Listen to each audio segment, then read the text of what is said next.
Sonra da bir program var. O yüzden Ben hazırım. mümkün mertebe süreye riayet edelim.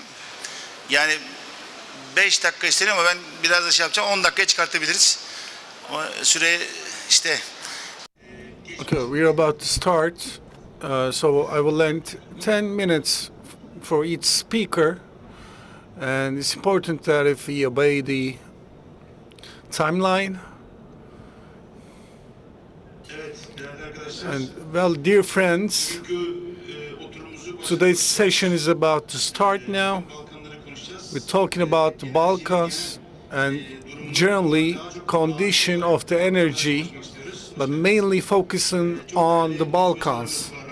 We have valuable speakers among us, whom I will introduce soon. We are a little bit late, and we're sorry about that. Welcome again.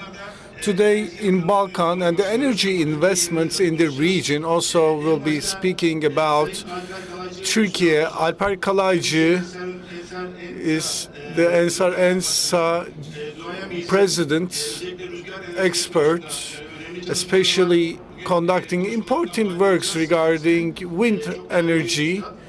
He has precious opinions. And then Mustafa Öztürk, Bursa parliamentary, also a member of Energy Commission, as well as had the duty in NATO Energy Department. He will be sharing his experience with us. And Ayşe Özkan, she's a professor, and especially she will be speaking about the regulations and the roof legislations. And next we have Mr. Akim coming from Macedonia and CEO of the Energy Forum in Macedonia, and launching Energy Forum in Macedonia every year, and will be speaking about his works. And we will be benefiting from him. And then Gökhan, Mr. Gökhan is from Kosovo, and been working with Çalık Group in Energy Group, conducting important energy works. We'll be mentioning about Balkans and Turkey as well. So we will have a fruitful meeting, and we are now initiating our session. Mr. Alper, let's start with you. Hello, dear parliamentary. I wish a blissful event. It's the first day of the exhibition. So regarding the wind energy, I would like to state few words. In 1998, we assembled the wind turbines, and approximately we have a know-how of 26 years, and the main components, the wings, generator, and the tower, all these components could be manufactured in Turkey, and this mainly used for the domestic market. And in the final years, our export volume is expanding as well. And regarding the Balkans, I'm following few projects that has a high potential of wind energy, and also some components. They don't have an infrastructure to manufacture these components in Balkans, so Turkey can. Turkey is very advantageous position in order to export these parts and components to Balkans, and without necessity of utilizing from the naval freight, you can still be able to export these parts to Balkans. And we have shareholders in Turkey, and all they are working on the feasibility studies in the regions, collecting data, analyzing the data, conducting reports, and also field works and the maintenance and repairment. More than 100 companies in Turkey can do these jobs. So there's a huge business potential is foreseen in Balkans needs expertise, know-how, and experience, because this could be regarded as simple math equations, but then you can face many complex challenges once you initiate the process on the field. So these people who have completed their training and educational bits and also gained a certain experience will have a capacity to contribute to Balkans a great deal. And the wind in the region, the structure of the wind in the region is also compiled, that is in Turkey, and also the land structure is very similar. So in the upcoming minutes, my friends will be mentioning about that. But between these two regions and countries with different events to be launched, we will meet the needs in the region as for Turkish companies. That's my opinion. And regarding the solar, because this event is a solar event, but wind sector is as prominent as solar energy. So at least I want everybody to know that we have a well-structured infrastructure for the wind energy. Thank you. So Mustafa Öztürk, the Bursa parliamentary, is a precious businessman, will be talking about his works. So, dear President, Honorable President, okay. So I would like to thank all the participants because they just came to this saloon early in the morning. So before the presentation, there's a truth to all of us. Energy is a static sector. As for the water and food and beverages, it's a very sensitive sector.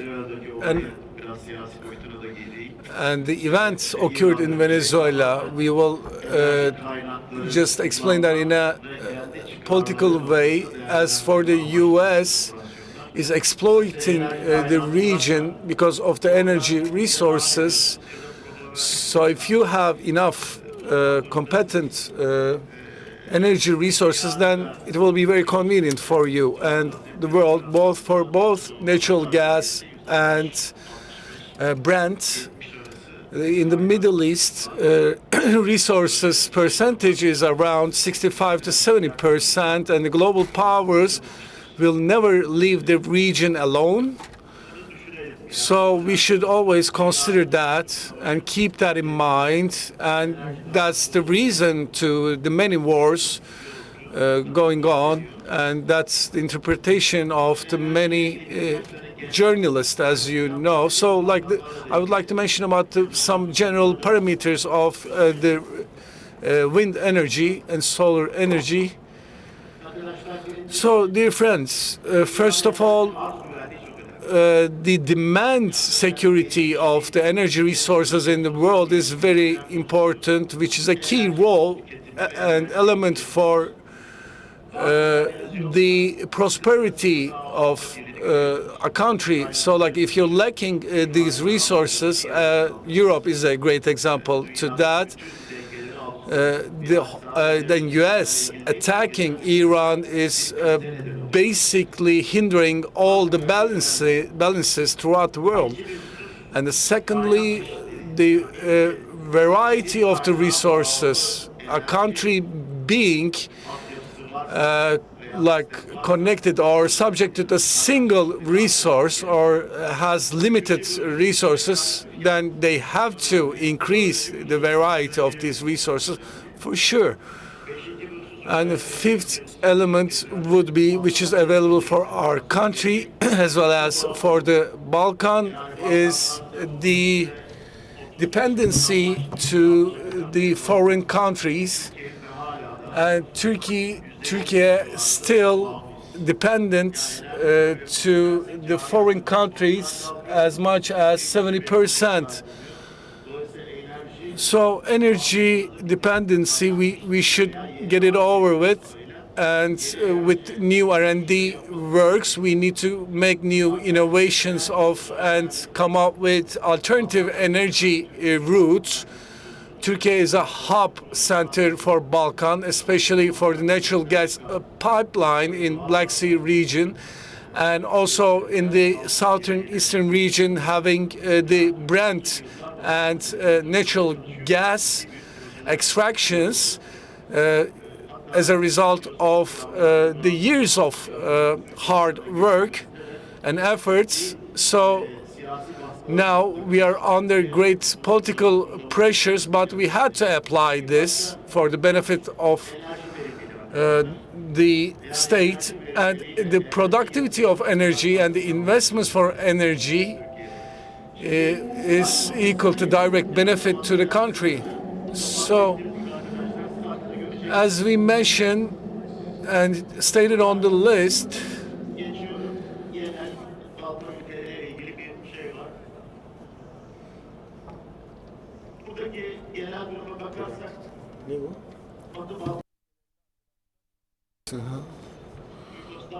product.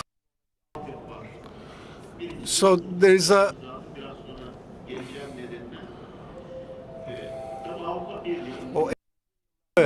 so for the many years, the Balkan countries, it's a long-term strategy, and the environmental and reduction of carbon emissions, depending on certain agreements, is preparing the Balkan countries. So the European Union held this meeting in Brussels, and what they told was that, of course, first, the legislative regulations need to be established. They want some sort of security, the European investors. And secondly, privatization. And also, you need to make a free market and also enhance the infrastructure and provide independency, liberation.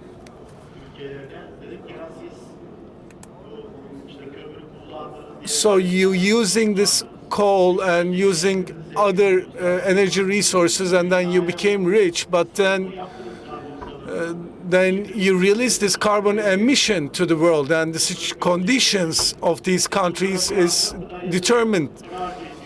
So you're like encouraging them to spend a lot of money since they don't have enough sufficient resources, but they have to level up, or you will let them use this funding so they can level up. So it was a correct approach.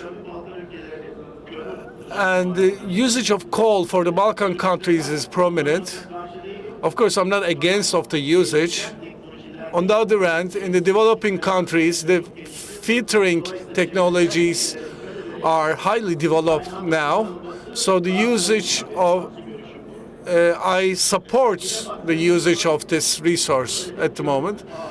So we have the vast resource for mainly coal and the Brent and the natural gas, and the prioritized resource is the natural gas.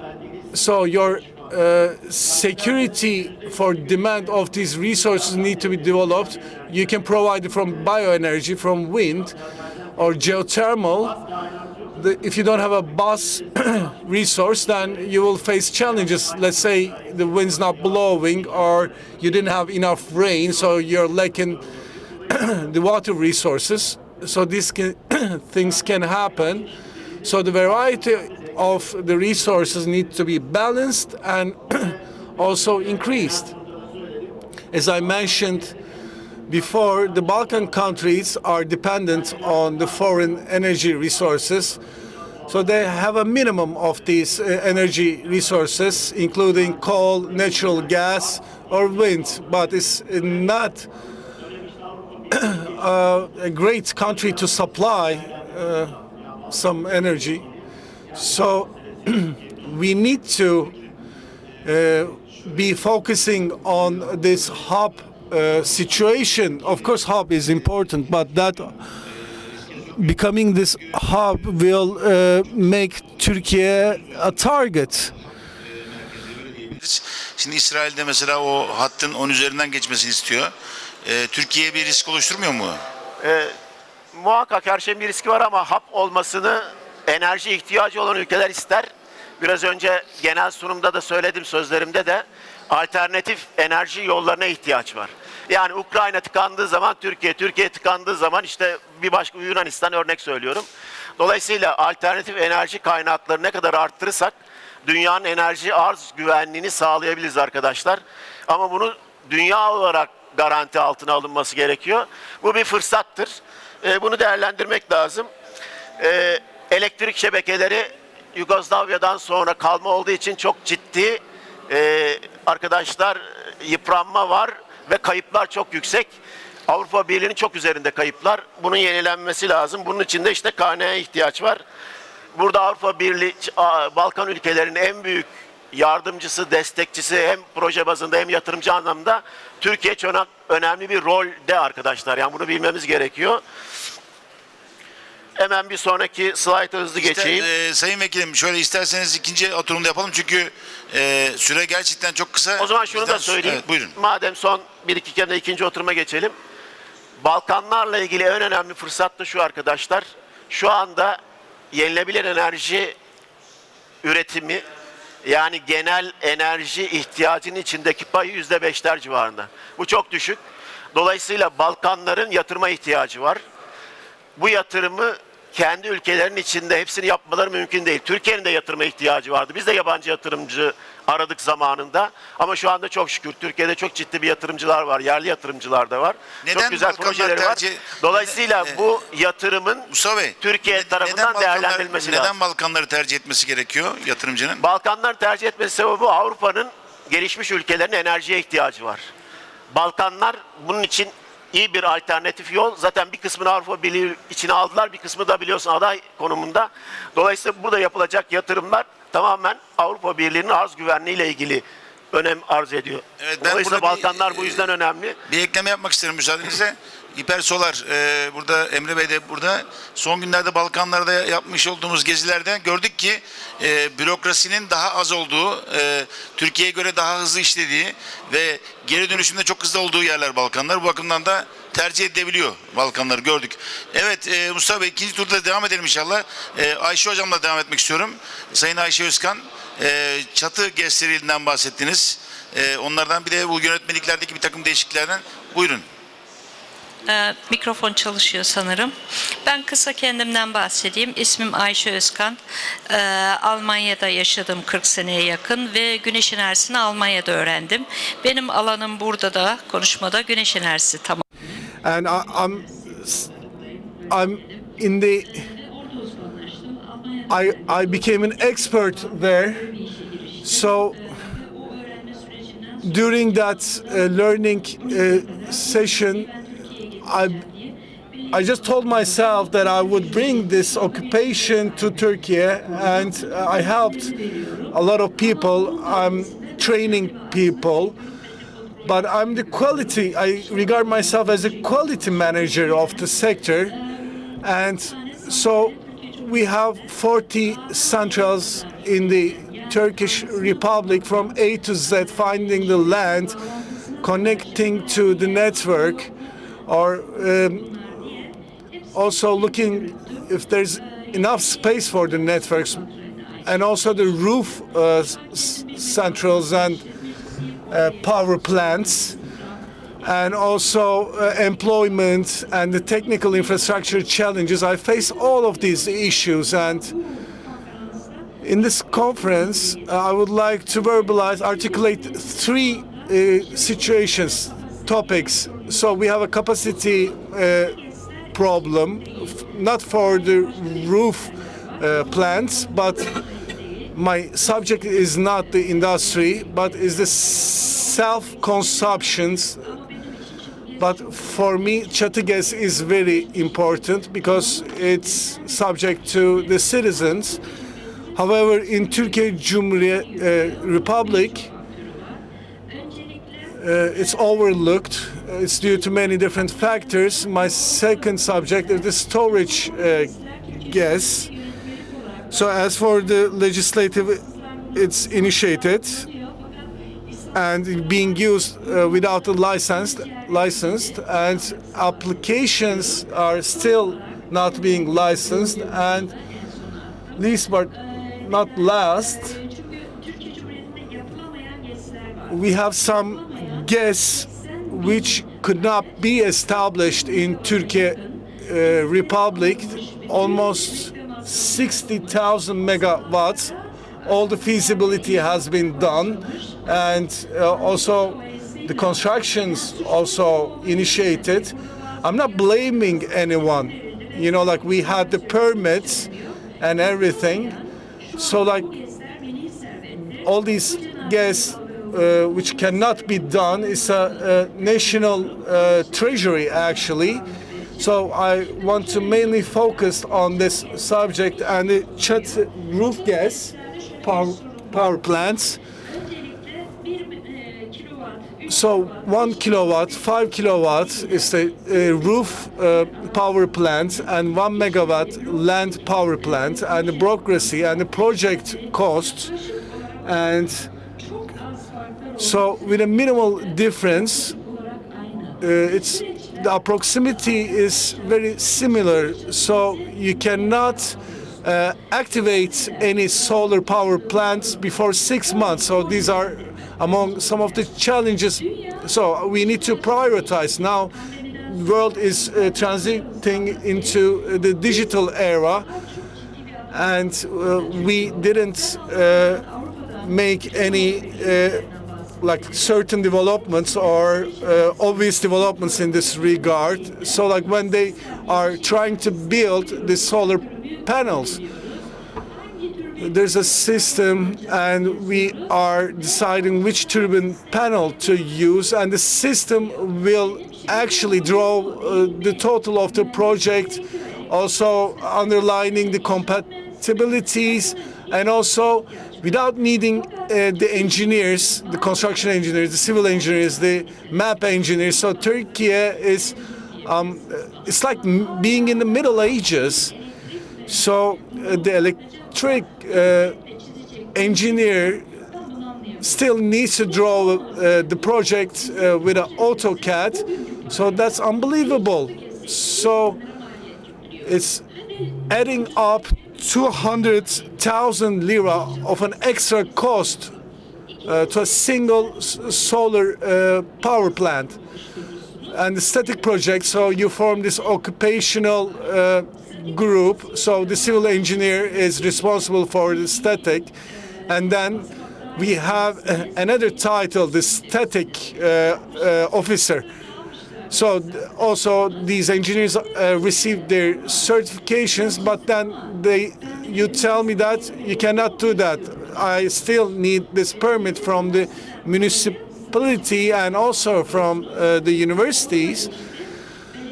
And you also tell the municipality, so you also have to adopt this scientific responsibility, and in case of this fire or the demolishment in 10 years, but they say it won't be their responsibility. So the whole process we initiated is terminated and the whole system is collapsed. So like is static really necessary? So in a 1 meter cube space, you load up 500 kilogram, 1,000 kilogram of load, and you don't do anything else. Of course. So for the construction permits and all the buildings stated in that permits within Turkish Republic, there are additional 40 kilograms load in every 1 meter cube. And they told that other loads for unknown items. So you say, let's do static. So for the solar energy, the 1 meter cube has this 10 kilogram, let's say 11 or 12 kilogram, but 40 kilogram additional load with a petition. If we apply to the municipality for this extra 30 kilogram, so and say I am using the 10 kilograms for kg for the solar panel. So can you record it, and is it sufficient? I think it's sufficient. So let's wrap it up, Mrs. Ayşe. So on the other hand,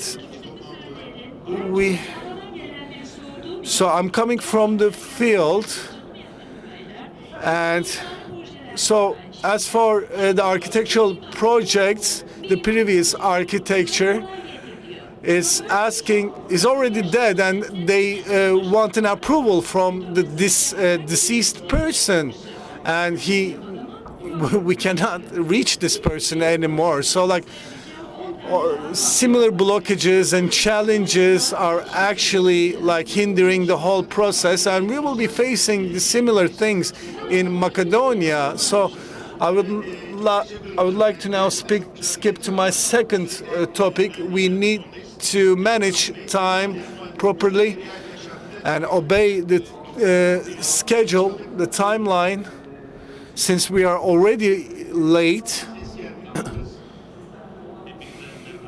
Welcome all.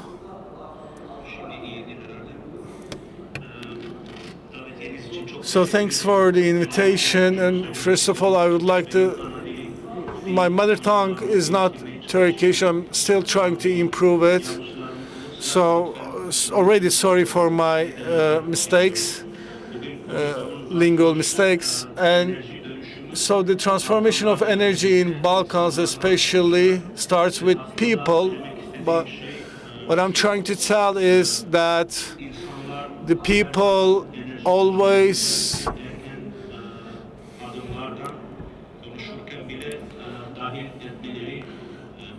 they need to include the energy. So the energy transformation is mainly focusing on the investments and the infrastructures. But if you exclude the people out of this system, then you cannot be talking about any sort of transformation. So how can we increase the productivity? And how can we invest more and increase the capacity and also develop more infrastructure? So it's very clear and obvious in the Balkans that like it's not about how much energy you produce, but how you produce, where you produce, and for whom you produce it. And right at this point, Balkans intersect. And as mentioned before, Balkans is a small component and region in the whole energy system throughout Europe, but for the renewable energy we have a great potential, and it's a very critical geography we're talking about for the renewable energy, the solar, hydro resources and solar energy resources. We have a competent capacity for this, and making Balkans not only a production area but also is regarding the security of the energy resources of the Europe, making it a very prominent partner, shareholder. So, soru bu potansiyeli. The question that we should ask: how can we make this potential to a foreseeable model? We have the Net Energy Forum, and in the Balkans there are different platforms, and what we see is that there is a certain truth for energy transformation. It is not a technical process only. It is a social process as well, and it is a process of governance. And if the three areas, if they do not go hand in hand, the best projects can be halted, can be stopped. In terms of the investors' perspective, what is the largest risk? It is the finance mostly, or the technology. And in the Balkans, there is another risk. It is the lack of social acceptance. It is the market-oriented projects, and there is this economic rationale, and they're assessed like that. The gain out of the investment is important. However, in Balkans, because of the socialist history, in the reflexes, we can see that there are differences. People are sensitive to the common values, and of course, there are the effects of that for even cutting a trade. There's a process, and there are these marches organized, and there are the social reactions, and we can say that this might not be a risk.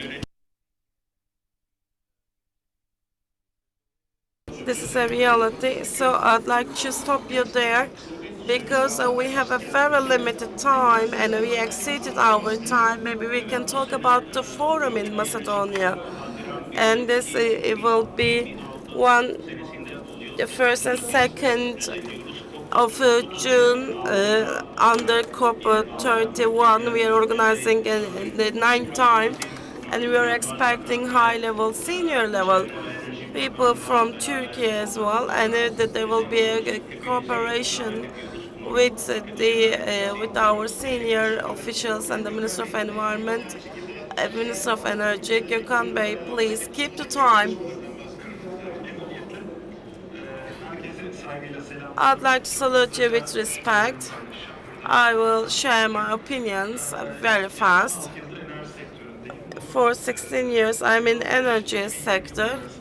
Between 2015 to 2025, I was in Balkans. I was a manager in a Serbia-based company, and in Kosovo, and I was the manager of this company for a certain period of time. And as Balkans, the energy demand covering the Balkans has a huge potential. The bureaucracy is fast, and in terms of the fields, in terms of the permissions, compared to the EU procedures, the procedures continue even faster, as there is a socialist culture and the sensitivity is there, and of course we can see that might be challenges, and of course there is no fragmentation there. And I'm not talking about all the Balkan countries, but Bulgaria, Romania, as they're the members of the EU with the support of EU. Among the Balkan countries, they have a different position. However, for the other opportunities, we need to be very careful. You need to continue with the right partner. It's important for the success of the project. And there is another issue that we experience share with the Balkans is that there could be short-term or there could be retrospective impact related legal regulations, and the investors, when they start an investment, they're trying to see what they have. They want to see the future, and they might be negatively affected by these. Gökhan Bey, there is a warnings. I know that you're all very experienced and knowledgeable about this subject. I'd like to listen to you all, and let's give you the last word. The last but not the least, the future is electricity. We need to decrease the fossil fuel dependency and the battery energy storage systems, and I think that the share of Balkans will increase even more in the future. These are the subjects that we can discuss more. It seems that we cannot have the questions and answers session. There will be an awarding ceremony as well. We made use of your presentations. if our friends say that if my friends agree, if they want to have a chat with you, they can go there. Because we have taken the time of the next session, I need to say I'm sorry to say there will be the awards will be provided and there will be a photo shooting then, and the next session will start.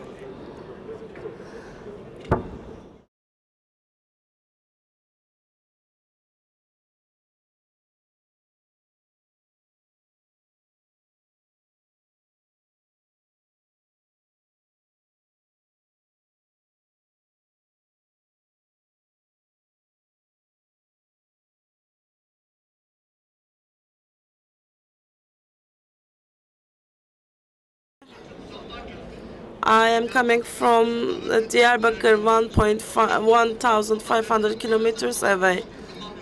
There wasn't time I couldn't express myself. I'm a retired person, and I got a two-story building. My objective was to establish a solar system, but I don't understand. I don't know. The time flies by, and I cannot see any support. And there are so many bureaucratic problems. And I have the MP and the professors. If this thing is going to be taken seriously in Turkey, the state should say that you will pay this much, I will pay this much, and there will be a solar panel and the wind energy. The electricity is there's a blackout there, and there's a common generator, and of course we can say that the electricity cut all the time. And of course, there should be a system established by the state for that. And if we do not do that, there are the bureaucratic problems. Of course, there will be. This is not a problem of us.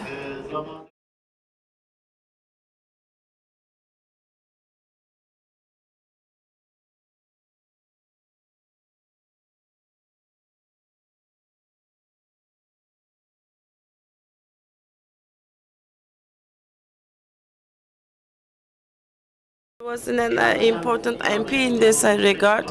This process was used in a misleading manner, and that's why they cannot go for this infrastructure.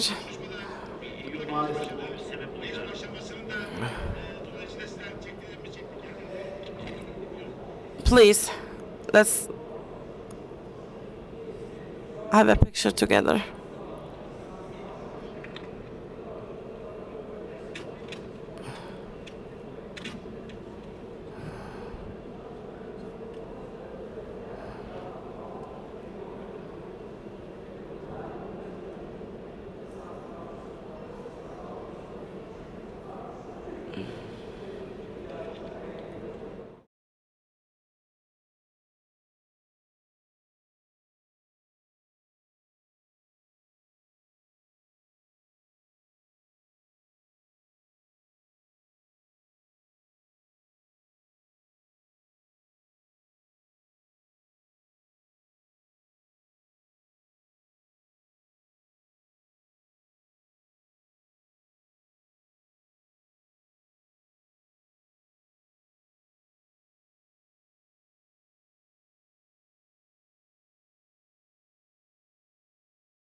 Yes. On behalf of TESAP, Turkish Energy Union Association, we will talk about modeling and also compatibility special session. I'd like to talk about TESAP. TESAP is an NGO representing Turkey since 2005. It's contributing to in electric energy sector. We are holding many national and international activities, and we are preparing the reports and the books. They are unique. It's about the history of Turkish electricity, Turkish storage report, analysis report, and the emergency transition. And under sigla Turkey, in terms of the power systems, we hold many national and international activities, and we can say that in every 2 years we have the power system conference. This conference was held in 2025, and this is with the referees, organized with the referees as well. And we have TEPES with TR index is one of the main activities that we have. We hold webinars, technical meetings, and international events. And with the SIGLE, we are working with all the world. And of course, I don't want to take further ado, and I'd like to give the floor to you, to the moderator. Thank you very much for the moderator. First and foremost, I'd like to welcome you all to this session today. And this subject that we are holding today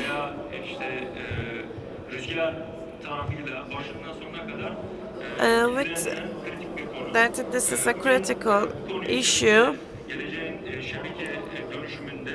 and we can say that we use it with the modeling and with the transformation of the grid and network. We are going to discuss this with the panelists. I'd like to give you a framework before. I'd like to talk about the grid of Turkey, like wind and solar, with the changing characteristics. There's this generation power plants, and in order to give you information in that regard, I'd like to say that as of 2026 April, we have 125,000 installed power. 26,000 of this coming from solar, 15,000 kilowatt coming from the wind energy. And when we look at the future perspective in the objectives of our ministry and TEİAŞ, that there is 30% megawatts solar and wind should be integrated to the grid, and when by 2040 we foresee that this installed power capacity will increase more than 120,000 kilowatts. And the modeling, and of course with the modeling of course there is a wind and solar energy integration, and the analysis is a very important subject. And Hasan Basri Bey, he is coming from Siemens, and AMR Bey is from Wind Power Solutions, and we have Uğur professor coming from Kocaeli University.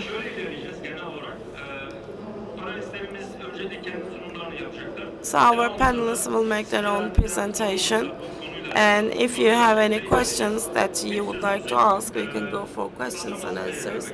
I'd like to give the first floor to Hasan Basri Bey. Thank you very much. Should I make the presentation from the podium?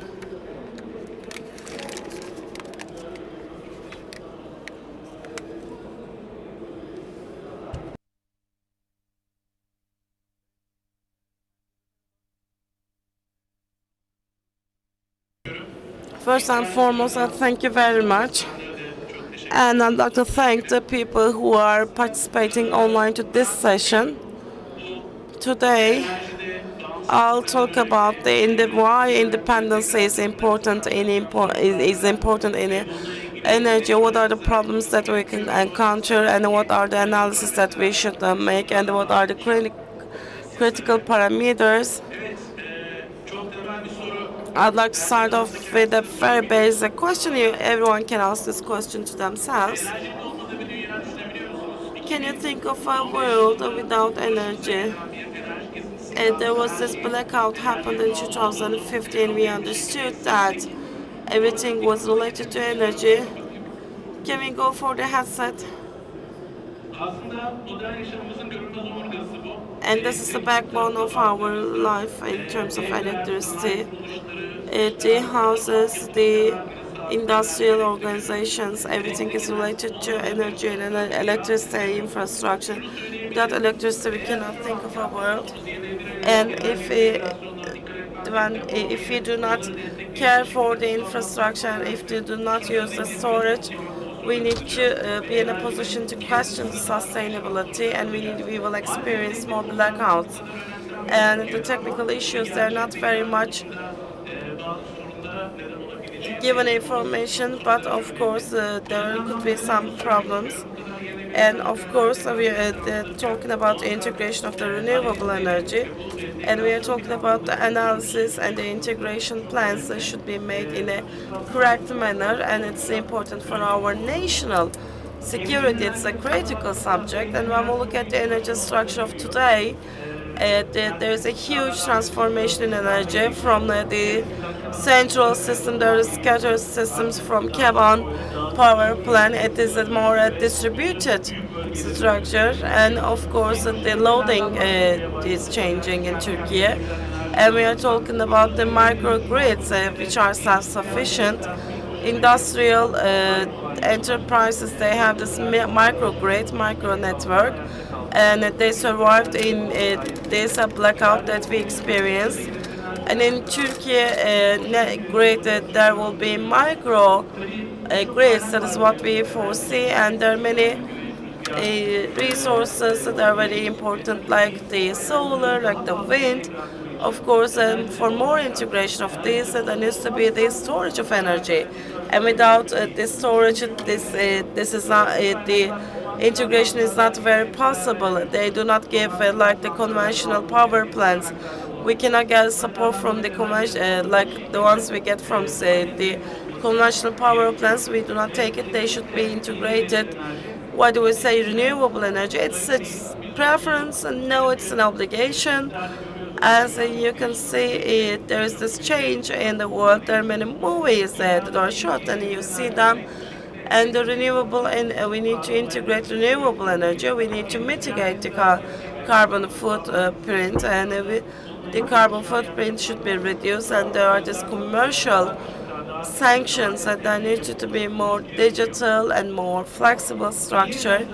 Why are we talking about the energy? Why should we be independent in this regard? And if you're dependent to other countries, then you will have problems, and you will be in a challenging position externally. If there is this external dependency, you will see that. And of course, there's the hydroelectric power plant. If they're used with the conventional ones, we have the chance to go for the independence. We will not the foreign currency will be useless, and of course there will be more competitiveness in that in the commercial level, because the structure of the energy in this regard is affected by that. In the outputs that I have, of course, energy independency is equal to the national security. Of course, we need to be independent in terms of energy, and we should not be depending on one source. So there needs to be diversification, like the solar, wind, natural, hydroelectric, and nuclear. And with the new resources, we need to support that. Once again, I repeat, energy storage supports these and make this possible. And as I told you before, the energy storage will eliminate the problems and support these, so that we can the support that we get from the conventional power plants can be taken from the renewable energy resources. Of course, if we need to be honest, the technical subjects might be overlooked. And as the technical subjects are overlooked and we have some problems, we avoid the risk taking, we don't want to change the flow charge, and we are avoiding the additional cost. Of course, there are more costs and there are more problems. The risk, the most expensive risk, is the one that is avoided. And of course, there are projects through EMRA, Energy Market Regulatory Authority. And if you look at these, and if we can turn it into a state that is useful for Turkey, we can solve these problems and we can make better integration. Of course, these problems can be taken more that we cannot cover. We make the analysis. If there is this one, we see that if I predict the future structure, and if we have the digital twin in the right manner, if we make the analysis in the right manner, I can predict the events that are going to happen. So what does it mean? It's about what I know, what I should integrate, to what extent I should integrate, and what are the measures I should take. So the analysis is very important, modeling is very important. And if we have problems in the tension, that should be in the lack of, the reason will be in lack of modeling. And establishment of the model is the most important thing, and if the model is misleading and wrong, the result will be wrong as well. And the modeling should be made with the analysis. And this analysis make the invisible risks visible. They can predict the upcoming events, and if there is a breakdown, we can just analyze and question the reasons, and we can understand this. And of course, there's the critical analysis. There are many examples of that. I will not go into details, but if there could be a problem industrially, and thanks to this digital TV, we can just see them. However, the critical point is that in the upcoming process, there's this integration of renewable energy. With the conventional, we can do that. However, with the integration of the storage and the renewables, of course, the analysis should be made and the results should be taken. This is very important. What do we monitor here? The tension profile. In the distribution grid, in some part of it, we see that the voltage there's a voltage increasing, and we know how can we look at this. That this profile is important, and the system then can stop the system with the voltage. In terms of the strength, will there be something with the short cross? Short circuit issue can happen. There could be these parameters, and if I change it this with the frequency, we can set at 10%. This voltage decreases, and there's a short circuit in that. The decisive analysis should be made in the right manner. There should be a right protection coordination, and the renewable energy integration impact should be very well defined. And the grid management is important at this stage. Of course, there are there's a room for improvement, and there should be some more points added to that. But what we see is that the impact of renewable energy power plants, and their impact should be identified with the conventional power plants so that we don't experience any problems. However, with this technical subject, the more we integrate it, the better I am is not the right manner. It's about how you integrate it and what kind of problems you encounter. And in order to overcome these problems, what kind of measures we should make and what kind of investment we should also make. And of course, the analysis are very important in this regard. What are the other problems? And in terms of renewable modeling, we experience problems related to integration because the system is an interoperable system. You know, storage, wind, and the solar, the electricity. Electrical vehicles are integrated. They should be modeled in the right manner, and if the models are not in line with other, if there is no right analysis, there could be some indecisiveness and there could be some uncertainties. So as a result, what I can say is that energy, it is not a technical subject, that it's about, there's a focus, economic, strategic, and security focus. As I told you in the beginning, we see that in the recent times, the right modeling, the right analysis is very critical for the network, for the future of the network. If we fail to do that in the right manner, there will be more blackouts and there will be more problems. And so these are the important stuff, and we need to be diversifying. And of course, this renewable energy is the future of, is the key for the future. Energy storage is the most important thing. So this modeling and analysis is very important. Thank you very much. Hasan Bey, Thank you, Mr. Hassan. It's very prominent and critical points has been touched. And at this point, the network modeling and analyzing and detailing these items, I would now like to call Mr. Gökhan for his presentation. However you wish, you can also make the presentation standing or...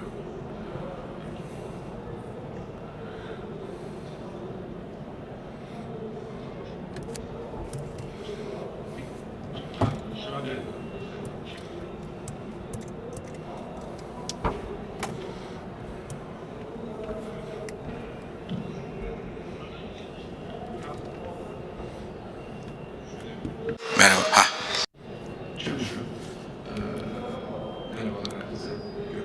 Ha. My name is Gökhan Ünal. Evet. It's intersecting. The microphones are intersecting.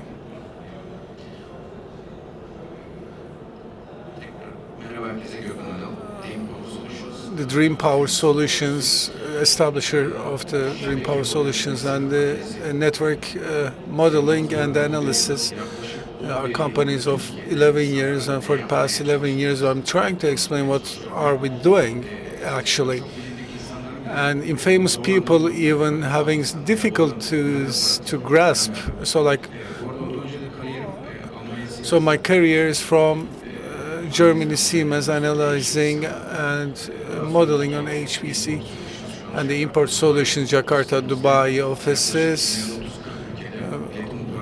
We have the conducting operators in more than 30-40 countries, and we're supporting this system as a company. So without adverting too much, so we are supporting the conducting operators or the manufacturers, designing the systems by modeling, or conducting operators. When bringing this project into life, we are supporting them. And domestically, partial R&D projects and product developing is among our services. Of course, simulation topic is receiving incentives from the government and developing very quickly. but some topics are not clear. So why we conduct the modeling and analysis, for instance, any situation occurred in the field, we are emulating it. So we cannot predict each. So you don't have a calculation when you're analyzing. So like the best way to analyze it is to having the simulation model at hand. However, like in our country, as for other subjects, we only do something if we are obliged to. So we have this analysis as TEAŞ is conducting that, and they're having some difficulties, facing challenges, but the initiation of a situation, is it sufficient? Of course, it's under discussion. So personally, 10 or $20 million of investment, if I did it myself, so let's say 10 megawatt solar system I have, so like if I have a digital twin of this system, in order to solve the challenges domestically, so I would like to have an alternative like that. So it's like a transplant. So today we are talking about gigawatts of a power plant. In order to make the connections to the networks, you need to know the dynamic power, the integration of the network, and how it's going to compile with the network. You need to make an inspection, scrutinize, and you cannot you cannot make an organ transplant before making the necessary investment. You cannot do it in this So like today, if I was a business owner, I would just would have an analyst to meet up with the criteria and but the networks are changing. Solar energy, wind energy, and the minimal electronic systems are included. These are the active components, differing from the conventional systems. They have a dynamic software embedded, and all these systems in detail should be analyzed. And without doing that, you cannot manage to do any connections to the network, manage the operations. And it's a risk, it's a vital risk, it's a bomb, to be honest. So as my professor mentioned, we are seeing a chaos. So Turkey is introduced to the subject very recently, but we need to make the transit stabilization, for example, the load flow short circuit. Meanwhile, we have different diverse tools for these issues. So like this analysis, so it's like for the introduction, I'm telling you this. So like for an instant simulation time step, and the phase angle and its voltage is regarded as a base, and with the dynamic analysis, Mr. Ahmet is also very impactful. So we are now transiting into the dynamic analysis. So same values in a certain period of time, let's say in every millisecond, we are pending to make these calculation RMS and DMT subjects. The DMT subject, we're not acquainted to this topic, to be honest, but Preskept and RTDS, both for Turkey, and we are the shareholders and partner of this. And the RMS analysis, maybe you know, main tool is the PCC, Siemens PCC tool, and the Dixile power factor tool.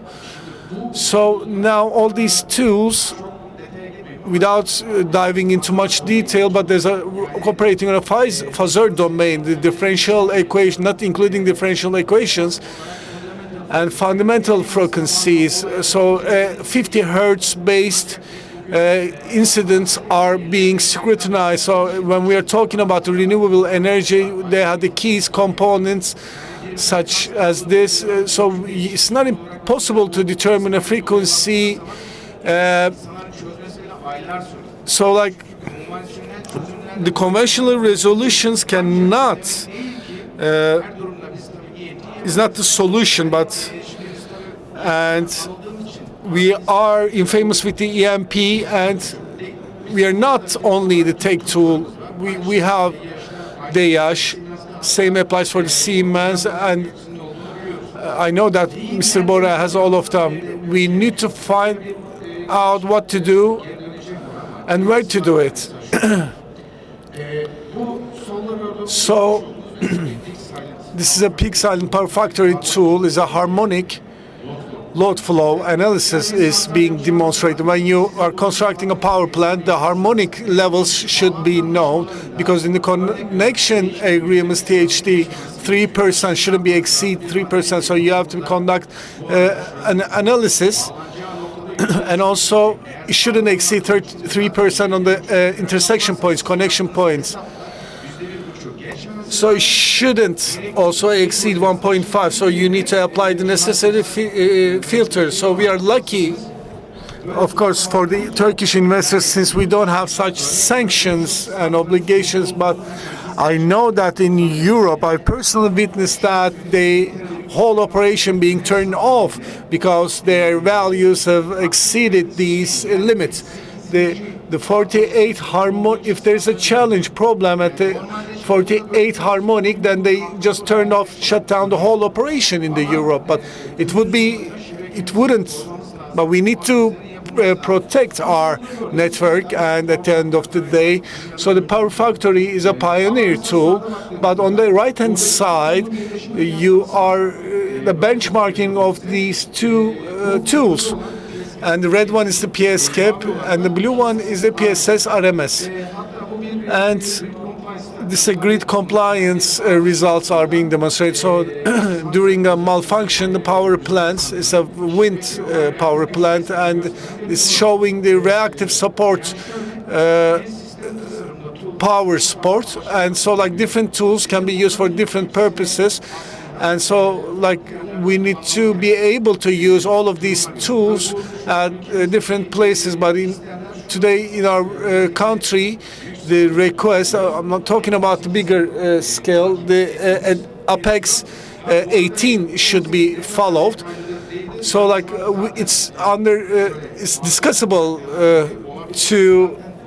for APEX 18, like does it have enough details or not? Of course, some works are wrong. We need an ecosystem, and the manufacturer and the engineer company operators should act collectively. So like if you just legislate this rule individually, nothing's going to change. So let's say we have $100 million worth of an investment, and if the analysis says that some of the parameters is not provided, then the engineer would just be sleeping in front of the ministry's door.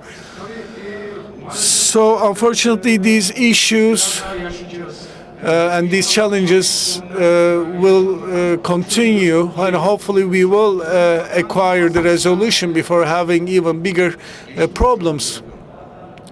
Did I exceed the 12 minutes? Okay, I have some more minutes. So, especially the MT and RMS subjects and the differences, maybe my professor will also speak about that. But EMT is it's in the time domain, and the analysis run in this domain. So it's in famous power factory models or the Hill models and analysis. So if you have power on the field, all the frequency space being calculated, and you need a proper model. You can't run all the tests with any tools. With the low frequency and the fast transcending, you cannot do it with RMS. So it's like a math equation. It's a discrete system. So with frequently you take the analysis. So it could be 1 millisecond or 10 milliseconds. So in every millisecond, for the 10 seconds, you keep calculating it. So 1 millisecond could be very slight, but in physics, it could be a huge figure. So the key works and the keywords, so kilohertz levels. So on the right-hand side graphic, the values look the same, but in case of a malfunction, the reaction would differ. And your solar power plant, if you have a high voltage entrance, it could lead a trip from the voltage control. So the grid code compliance is not being able to be provided. So you shouldn't be connecting to the network. So we have such details. So what should we do, or what's my opinion? So this regard, especially the Türkiye TH, EPDK has serious works, but the pioneer is the TH, creating this ecosystem, trying to legislate some specific rules, but many of us are not fond of these rules, but we are obliged to. We need to be following up these rules. So the RMS and some certain rules are now being settled. You have specific topics, and EMT, we are seeing some serious works, and TH is followed by TÜBİTAK and supporting TH.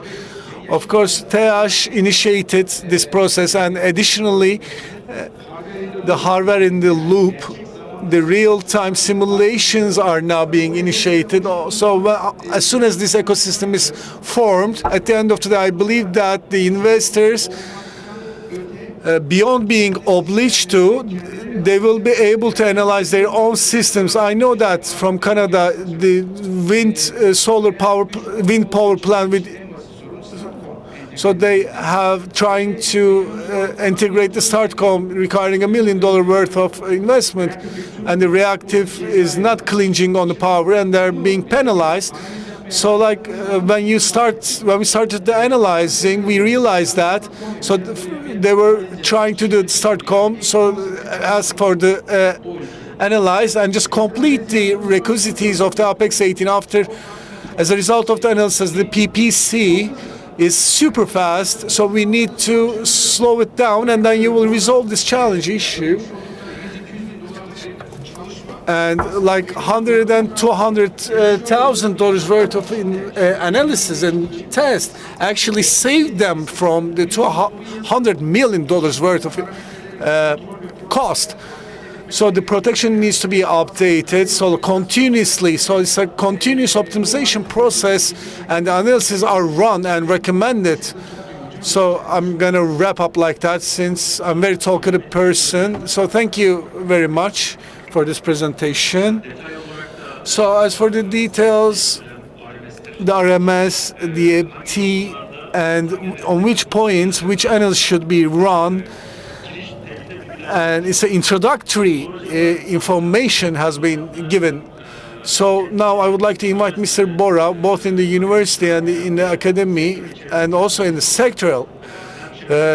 So in the network modeling, underlining and also which analysis to be run in this transforming wind and solar power plants and the needs of these plants. So thank you so much. Oh, whoa. So I'm in the Techno Park. My firm is in Techno Park, working on the power systems. And before me, the speakers actually loaded off from my presentation. So like what I'm going to talk about the necessity of the modeling and the differing systems. I'm going to mention about the importance of these systems, about the primary systems. There are some things that we know right, but actually they're wrong. So I will be underlining these issues. So briefly, as Adnan pointed out, within these power systems, you need to have this twin modeling, figurative twin modeling in the renewable integration. With or without the classical conventional systems, needs to have a network infrastructure or a structure. And it's been regulated. So the centers is around 33.6 downloading centers, and the middle voltage fiddles and the distribution centers and active voltage lines are being fed. So the workload are being analyzed. So the powers within the power systems, especially the transformation projects and the wind energy centrals, power plants, and also when we were a student in the college, the loads were very small, like 250 kilowatts, and now we are seeing 21 megawatts of wind turbines which are integrated to the network. The renewable energy share needs to be enhanced, increased, and also to the same transfer center we made a visit, and on top of that, wind power plant, and added the solar power plant. And as Gökhan pointed out, it was different. It was a generator, and then we have the LCL filters are being embedded. We need to be organized because they have different characteristics. You don't have wind blowing every time, so you're lacking the sunlight at night. So we also brought up the storage. So the impacts created by this system we need to be modeling in advance. Otherwise, we're gonna face some blackout, not only in Turkey but also in Spain. So we need to predict and foresee and just make the necessary modeling. This could be modeled by the engineering works, and it's prominent. So not only middle voltage or high voltage level planning. We're not only talking about that. This transformation needs to be start from the lower voltage distribution systems, the EV vehicles, and the supply management topics. So we have the 400 volt systems needs also planning, because at the end of the day, the alternative voltage network is managed, so we need to manage the balance in order to stabilize the frequency. So this network management, as Professor Hasan pointed out, in the distribution system and distribution embedded systems since 2012, we've been running the test and analysis. So as soon as we established this power plant, and due to the high voltage malfunction, we cannot operate, because at the end of a tip of a 45 kilometers feeder, and there's no load on the feeder. So this is the first thing we explain. So the high voltage will definitely occur. So this is like a bachelor degree information. So the modeling of such system is a necessity, and the proper modeling of the power system needs to be designed. I'm underlining the word proper, and needs to be analyzed. And later on, you need to come up with the compile viable resolutions. It's an enormous transformation happening at the moment, and in order to manage properly this transformation, we need to be modeling correctly and properly, and it should be monitored, observed. As Professor Gökhan pointed out, the workload, flow, and the circuits, but after this modeling approach, this needs to be brought forward. And the next topic would be that the primary approaches, of course, it needs to be modeling. According to Apex 18, reactive efficiency or harmonic merges need to happen. So the middle voltage cable needs to be picked. So we are basically facing deficiencies even in the selection of the cable. The proper cable, the XRP cables, as you know, is the 90 centigrade degrees, and the 70 centigrade degrees is our limit. So, the proper selection of a cable needs to be done. Embedded into directly to the soil, we need to proper catalog and need to be read correctly. We have three different manufacturers, and each of them are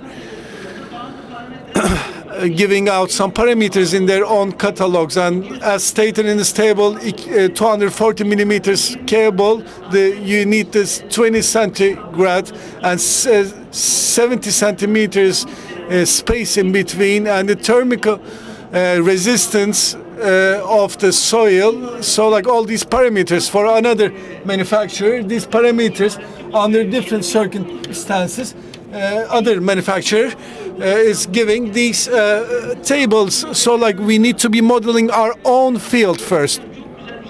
As Professor Gökhan underlined, very important. If I was important, I would like to have the figurative modeling of our field in my hands, because in the future, when you face a challenge or problem, in order to resolve that, you need support. You need a relying point. So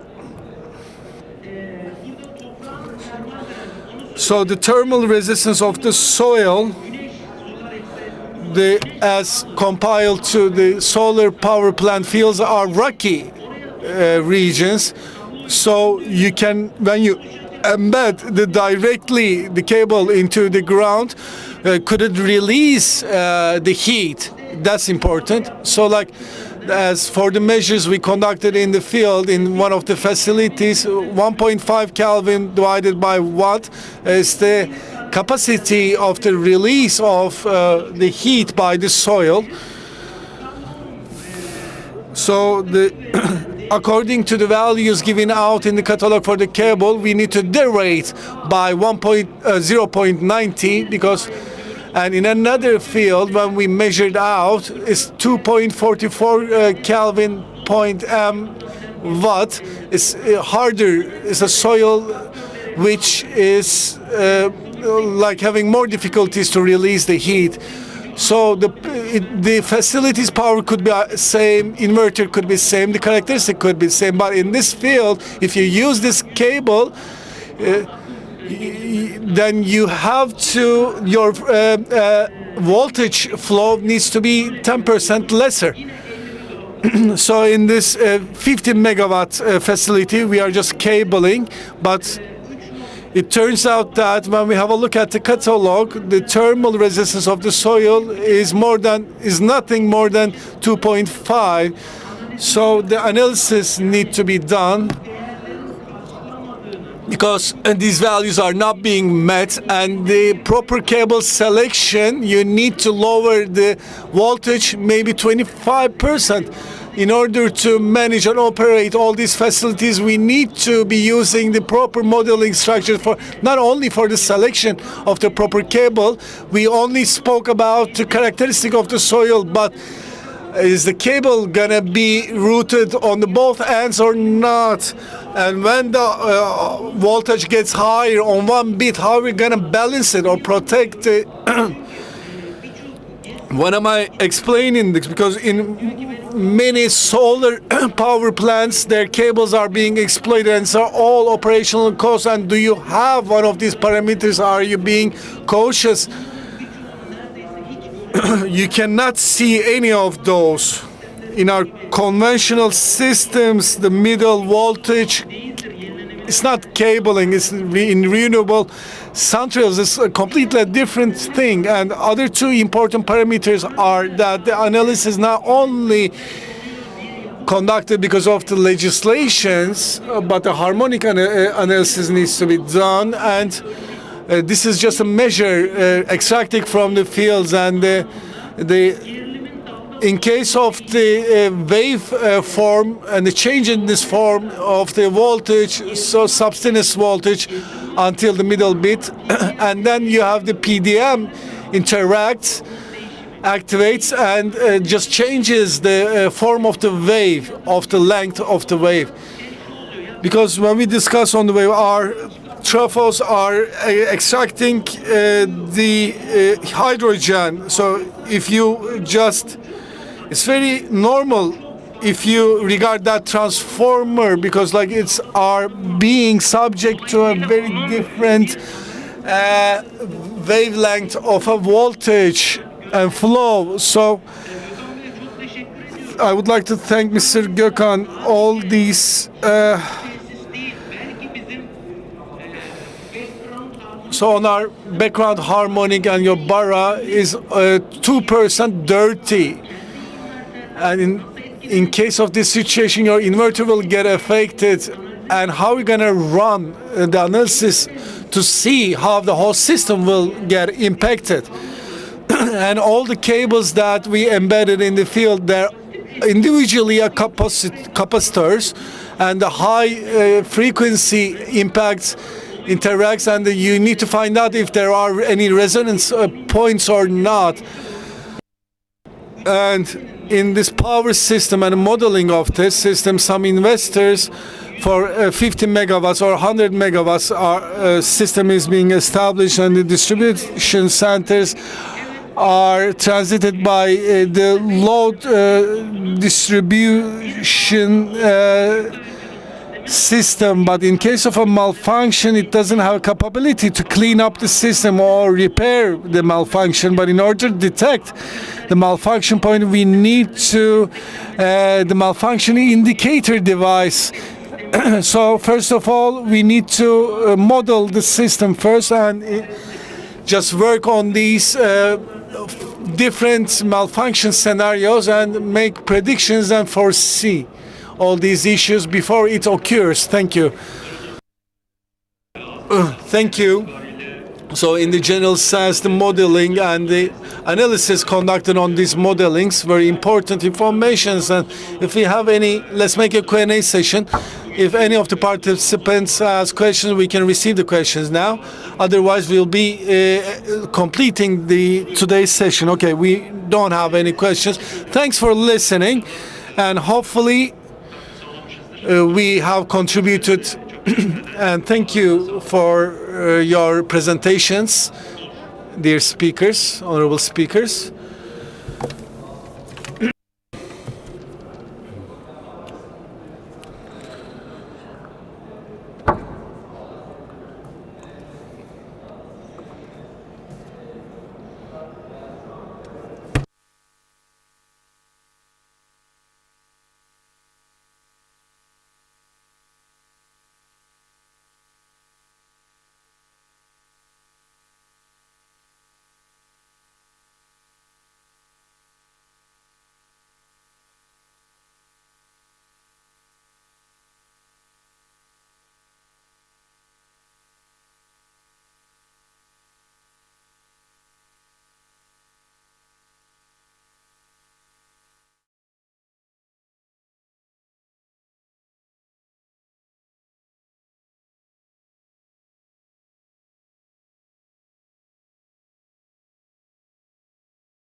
Ne diyecek bakalım?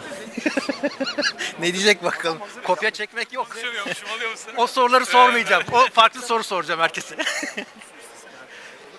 Su alabilir miyiz acaba? Kim ilgilenir? Vallahi benim de dilim damağım kurudu da başlamadan. Yani organizasyon diye bir şey olsun. Poz verelim. Ember web sitesinde yayınlanacak. Tamam hocam. Tamam.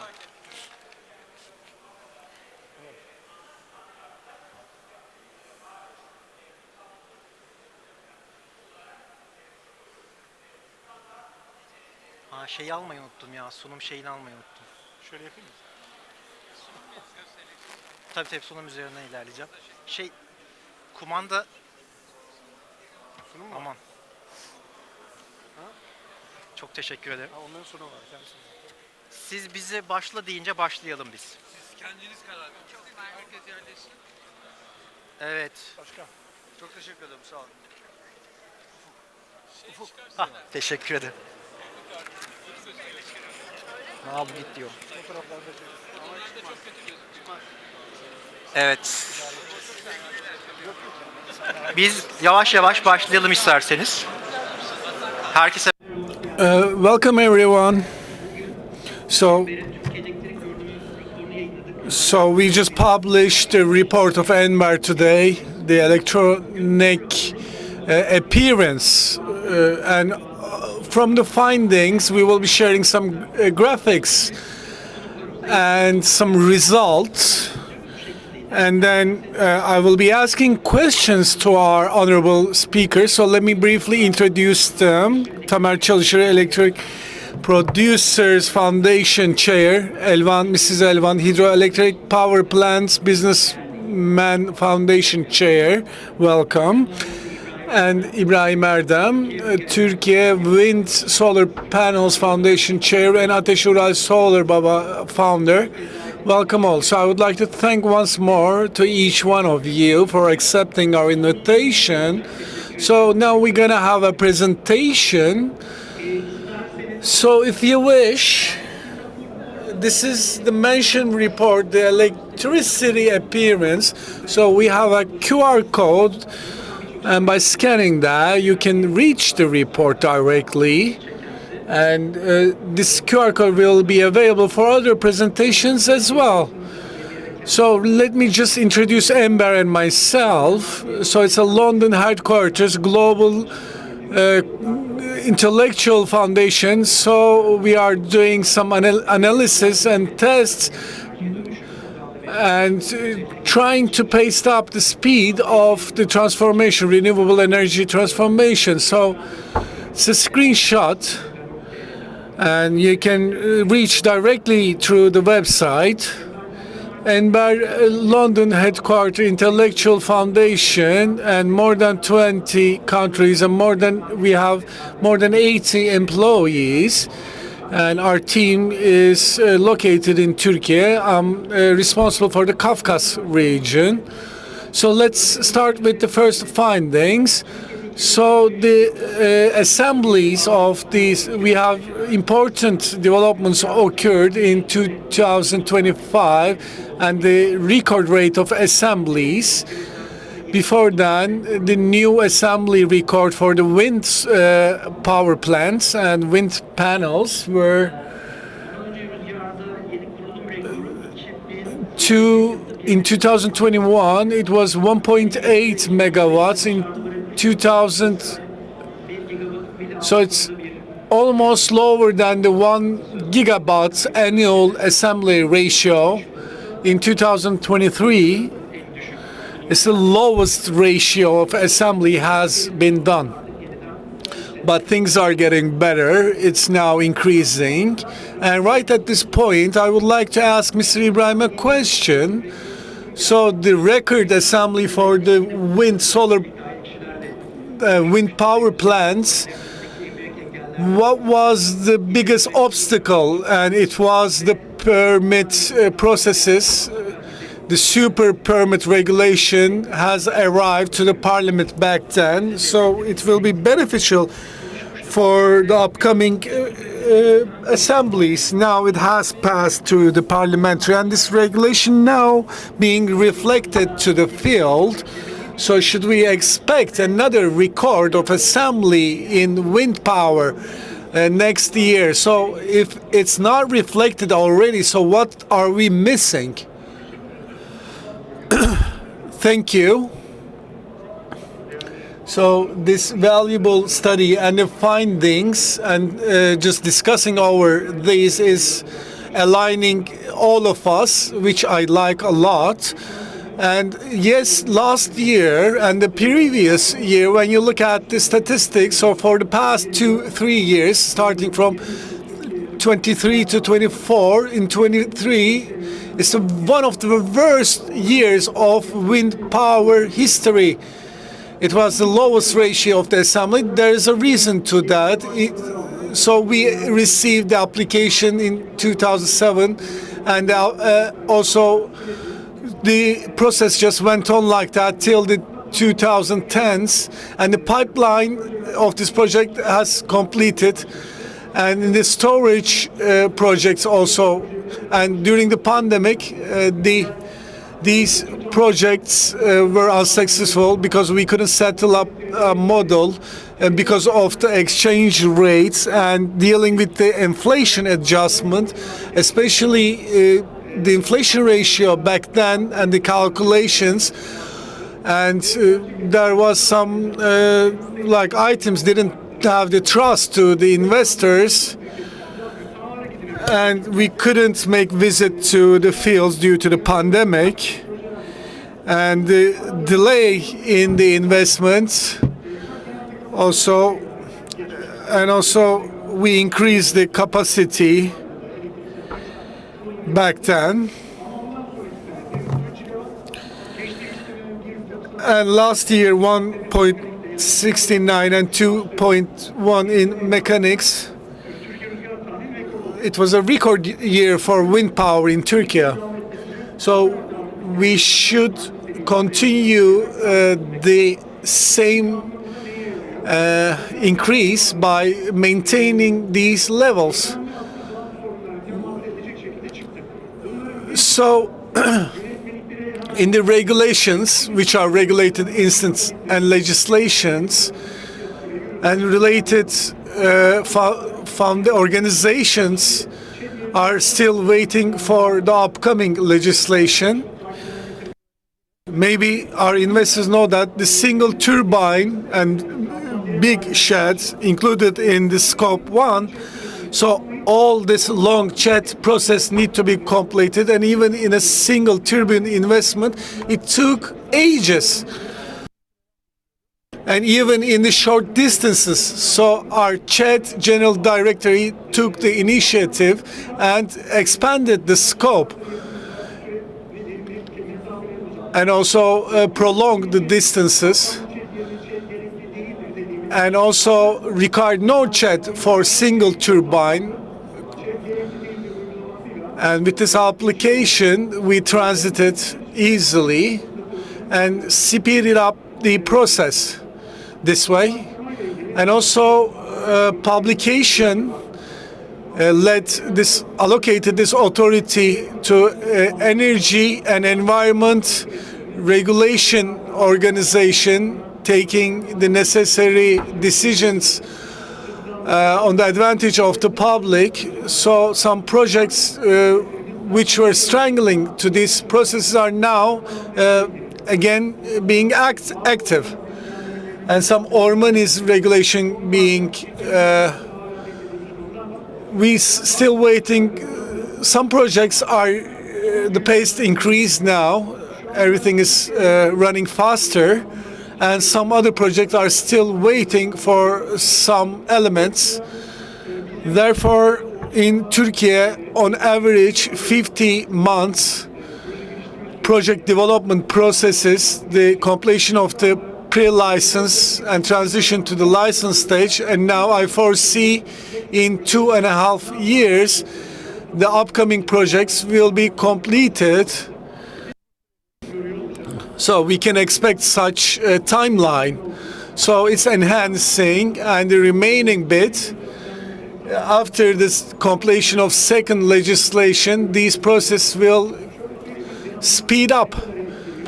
And what is the impact range of this situation? So like pre-licensed to licensed transited projects ratio is almost above 50% and waiting for the Assembly's decision. And the number of projects should be around 80 to 90. And 670, 700 we have wind and solar power projects. And this year and next year, and who made like backlash and who changed their destination, so like they will become active instantly and speed up their process. So like we aim more than 2 gigawatts for the wind power. We have a motto in 2024 to reaching to 5 gigawatts. Sometimes it could be exaggerated, but it's achievable in 2028 and 9. So the close circle will be experienced, and hopefully we will be witnessing of the assembly of hundreds of wind power plants in a single year. So like 3 gigawatts per year is a very assertive objective, but I believe it's achievable since we already achieved 5 gigawatts in the last 2 years. So it's proximity is very close. So it's the THYTBS is the resource for this research, but 4.55 gigawatts of assembly is realized.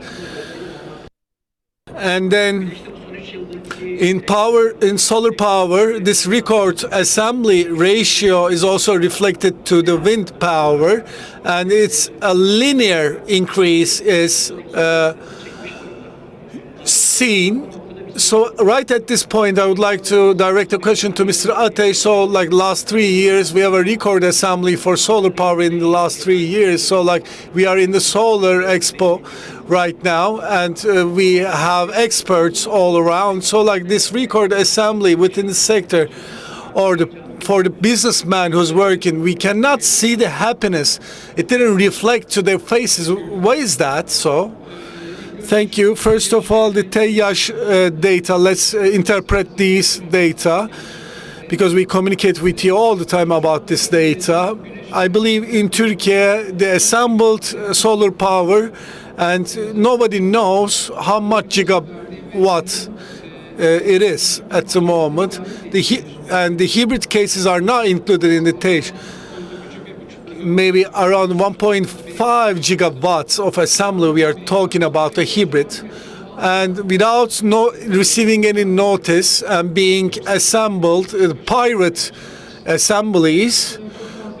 We have many solar power plants like pirate. We are not talking about the like household usage. I'm talking about the factories using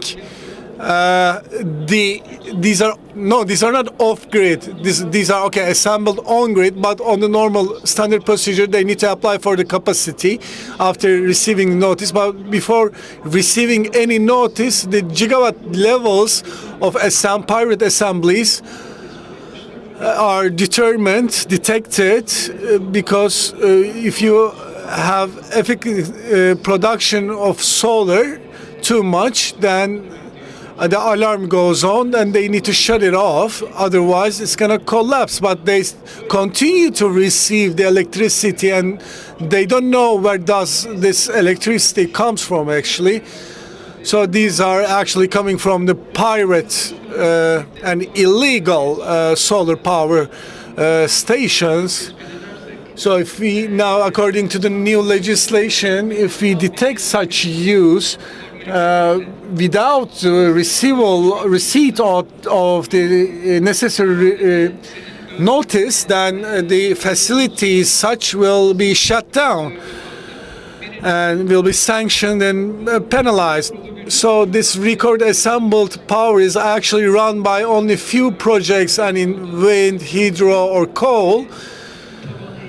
It's just implemented to the base, like it's distributed to the bottom, and the sector is the direct representative of that. But in Turkey, in the world, the assembled solar power is not representing the sector. How many independent projects are running this system? Turkey, unfortunately, we have very few projects. Relatively few projects. We have achieved such results, but in Germany, UK, or Holland, they're 5-6 times higher in the project numbers. They have the business places just like distributed to the bottom. This is the first. So 500, 600 firms cannot do any business at the moment, unfortunately. This is the source of unhappiness because they cannot do any business. That's why they're unhappy. What's more weird or interesting is that the active business makers are also very unhappy since they are making really low profit. They, on normal condition, they should be making 15-20% of a profit, which they cannot do. So maybe they receive 40 applications. In order to get the job, they are just reducing from their profitability. And after the completion of the job, if you cannot compensate the remaining budget from the client, then you're in a serious problem. But it's a hot topic. And there's a serious financial problem is obvious and very apparent. So like the pioneer companies in the solar power in the world, the countries first started this process by filling up the roofs, which didn't start in Turkey like that. It's right on the opposite in Turkey.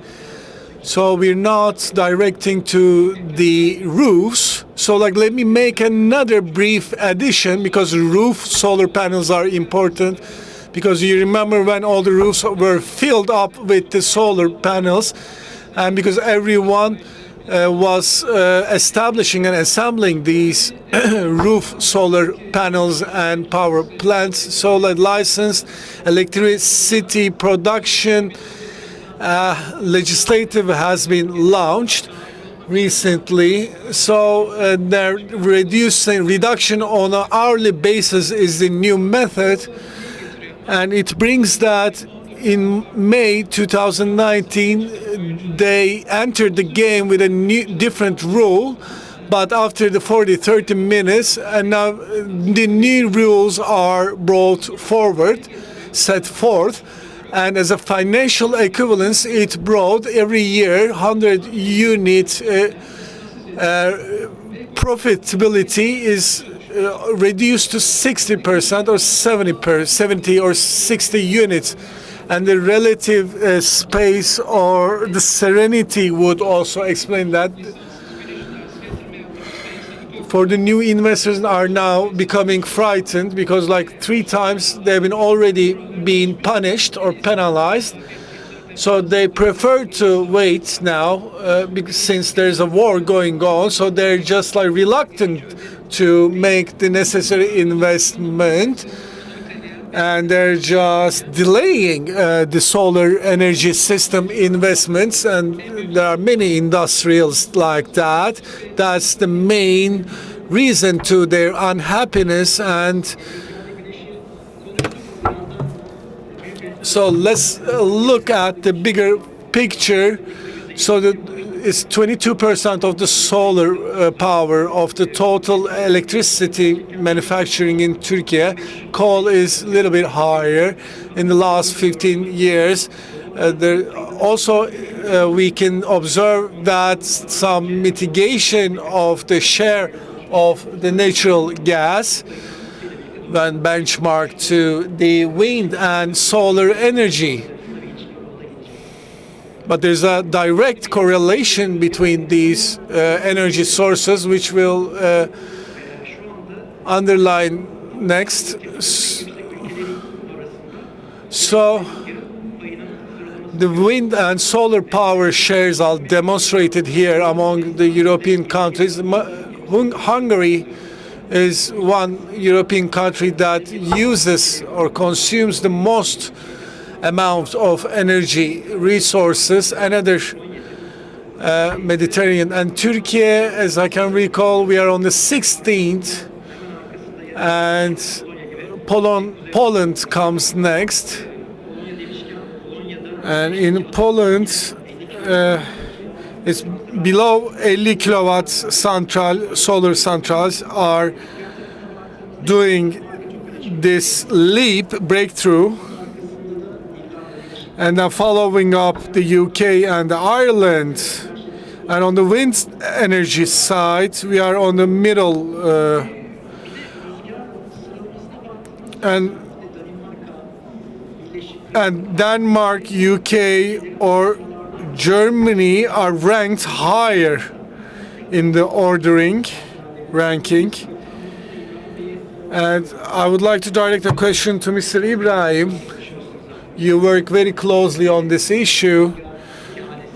The wind power plants on sea projects on sea. So you're still making some measurements. Is everything going well?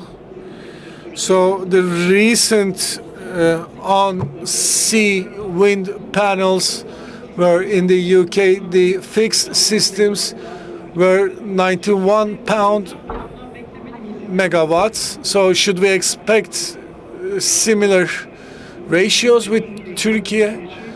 Wind power plants on sea started in Turkey in 2017, and before with the in the political conjuncture, it wasn't viable for Turkish environment, and we have been running some tenders back at the time. The wind on land and wind on sea is totally two different elements because you can see the land. So the pre-engineering measurement of the wind and the detections of the land and modeling for the wind and coming up with the compiling wind turbine would be sufficient. Now Turkey is managing more than 5,000 wind turbines and now has an expertise of 25 years. We have expertise companies, experts, and well-formed information and public opinion accepted, and the processes are well known, the technological application. But the wind turbines on sea the turbine is only the visible bit, is the tip of the iceberg, and on the base of the investment, it's almost 70%, covers 70% of the, and 30% on the sea of the cost of the turbine on the total cost. Other remaining expenses are the major bit on the sea, actually. And it's not enough to measure the wind. You need to measure the salt ratio or other side effects, the waves, or the saltiness, or the sea bottom flora needs to be researched. And how do you gonna fictionize this foundation or draw the cables is another issue. And determining the viable ships, reserving these ships. Are you gonna use the transformer center on the sea or on the land? Are you gonna carry with DC or are you gonna get up with AC? And how are you gonna transfer that to the land? All these challenges needs to be planned step by step, engineered step by step, and determined according to availability of the companies, and maybe how gonna figure out how to manage and the cost maybe 3 or 4 times higher than the land facilities. So Denmark and the UK, because they're surrounded by the oceans, the open sea, so on water, wind turbines are working with a 60 to 80% capacity, working capacity. Let's say if we had 50% working capacity in Turkey, you cannot find that potential in Marmara Sea. Of course, we have some solid winds on the land. Maybe 40-45% working capacity is easily achieved on the land. However, on the sea, we are an average country. And this technical works and financial modelings and feasibility, and we need to find the right, proper winds to do that. But we are very pessimistic about that at the moment, but we still have to do it. It's a geopolitical subject. So across the Aegean Sea, the Greece, on top water wind turbines has been assembled. So you have to do the same thing. It's a competition, right? So you have to do. If they do it, then we have to do it. And you're trying to diversify your energy resources. So if you can reach to 50% capacity factor, then its feasibility, especially pile foundation, could be done. It's around, maybe I can bring it up to $2.5 million, then okay, that's a sufficient capacity for us. These levels are efficient. So some technologies and energy mix, and including these, is important. Not only having the wind turbines, but the freight, naval freight, and also on water construction or construction companies or shipyards, and there's a strategic side to it. So in different areas, it's been evaluated. It's also subject to the international collaboration. Also, it has an industrial side, also adding up new events and efficacies. So, from a big, wider perspective, if you can manage it, it seems logical. And if you can also find the balance with the financial side to it, then it's doable. So finally, before skipping the next slide, the increase in the solar I mentioned, but we're still on the middle ratings. So on the same list, among same countries, the share of energy productions, Turkey's by 2025 is the 16th rate, and also we have the seismic thermal power plant, so could be expected to be in a higher ranking. So I just run this survey through my Twitter account and do some ranking for Turkey, and more than 200 responses were received. 55, 60 answered, 1 or 5 ranked 1 or 5. Although we were on the 16th, it turns out that we trust our electricity share a lot, but that doesn't reflect the truth. And so did we left at the back due to the drought? But in hydroelectricity, and on the left-hand side, we are following the Romaine without a drought, and the renewable shares among these countries, we are in the first 5 in 2004, but not in the first 5 in late 2020s. So let's have a look at other regional countries. So in which geographical region is Turkey a part of? Sometimes categorized as a Europe region, sometimes as an Asian region. But when I look at the electricity production and the 22% of shares that Turkey reached out is actually demonstrating that Turkey is now a European country, because in the Caucasus or Middle Asia, in this region, they cannot exceed the 10%. So Turkey is the first country to exceed the 20% and is now leader among these 16 countries. Now let's speak about hydroelectricity. The drought was a hot spot topic in 2025. The drought, it's discussed a lot, but we didn't numerize this issue. So in this study, we try to numerize it. So the biggest of Turkey's, the dams of Turkey, Keban and Karakaya, check their 30 years of electricity manufacturing, made averages, benchmark these averages, and is a certain obvious decline in the production.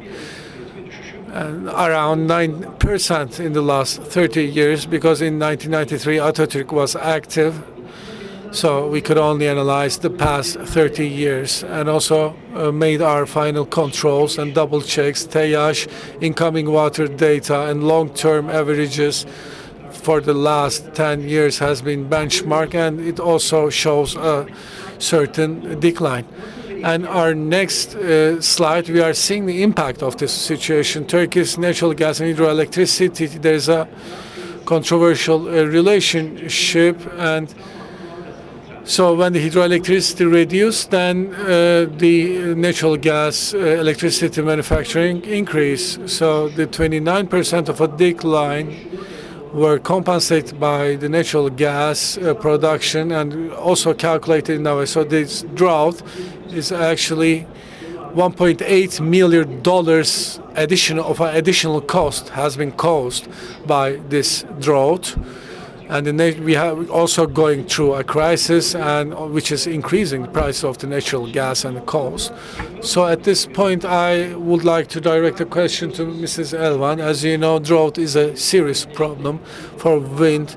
In case of the leap in the wind and the solar. So against the drought, what sort of countermeasures could be taken? Maybe this year in the first 3 months we have a good raining, but it's not going to be available for the rest of the month. Thank you for this wonderful study, Embar. The hydroelectricity central power plants showed a very bad performance last year, and their production has been declined. But even though we are still on the 8th place in the whole of Europe, and as Turkey, and every unit of electricity manufactured, 1 out of 5 is actually produced by the hydroelectricity power plants, and the national water plan has been announced. It's a government policy.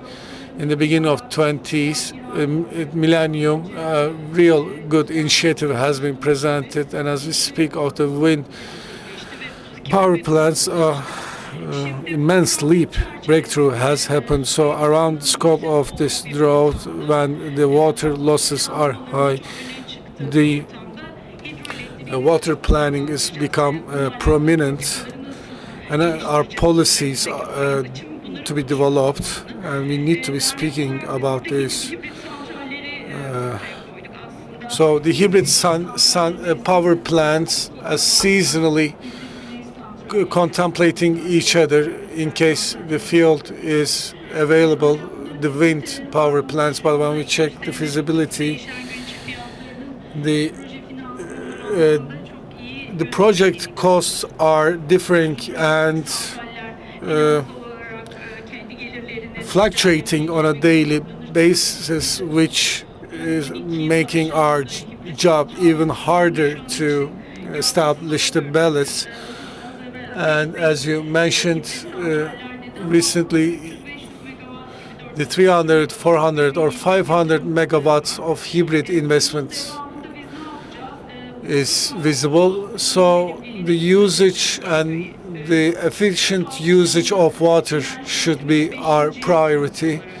And it's the 5th item in the national water security legislation, directly impacting the natural gas imports and the misleading coordinations or the misuse of the watering systems in culture, also another serious effect. So we need to be calculating these impacts and the negative effects on the energy. If we can compensate this loss, maybe we'll not be able to defeat the drought, but maybe slow it down a bit. But the most prominent is the pump storage. 32 megawatts are actually consist of storage power plants, and throughout this crisis, the natural gas crisis, we appreciate that even more. And after a policy change, we need to insert that into our agenda. The most valuable battery is the water, and for the chemical storage central, it's not an alternative. It's going to be acting as a base power plant. So it's equivalent to natural gas and even more valuable than the natural gas. So this hybrid dams, electricity plants. Ortaya bence sektör. As a sector, we need to discuss all this. And the current with the done installed 23,000 megawatts, how they can be turned into the pumpage hydroelectric power plants. What's the most economic model that can be used, and the reduction to the dependence on the natural gas. Turkey from open the windows, let's consume natural gas, but we only extract only 5% of it. What we will do to reduce that? We need to discuss it. This is all I can say for now. Thank you very much. It is very clear. As we supported, we had research about that. What the hydroelectric and wind power plants for at least 8 gigawatts of potential is there that can be released really fastly. We revealed this fact. Let's look at the other side of the coin. I'd like to ask Tamer. As I mentioned, with the hydraulic and natural gas, there is a reverse connection. In the year 2025, there was a drought, and the natural gas power plants bridged that gap. But this year we have more precipitation. In the February and March, the generation share of the natural gas power plants reduced to 10%, I believe, and it's continuing for this as such until April. With the Hormuz crisis, or because the natural gas is increasing, they usually talk about the European increase, but it also impacts Turkey as well. So when you look at the generators with the natural gas power plants, what's your estimation for this year? Will you survive the year? Yes, as the Electricity Generators Association, if you heard this question, every sector, we started with the solar, wind, hydroelectric, and natural gas, and perhaps we'll talk about thermal, the coal. Yeah, we can say that challenging and difficult year is awaiting us, because from profitability, the profitability and operability are not the same. There are certain situations where you can operate, but you cannot profit. Ateş gave the first sign of this from the solar side. In the past, everybody tried to work on the solar projects. And there was a period where the natural gas was the most popular. In the year 2010, 10 megawatts were commissioned in a year. But profitability reduced, the price reduced down to the $30, thus shrinking the profitability. As the solar technology arose, we focused on it with the pandemic crisis, with the Russia-Ukraine crisis, and today's Hormuz crisis. When you look at the energy prices, Turkey and the liberal markets, the wavelength is extremely high in this merchandise. And when you look at the wavelength, you can see the emergence of structures that create losses in all sides. If you aim high profits, then you cannot achieve those profitability rates, the margins in the next periods. And when you look at the cost efficiency, and then crisis occur and the Hormuz Strait is closed, and in the future other straits will be closed, and you will encounter the same problems over and over again. After the year 2016, the energy costs did not yield any profitability until the spiral that was caught in the Russian-Ukraine crisis. The natural gas cycle, the power plants, is designed to make a profit of 100 million USD per year, and the credit and financing is structured in the same manner. But today, when you look at today, all the power plants make profit only through capacity payments, and they make profit of 20 to 25 million dollars per year. When you consider this, of course, in correlation, water has an important effect. But as Ibrahim Bey has a better data, but the wind in January was 3 times more. When we say 3 times more, it increased this capacity, and there was the structure that there wouldn't be any water, but there was extra water, and there is this system, and there were these changes there. The wind and the solar, and the demand decreased, and the natural gas power plants couldn't work. The wind increased, and when you add this to correlation, you see a different system. When there's hydro, the natural gas doesn't have a chance to work completely, and in the once we see these power plants, and there is the load and unload charge, and this large, we see that the capacity is at a certain place. There is water, and rainfall was important, but in this equation there is this $75 fixed procurement one, and for the base load, some plants start working, and the difference there's the base load, coal there, and on top of this renewable energy. On top of that, you put extra generation, and the natural gas was out of the picture. Natural gas, and they cannot make use of the capacity payment as well. Even for the loss, they are obliged to work, and of course there is this misleading approach that the natural gas power plants and the coal power plants are making huge money. And in the imported coal, you pay in advance, you take out the material, you burn it, and you collect the money. And if you just work this out, there's the problem of supply security. And in the local national coal, in the last 3 years, there was this increase, and for TF, there is this workmanship and labor cost, and at the same time,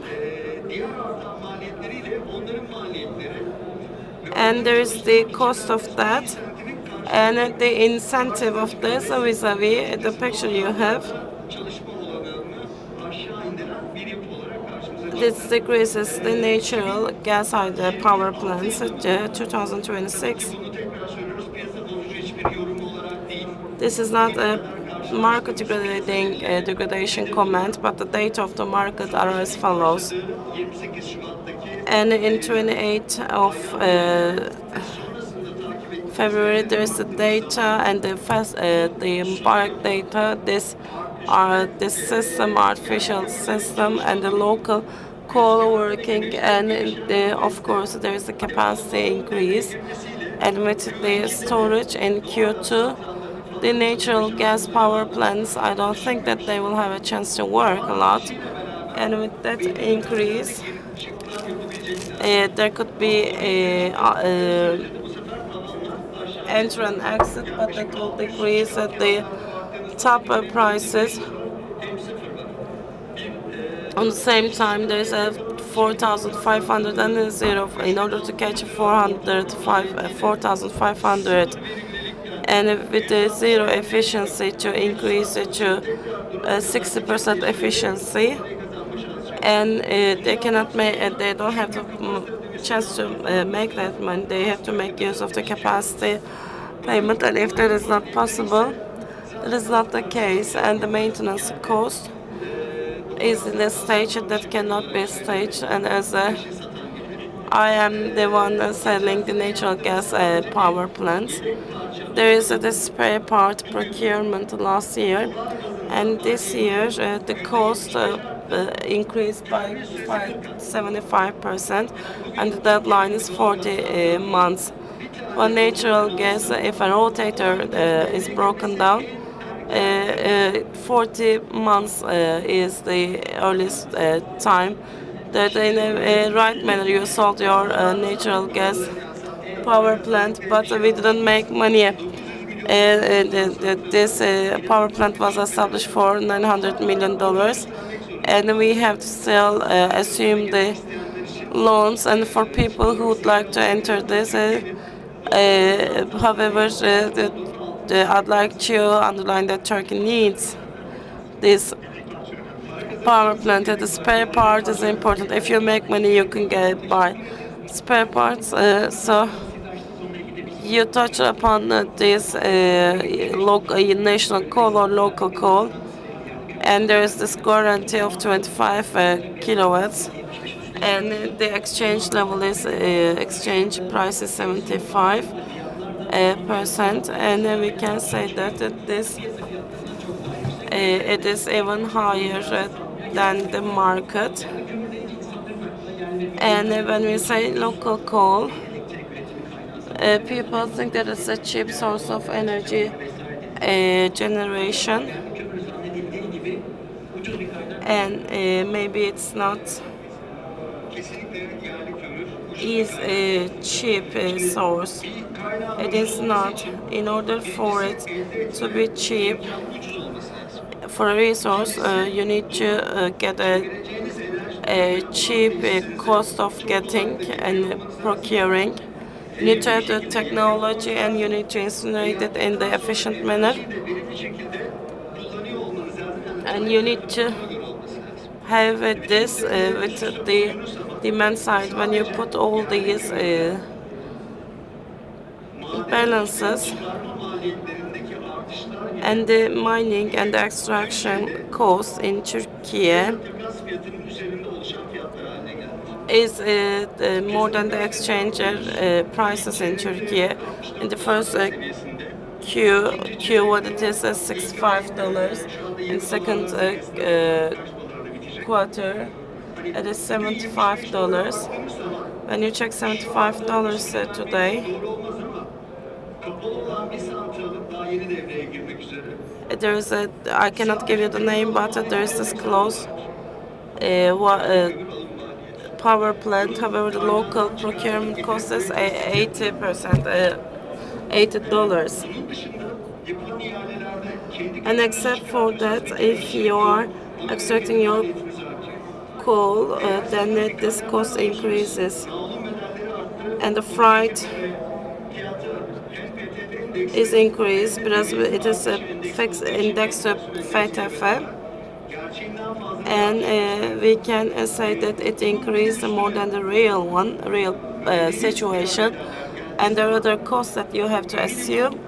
So minimum bid is 70 to minimum $85 maximum, and the cost they are fixed there. But this coal power plant, they were making use of the capacity payments as well, and there is a 60% procurement, and when efficiency and other elements, there is 100 capacity. So when you check all this out, yes, the coal is important for sustainability, but there is this Hormuz Strait crisis, And when you consider these,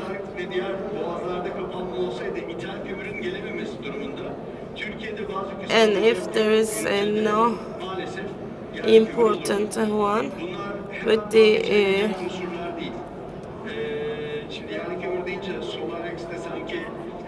with the Gibraltar, Strait of Gibraltar, the situation would be different.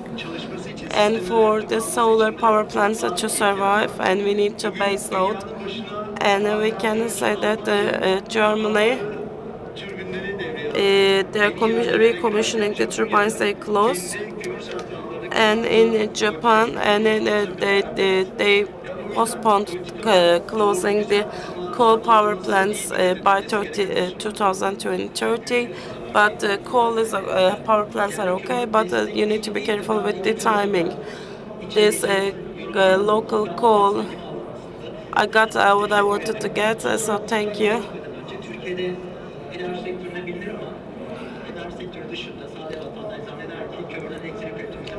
Except for the energy sector, we can say that 2/3 of it is made from the imported coal. Let's talk about the batteries. We are now in the upfront. When compared to these European countries, there's 33 gigawatts of the battery inventory, and when you compare it with Europe, we are in the upfront as a country, and followed by Europe, and it is less than the project stock. And when you check this, Turkey has 13%, with Romania is leading us. In other countries, this is below 50%. I'd like to ask Ateş Bey, is this the success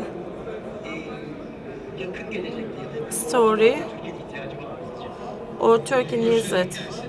Isn't the success story that the project inventory is huge,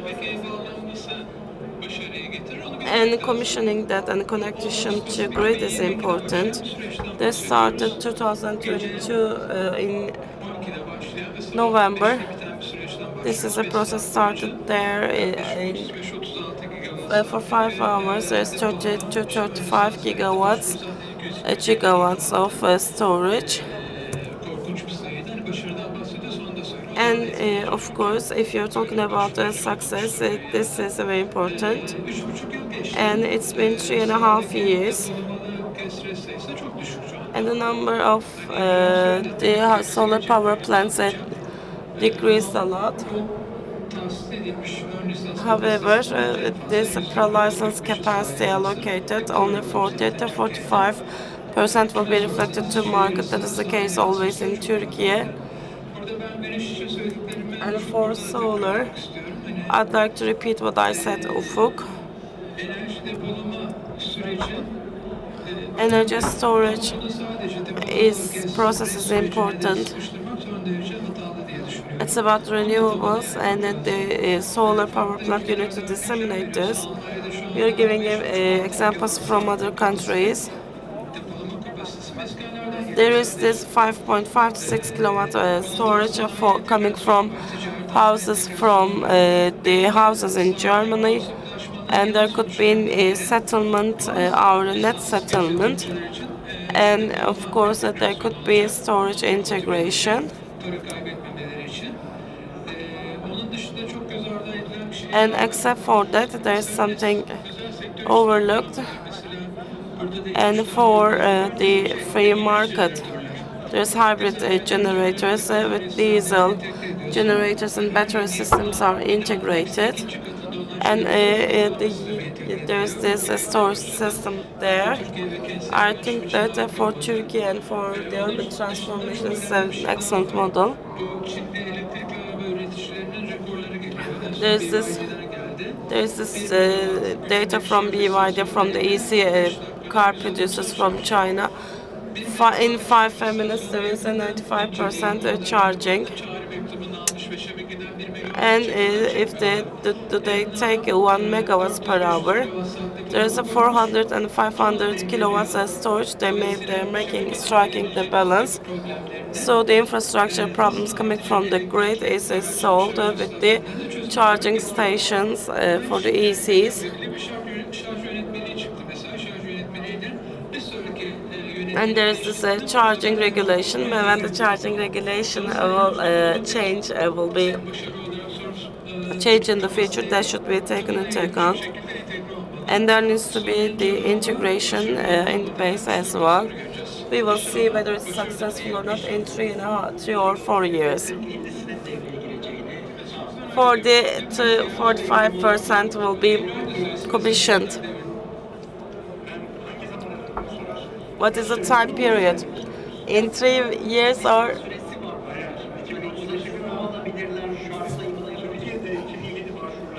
in Turkey? The number of not realized one. Here the power plants is very low. The tender was made in 2011.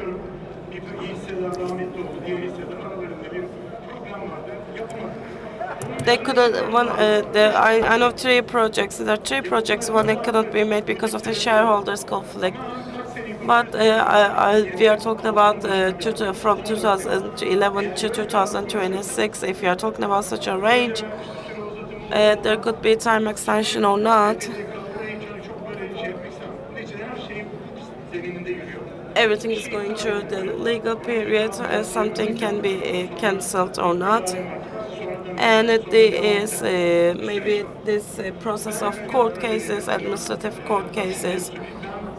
About this, I think that by 2035, most of them will be constructed. I cannot give you a percentage.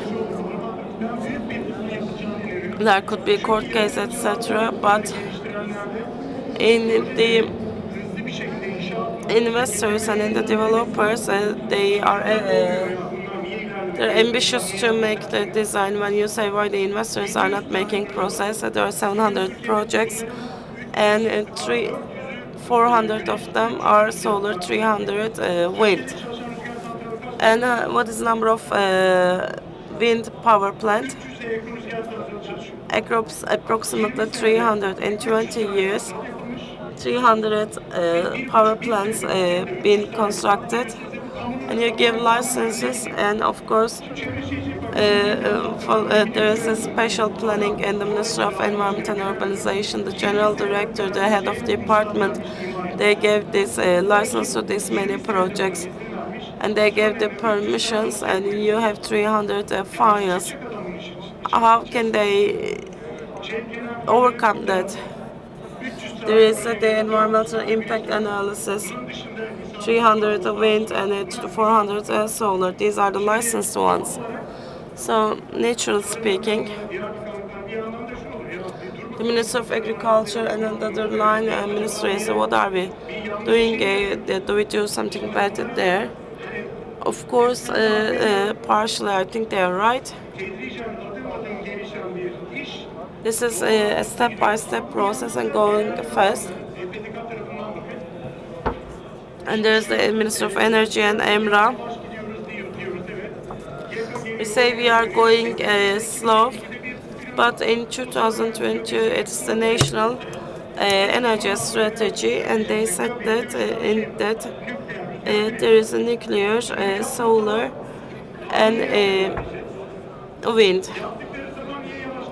When they say why do they do it, it will be enough that there is a natural digestion process, and of course, in order to make it fast, you can go there that there's a super permission by EMRA, and of course they're not reflected to the field, and there is a process for that, and this is a process ongoing. 2/3 of the projects are solar and wind. I'm not very pessimistic. May God be pleased with Donald Trump. And whatever is his right, it should be given. The people are dying. And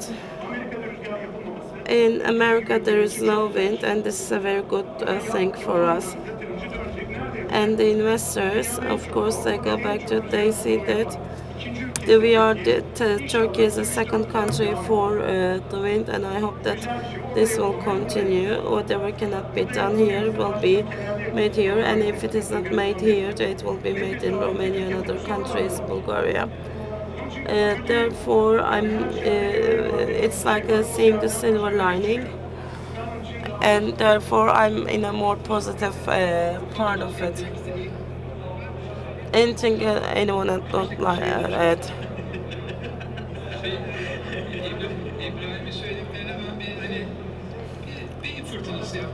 I'd like to start a brainstorm. Hydroelectricity capacity compared to other countries, it's very strong. We are talking about a 36, 37 kilowatt storage. Do we need it in 2035? I'd like to ask this energy storage capacity, if it is going to be this high. There could be, there are many methods of this. There is the integration to households, and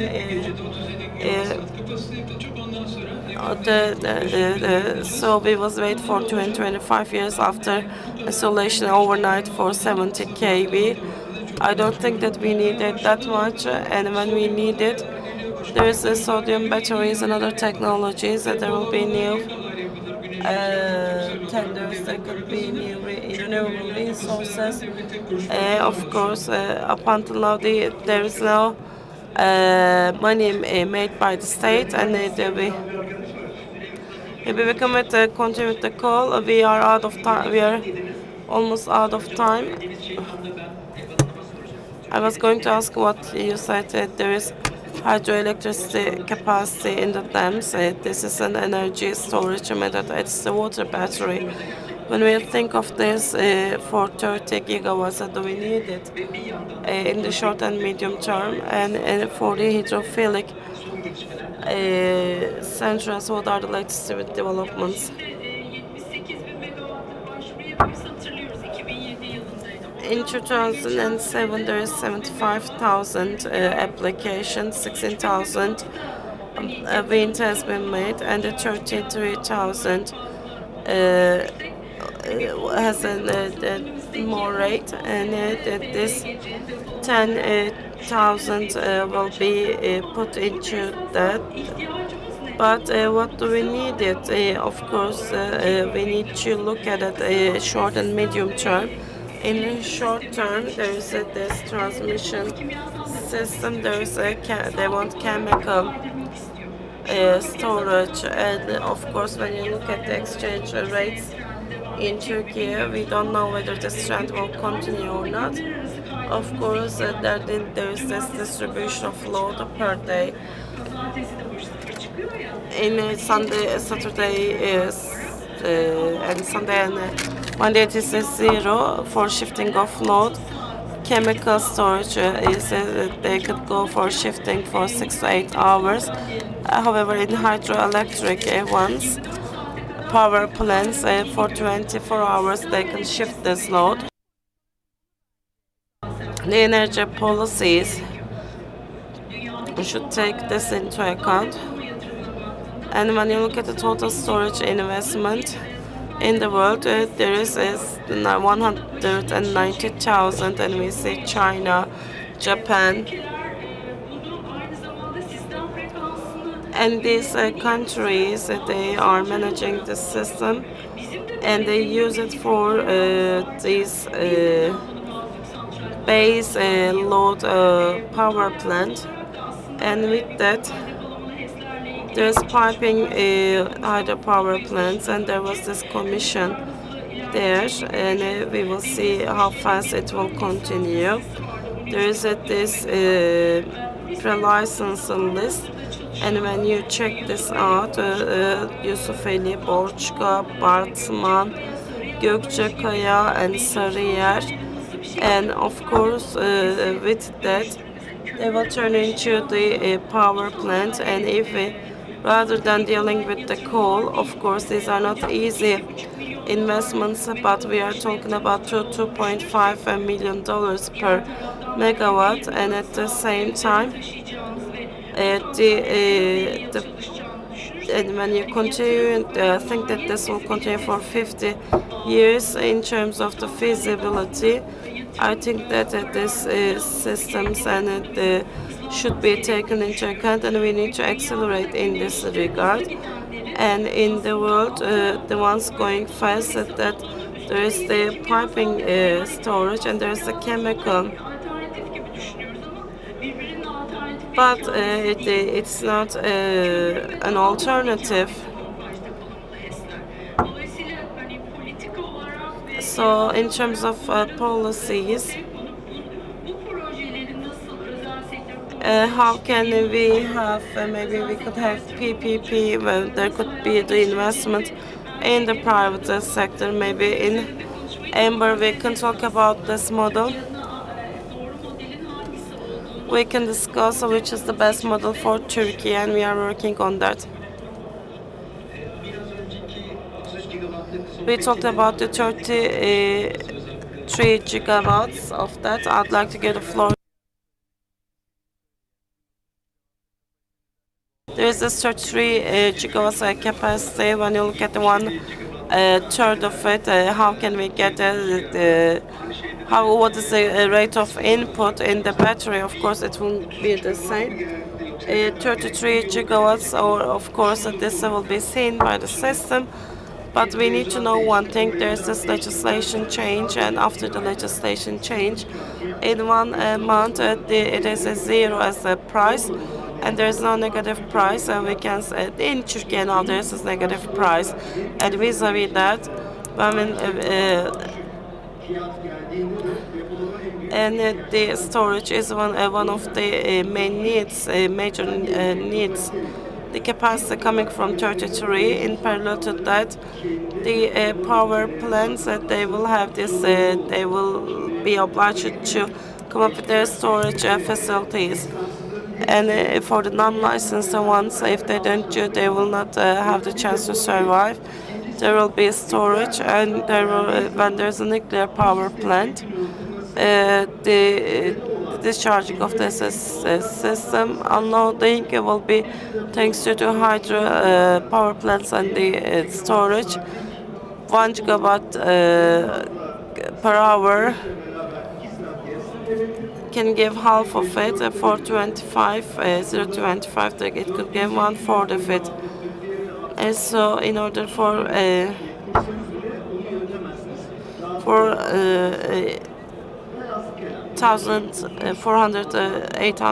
4,800, you can install 30,000. In Turkey, there is a 200 commissioned. It's expected to go up to 900, and of course, there is a need for that. And with this cost of imbalance and with the negative prices, soon there will be huge capacities, and I think that such a storage will be added to that. I'd like to add something. How can we work on that for hydropower plants? This has been a good year, and this will take us to August, I believe. However, for the hydroelectric power there's hybrid storage facilities are sine qua non, and for hydropower plant you can get a solar permission, and there is a 36 months to get that. And in the morning there could be solar, but in the evening, even without the water, they can go pump it to the system. There's a day and night price changes. It seems it's a good situation. However, the FTF prices will be increased, and the system players and investors will not be in a favorable moment. And we can say that we need to take into account for medium and long term. Thank you very much. This has been a very nice conversation. Thank you very much to all the audience for your participation. Thank you.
tokalaşma yapalım. Hoş geldiniz. Hoş geldiniz. Hoş geldiniz. Sağ ol kardeşim. Ben en sondayım. Lütfen buyurun.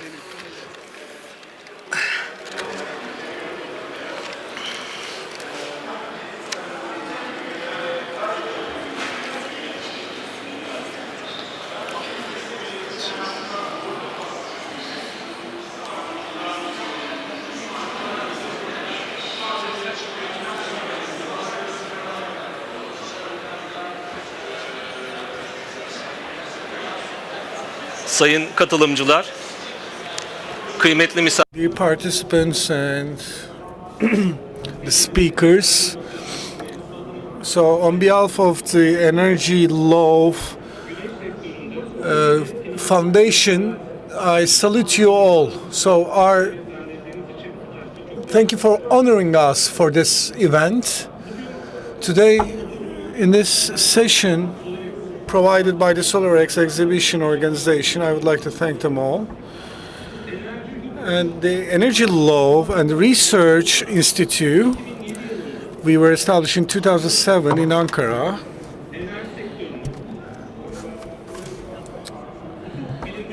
So the law, legislation, scientific world, the legislation world, uniting these together, making energy a legislative disciplinary. So it's a valuable institution and organization, and the Energy Law Research Institute has conducted hundreds of training sessions, events, and also published articles. And thank you for contributing to these works. Your presence is also showing that. Now we have a child, which I would like to mention now.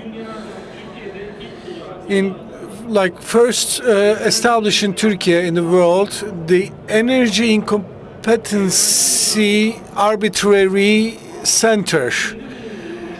So all these incompetencies and conflicts on the basis of legislative manners, in a quick manner also, this arbitrary center from US to China, from Russia to the Middle East and to Africa, with the presence of our arbitrators, they are ready to serve to the legislation world. And this arbitration center becoming known to you is valuable for us. Today in this session, the solar sector, we will be talking about three main dynamics and trying to create this depth.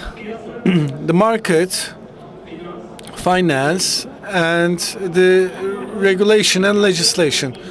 So we have very valuable speakers, competent and precious. So in this sense, I would like to leave the world the Vice Chair, Cengiz Güneş. For the past 30 years, actively contributing to energy projects and the infrastructure projects. He's a senior expert. And so I would like to leave the word to you now.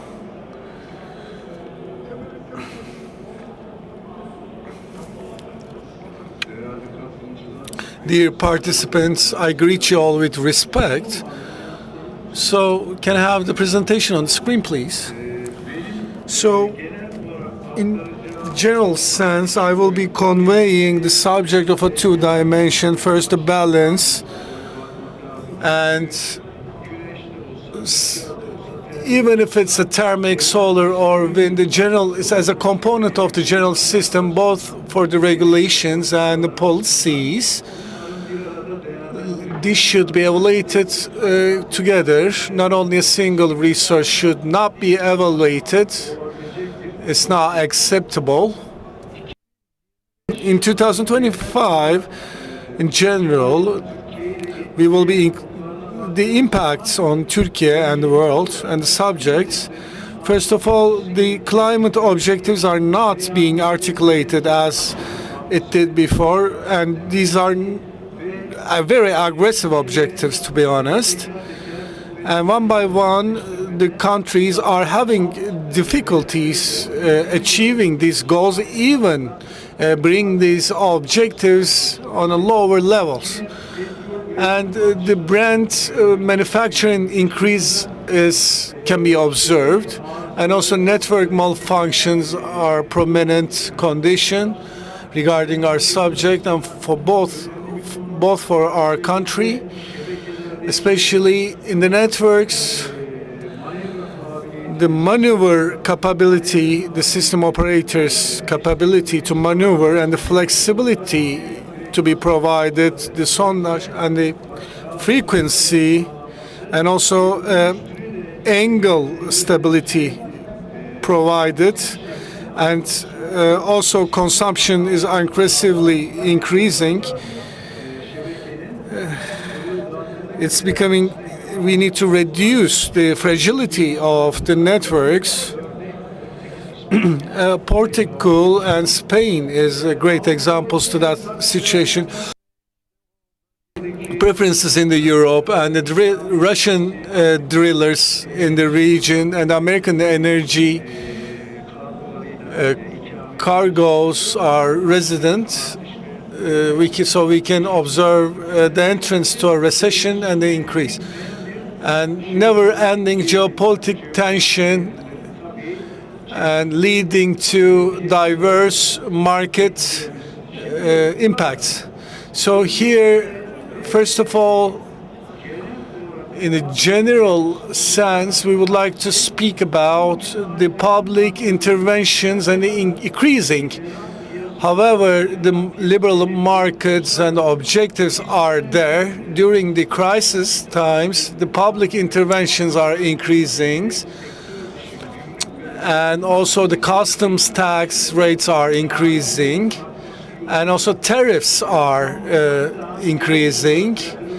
And as for the investors directly entering into the sector, are among our topics, and also the uncertainty on the fuel prices directly affecting the markets, and also the commodities market, and also transportation markets, especially for the machinery and steel and iron prices, and also the cost of the thermal power plant or nuclear power plants, or the goods accepted in the customs, and the prices are rising. These features are basically rising the costs, and management costs are rising, operational costs are rising, investment costs are rising. So the structure is like this. And also the financial bottleneck, and also the mitigation in the demand, and also having problems managing this mitigation by the system operators, since the authorized buying capacity on top the thermal facilities, the minimum limit of the production and limited energy resource, in case exceeding the demand, and then rises up the question to which facility these exceeded energy production should be distributed, and also meeting the demand, and behind that the behavioral form, in contrast with the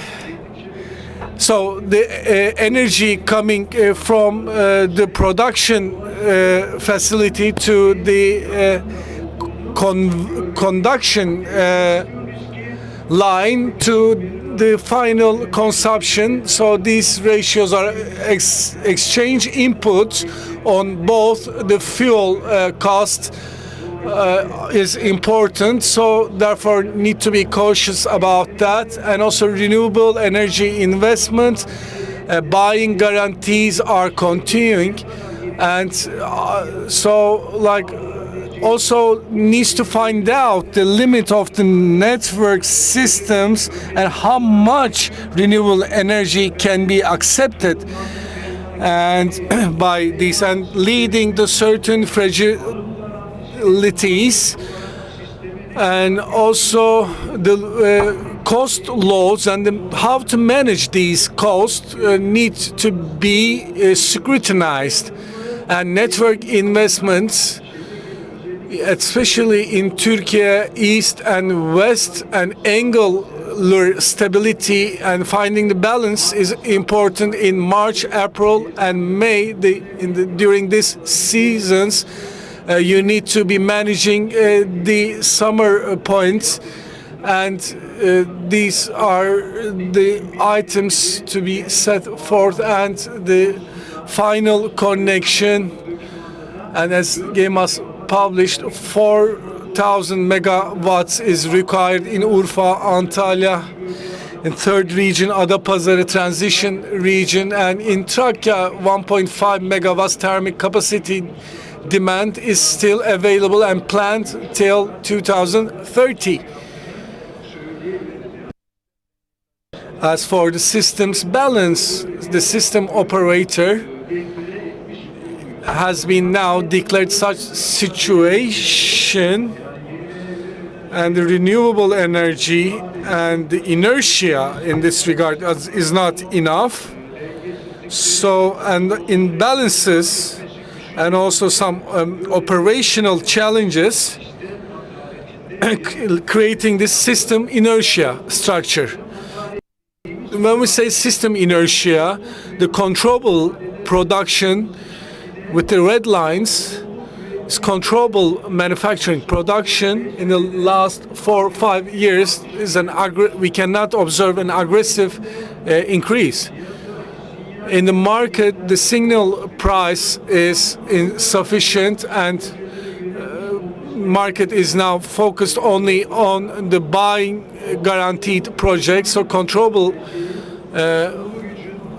established power, and its ratio to total established power is decreasing and creating a problem and fragility in case of the manageability of the whole system.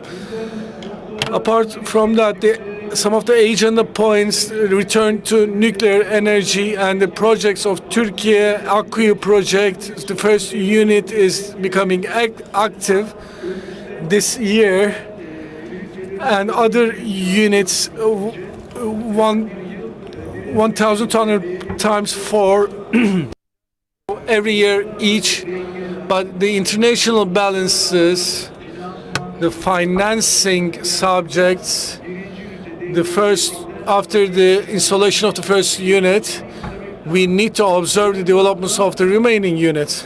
On the other hand, the Sinop project, as you may know, is now discussions are still goes on, and we have the İnada project. It is set back.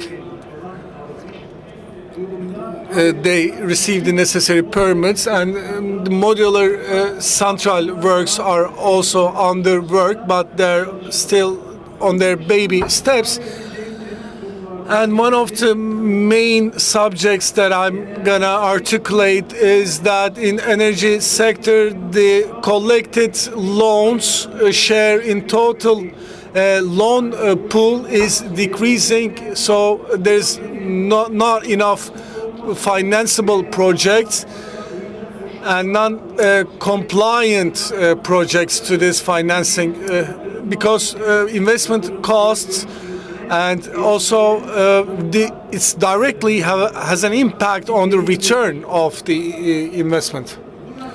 So here, what I like to mention is that the production industry capacity usage ratio is now declining, and also managing of the declined demand by the system operators and the maneuvers they had to take.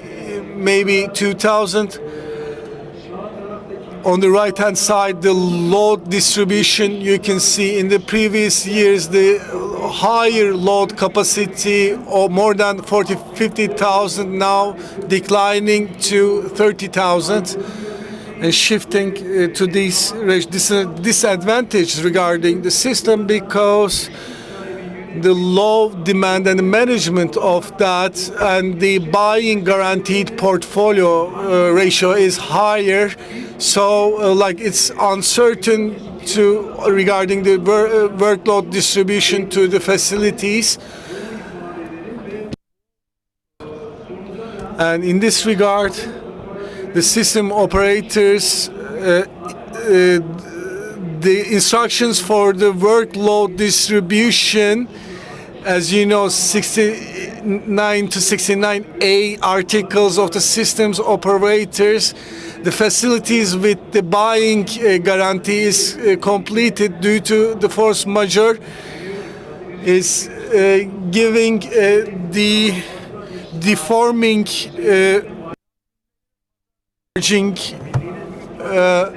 warnings, and especially it's not an industrial request on the weekends, at the weekends. So such structure is emerging.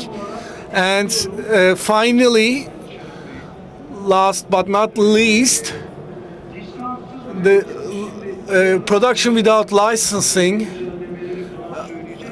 Okay.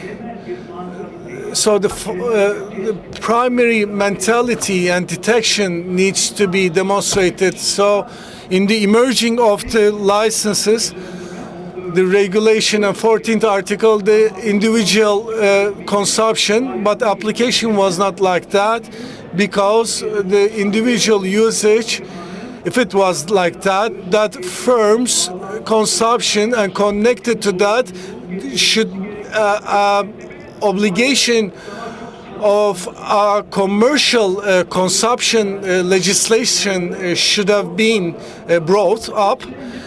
So and self-consumption has only reached the expected levels last year. So you're providing that from a price of 13 points and on the dollar basis. So like the ones without the license, one of the subjects brought forward was that in different regions self-consumption, so energy should be consumed where it was produced. So like you consume in Istanbul, where do you produce it? In one, and how do you have a network to enable that flow between these regions? No, you don't have.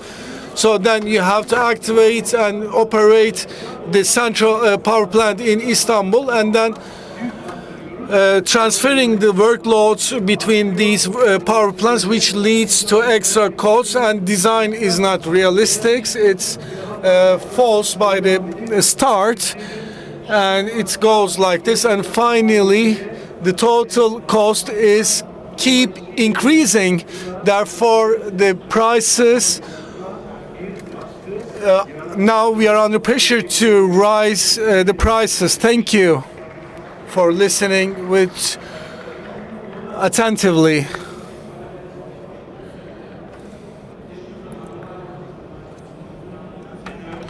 Yapalım. Ve piyasaya gerçekten farklı bir bakış açısıyla bakma. Thank you very much for being the sun for us. Thank you very much, Mr. Güneş. You shine like a sun. We have Burak Yetkin,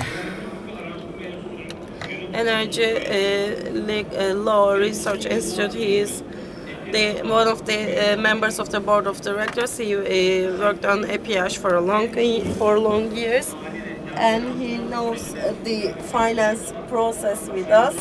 And I'd like to give the floor to Murat Yetkin right now. Thank you very much. First and foremost, examine the process in the sector, but we will make 2 minutes of entrance to the subject.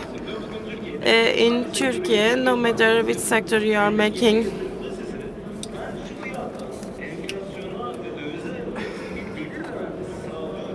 investment, there's no income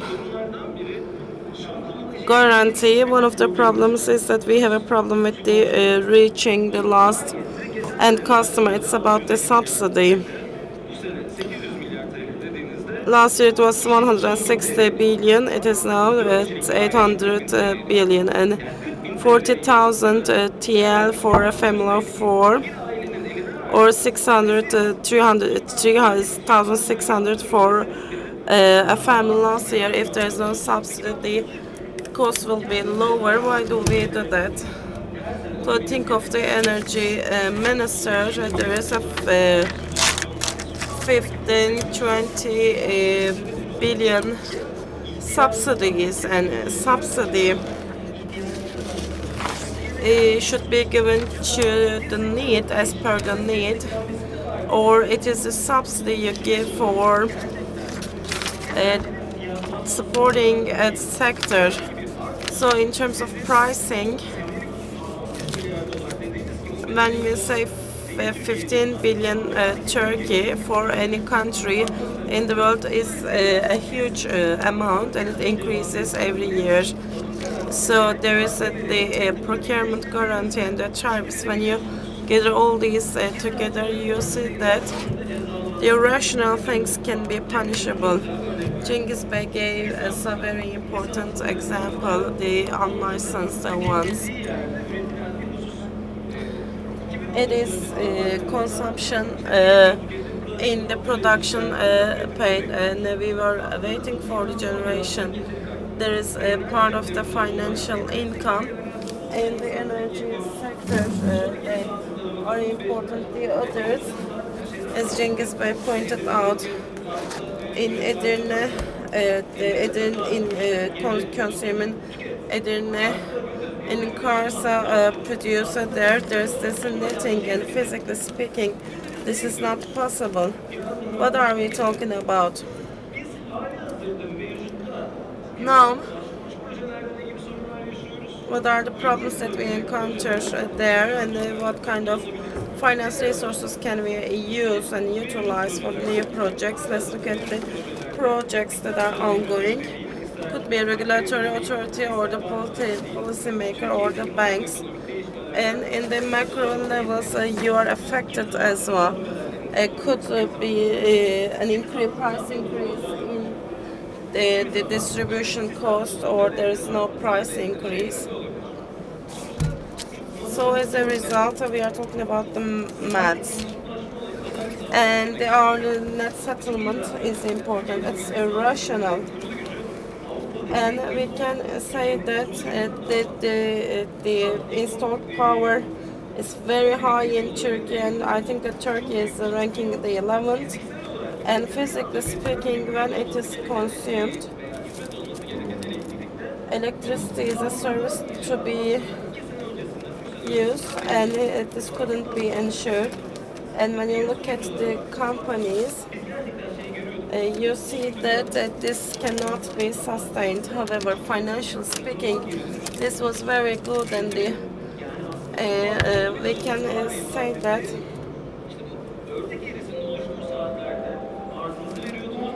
you give your supply and you give electricity. Financially speaking, you are not affected by that. It is too good to be true. It's the problem for us. Is there a regulation risk? Süleyman Bey will go into details of that, but before 2019, we experienced that.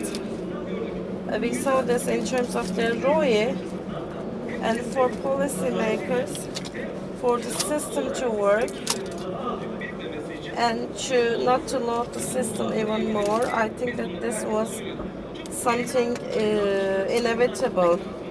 We need to look at all these.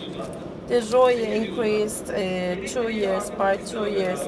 Electricity is given this and that. These are all true, and these are not all true.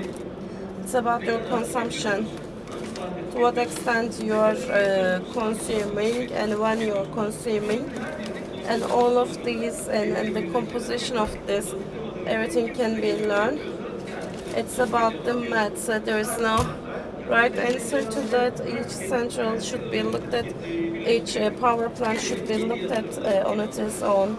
About the finance of the new system, you can make this. One is renewable energy.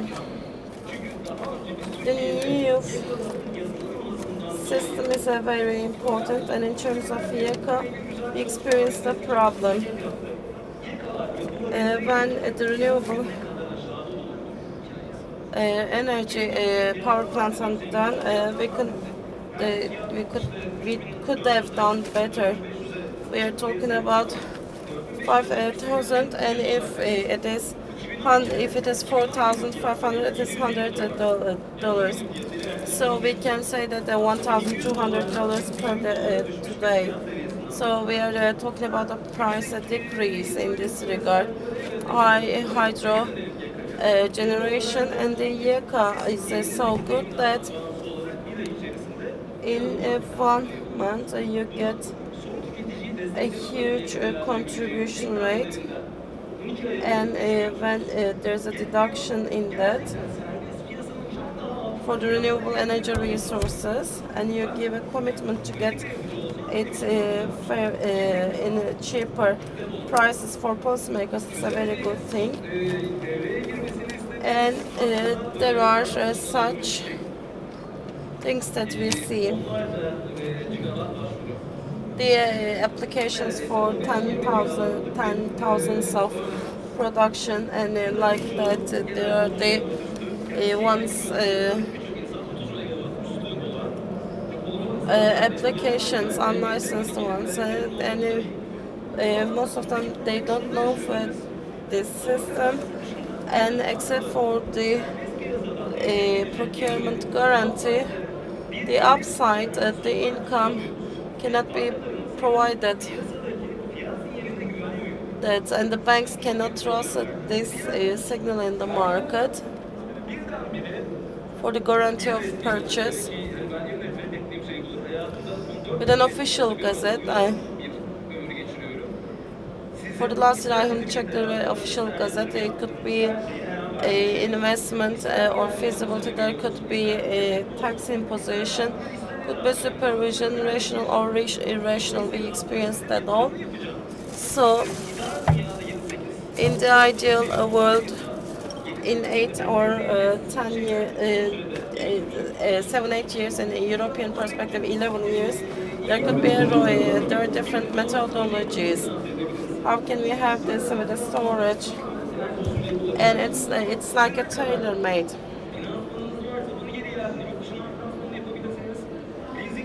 There could be leasing and other things, and it's like a tailor-made. The suit is made by the tailor, in a tailor-made manner, and it's about your balance sheet, your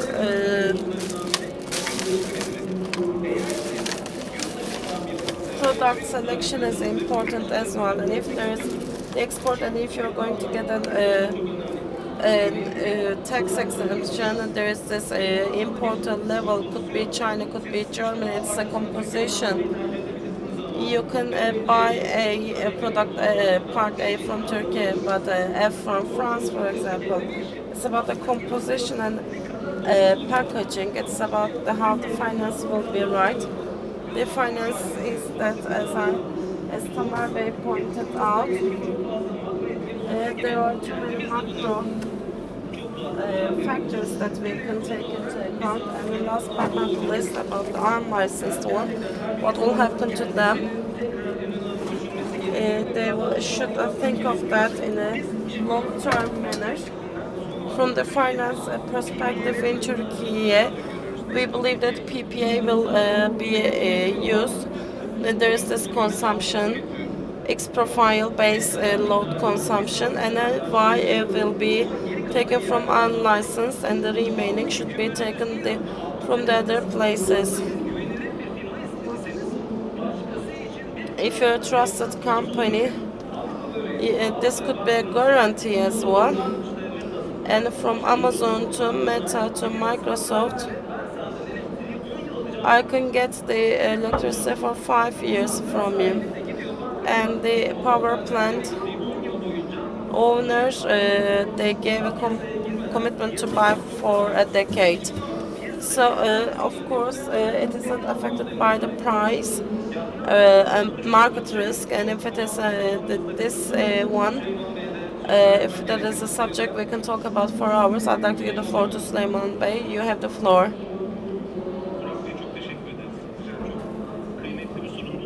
This has been a very valuable presentation. If you have any questions, I would be happy to take the questions. The legal aspect. We take the first breath while crying and give the last breath through smiles. Human beings, individuals, and citizens, like we are all humans. With others, it's about regulation of the relations. There is a legal aspect in everything, and there's a legality of the energy as well. In terms of energy law Research Institute, this is a discipline while taking the steps. Of course, there is this founder of this energy research law research institute is going to talk about this OSHA for huge years. Voluntarily and professionally, they have contributed a lot. He's a very valuable colleague. I respect him a lot as a professional and individually. I would like to give the floor to him. You have the floor. So I have the mic right now. Distinguished chairperson, thank you very much. This has been a nice entrance. It was a nice entrance today. You introduced the speakers very well.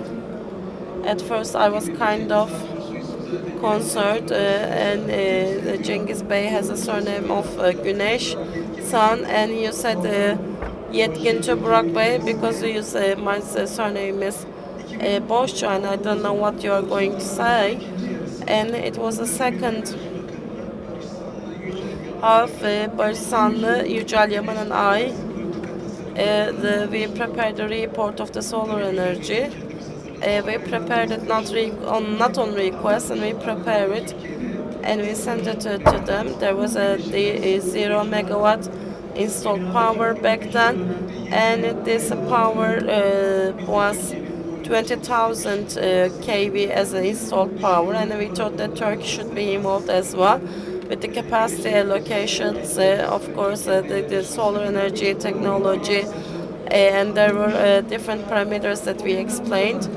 And since 2009, in the last quarter, in unlicensed energy regulation was enacted and for 500 kV.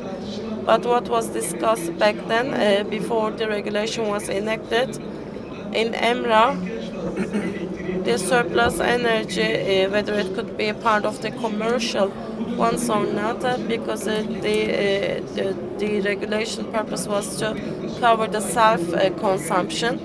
This went on for 6 months, if I remember, in October. It was enacted for 500 kV, and when you increase it 5,000, then in Turkey the unlicensed solar energy was on the upfront, and these projects were then started to be installed, and in 33.3 USD for the unlicensed electricity for the surplus of energy. It was tried to be put in there. It was a good thing, I think so, because in Turkey, first and foremost, we are talking about 26 gigawatts of solar energy. An important part of it coming from unlicensed one with 51C came from this 1,000 megawatts. Maybe we can talk about different disadvantages in this regard. The technology of the solar energy. I think that Turkey made important progress in this regard as well. And I think that a success story has been written in Turkey in terms of the solar energy, and the renewable energy resources then emerged. And with that, there were these tendered solar power plants. When we say solar power plant, and what everyone thinks is that the unlicensed electricity generation, and there was a policy change.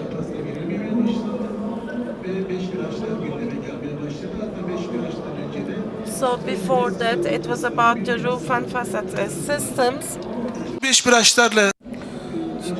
So after starting with these branches, now we're talking about a new story and a scenario for the solar power. So meanwhile, writing the story regarding the management of the system, the unforeseen subjects are now becoming the topic and leading to change in the regulation frequently. Of course, within the scope, some discussion occurred, and are they going to be subjected to the law? That was another issue. And again, later on, the storage, renewable energy resources became the topic and led to new regulations in the new legislative, and within a short period of time, 33 gigawatt renewable energy has been pre-licensed. And the second phase of this was the recently TEAŞ, the compile connection point was not be able to assembled and returned because and according to the legislative, these applications were declined, and the network operating is important here. It's not arbitrary. So within the law, it has an infrastructure and the capacity transfer of the TEAŞ, and is providing the predictability. TEAŞ annually, in every 5 or 10 years, connectable capacity are basically declared, and because for the investors can look at these reports and see if there are connectable capacities in the region that they would like to invest.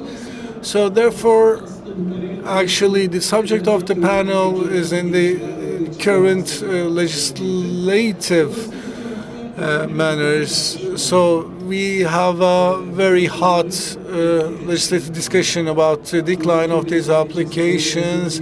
So just seeing if these applications are viable to the law or not, because as a result of the ministry's policies, for 2030 is predicted more than 30 gigawatts, and the flexibility mechanisms needs to be added and gained, and that goes through the storage of energy. And another subject is unlicensed energy production and application and prioritization of this application. EPDK Assembly's decision has been launched. So if you have another, you will have an opportunity to apply again, but the application criteria are changed now, so you have to consider all of these. So unlicensed electricity production legislation is an important change, but the reduction subject is also very important. It's one of the most popular topic, unlicensed electricity manufacturing and the net hour reduction and its impact in hourly net metering and its impact on the financial. So now, as for it has multi-dimensions to it, especially they have been conducted towards past. And the new licensed electricity manufacturing regulation is now a second milestone and is conducted backwards, and including all the investments done so far.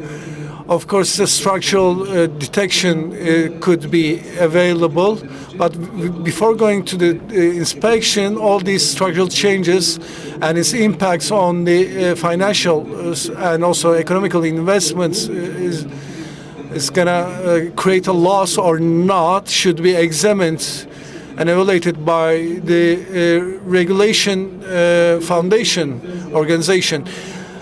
And it's because you have to make the feasibility, receiving the load, and the projects still has loans to pay are considered as a negative aspect, and it's more than 20% maybe.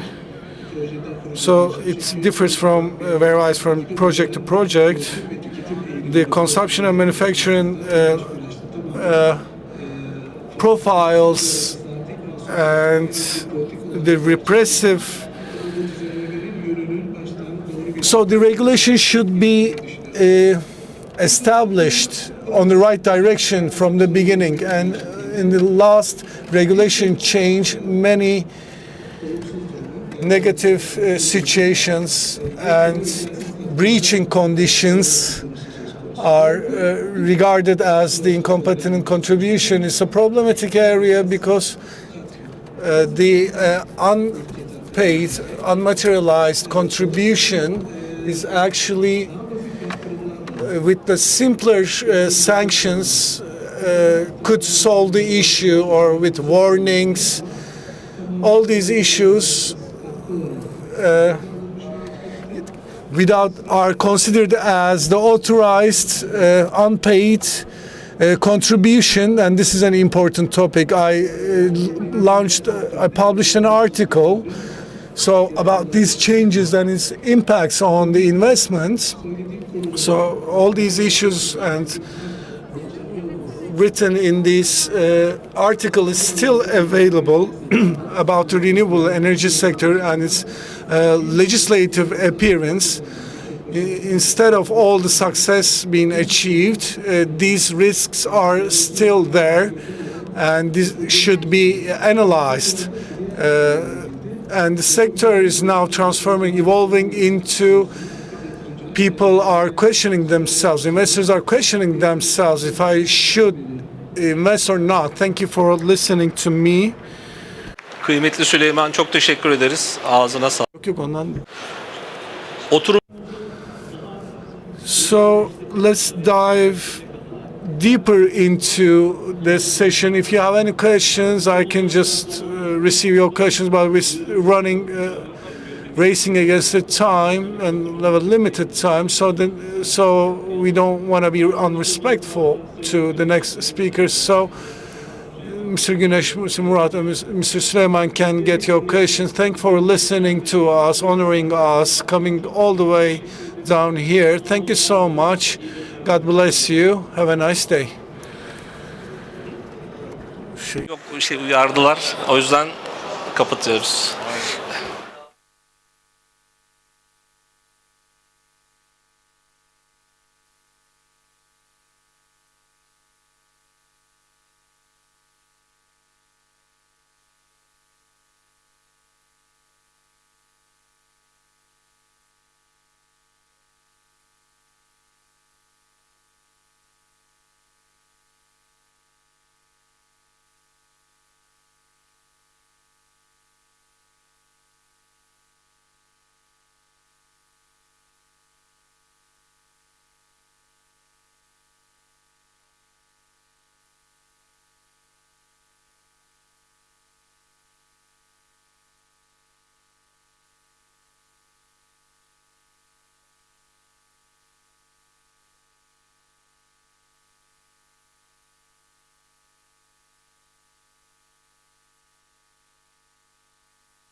fark etmez.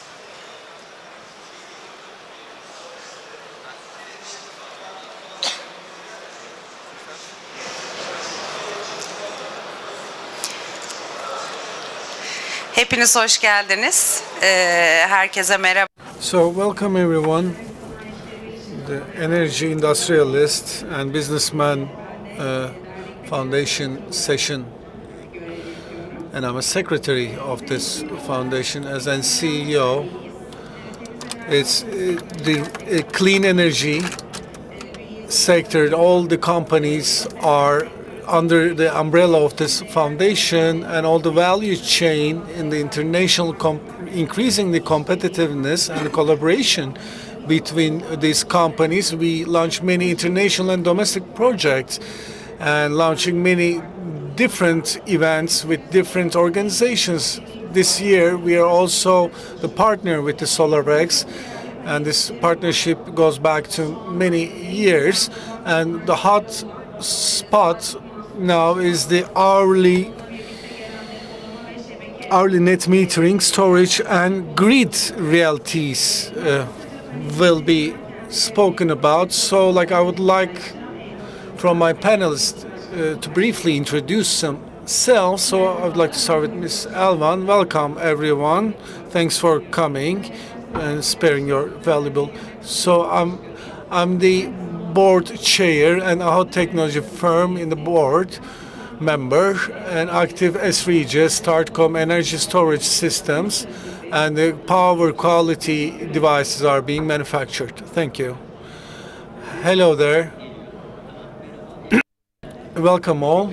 Thank you for being here and sparing your, well, my name is Atilla Yapar.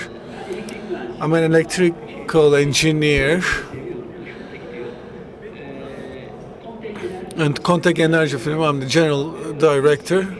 EPC services are provided, electrical engineering company, and more than 30 years we continue our operations and activities. And so the batteries, we established this Maxam battery factory recently, and there CNI solutions and also battery scaled batteries are being manufactured. Thank you.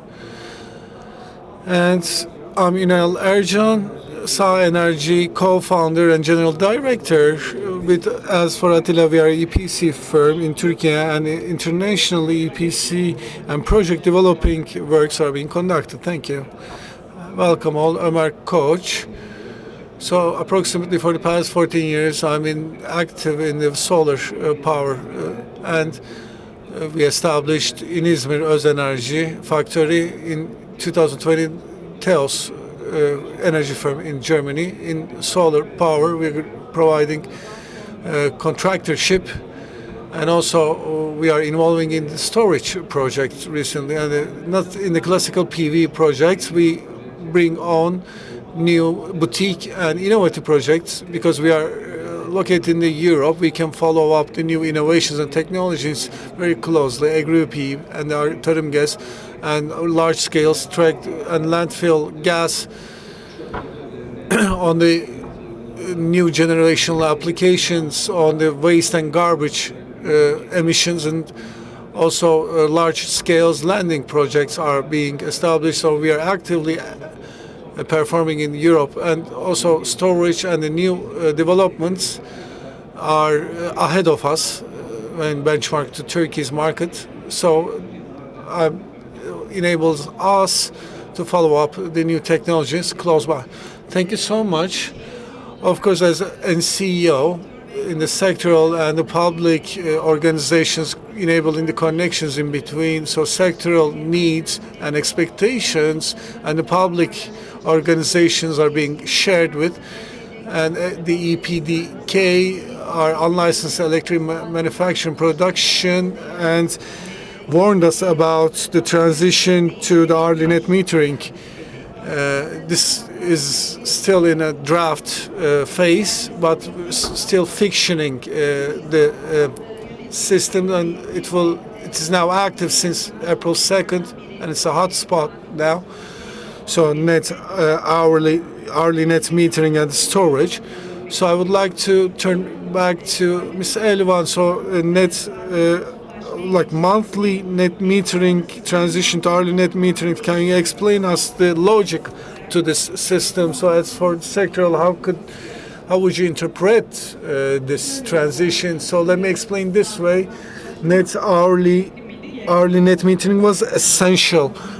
We don't like it, but it's still essential up until the renewable energy resources to the system behaved as a storage logic.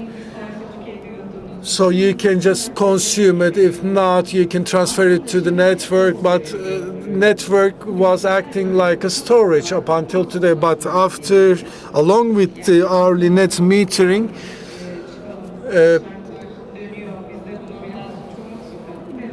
it's not here to make your job difficult. Recently in Iber Peninsula, there was a collapse, and the renewable energy resource was this collapse. And these resources are must, it's obligatory. We have to do it. And today in the Middle East, a war going on between America and Israel is fighting against Iran because of their energy resources. That's the only reason, to be honest, and we need to be independent on energy, and that's obligatory, and so that we could get stronger with our finances. But the renewable energy research should be manufactured. That's the only way to become independent, and it's really hard to keep it standing only with the network. So like these are the force majeure, as you know. So like you should be able to balancing all these natural resources. So this is a storage system. Maybe 10 years later on it will be hydrogen, or maybe 20 years later it will be from the sand. But we have a similar common problem. So Boston. So today it's the only way to storage. So like some license has been distributed in certain power plants, but it's still insufficient. In 2035 and 50 objectives for the balancing, you need to be manufacturing and consuming domestically. Like you should be consuming at the production side. So monthly net metering in the upcoming days, this is one of the bad conclusions could happen to us. So like the solar power plants, they could be explained this in more detail in a mathematical sense, but let me briefly talk about this logic. So like monthly net meter and reduction is very simple, because like you produce, you consume, you can work in 3 different shifts. So within a month you can deduct within a month, and your return for your investment cost will not be get affected. But during the holiday seasons or on the weekends, or when you cannot operate, you cannot use this. So, and it will has a direct impact of the return of your investment, ROI. So the costs are increasing, and also the ROI of these investments is now prolonging. So the sanctions should not be recessive or respective. And during these processes, people should be doing these deductions according to net hourly meters. And also, you need to assemble the energy storage. I understand if you have GES on the roof, and you should be fixating another storage, then you will be able to solve the issue. But if you don't want to make new investments, we don't want to make new investments, because like industrials are already in a very harsh position and operating under harsh conditions. But this is our country, and we don't have anywhere else to go, as Professor Ilbar said. So we're not among the immigrants profile as for the country. So we need to take care of the country. And the balances are changing rapidly in Turkey. So like deduction could be regarded as deficiency at the moment, but that story can change in the near future. So you can name it geothermal, solar, hydroelectricity, or wind, whatever its name. You need to keep on manufacturing and producing. We are living in a hard geography. We are under this siege and under the conflict zone. So we need to keep on working. Thank you. Now I would like to leave the word to Mr. Attila, because the storage is now becoming very important and valuable, and in the recent period you're now invested in the better manufacturing. So for this investment, what was the incentive to do this? Why did you make an investment in this technology, and for the context, how was your decision-making process and the story where the storage is located under this decision-making process? Thank you. So I'm going to bring in a repressive approach. The biggest problem is the climate problem, the fossil fuels, and also when you use this fuel or the resources, the global warming and other issues set forth. So and also the demand for the energy. As for the firm and our approach, our perspective and our vision from past to future, of course the fossil fuel are now, we need to transit to the renewable fuel resources. So it's a must. So the major two resources are the wind and the solar. So in the world, if you can provide this justice of manufacture, but in the global picture, without the resources or without the fossil fuels, every region, the justice will be provided by the main sources of sun and wind. So we are an electric city engineering company of 30 years, and the energy transformation we wanted to take part and decided to go with the sun energy, solar energy. And we realized that the solar and wind investments are peaking. But on the other hand, the biggest issue is that we cannot use that as base load. Okay, you have the sun, then you can produce electricity. You have the wind, the turbines are rotating, then you can produce electricity. But these are not the stable resources in 2023 and 24. So along with the developments in the current legislation in Turkey for the solar investments, from the perspective of an investment, and also on the EPC side, the engineering and provision, we started to take steps. And in 2035, international energy objectives and also net zero objectives, and the renewable resources are requiring these resources to increase very rapidly. But managing these resources is one of the biggest obstacles that we're facing at the moment. And in Turkey, at this point, at the current situation we're looking at is maybe we initiated in 2017-18, and now we're talking about 10 years. So we superseded 25 GVs in the solar, and the wind assembly capacity from 50 is already exceeding the 15 GV. So we're talking about assembled, and now we achieved the 32% of our total power.